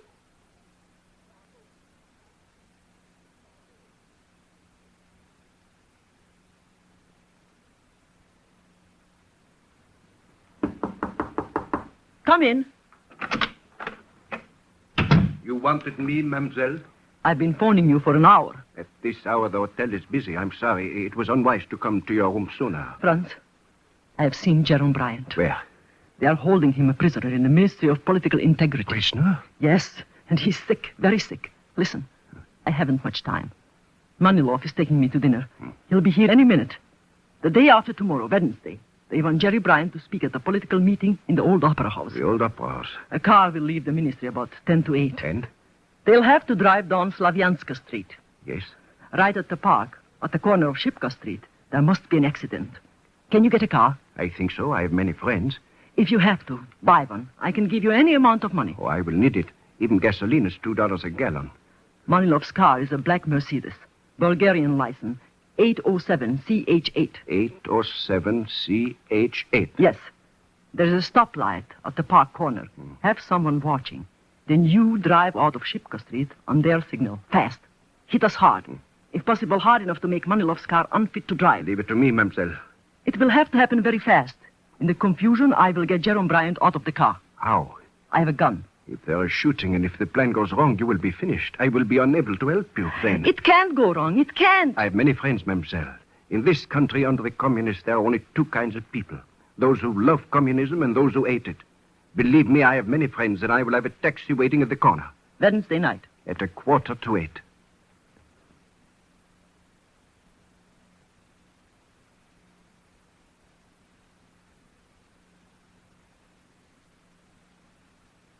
Jerry, are you all right? All right. The doctor is coming. We are going for a drive in a car. Do you understand that? A drive? Yes. And there will be an accident.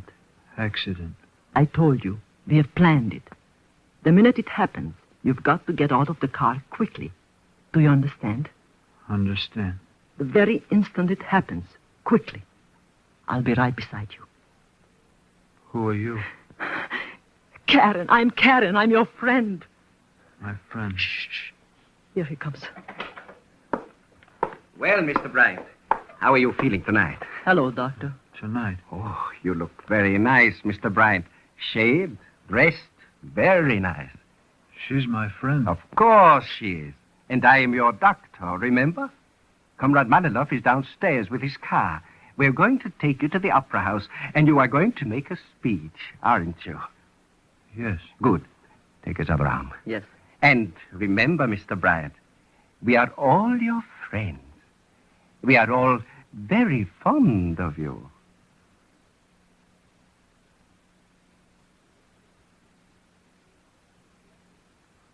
We left the building, and we drove down Slavianska Street through light traffic. As I had planned, Jerome Bryant and I were in the back seat. Manilov was driving.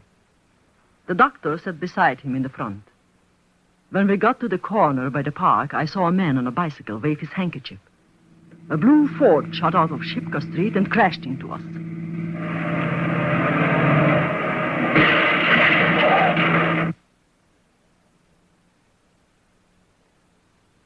For a moment, we were stunned. The doctor hit his head on the dashboard and slumped down unconscious. I kept Manilov covered with my gun. And then Jerome Bryant started to cry, and he wouldn't move. He just sat there, babbling. In a matter of seconds, a crowd collected. A policeman helped Manilov out of the car, and in a few seconds, the whole scheme had backfired.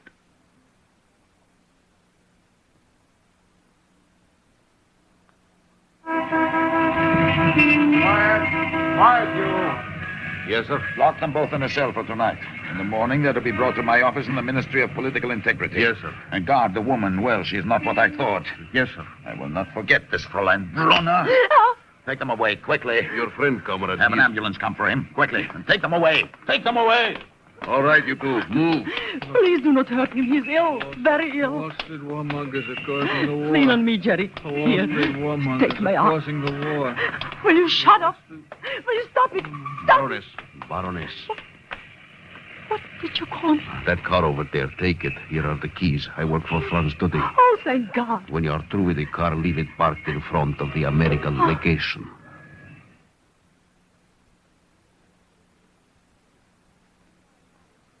Three hours later, Jerome Bryant and I were on a plane to Paris. The next day at noon, we took off from Paris for New York. And late that night, Jerome Bryant was at home in his bed. But that is not the end of the story. His mind wouldn't clear. I visited him yesterday. Mary took me up to his bedroom. Karen, wait. Before you go in. What is it, Mary? He's no better. None at all. Mr. Page is with him. Mr. Page? Yes, our minister. Oh. Seems to soothe Jerry when Mr. Page reads to him. He reads him little stories and the Bible. We don't know if he understands them or not. But we've got to get his story from his own lips. We've got to prove that all these confessions are phony. Shipkoff, Mincenti, Vogler. The fact that the man in there on that bed was once president of Bryant Industrial Chemicals will prove what he's been through. Yes, but don't you... Mr. Page is reading to him. Oh, anoint my head with oil, my cup runneth over. Surely goodness and mercy shall follow me all the days of my life, and I will dwell in the house of the Lord forever. Jerry, Karen's come to see you. Hello, Jerry. Say hello to Karen, darling. Say hello.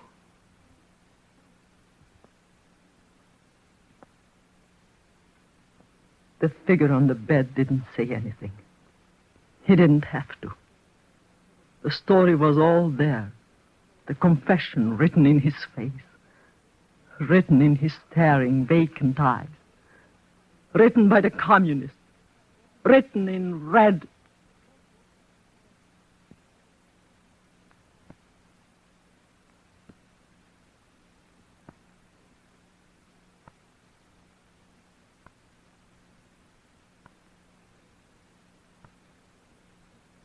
You have just heard Top Secret, starring Ilona Massey. Transcribed stories of present-day intrigue and espionage. Here is Miss Massey to tell you about next week's story. Next week, the story of a plot against New York City. A story of ruthlessness, terror, and intimidation. Disaster. Next week on Top Secret.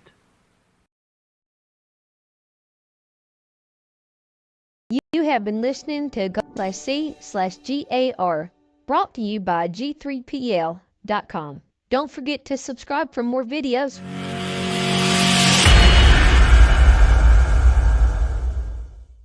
I would like to extend my sincere gratitude to Old Time Radio Research Group for their remarkable efforts in preserving and archiving the captivating world of old-time radio programs.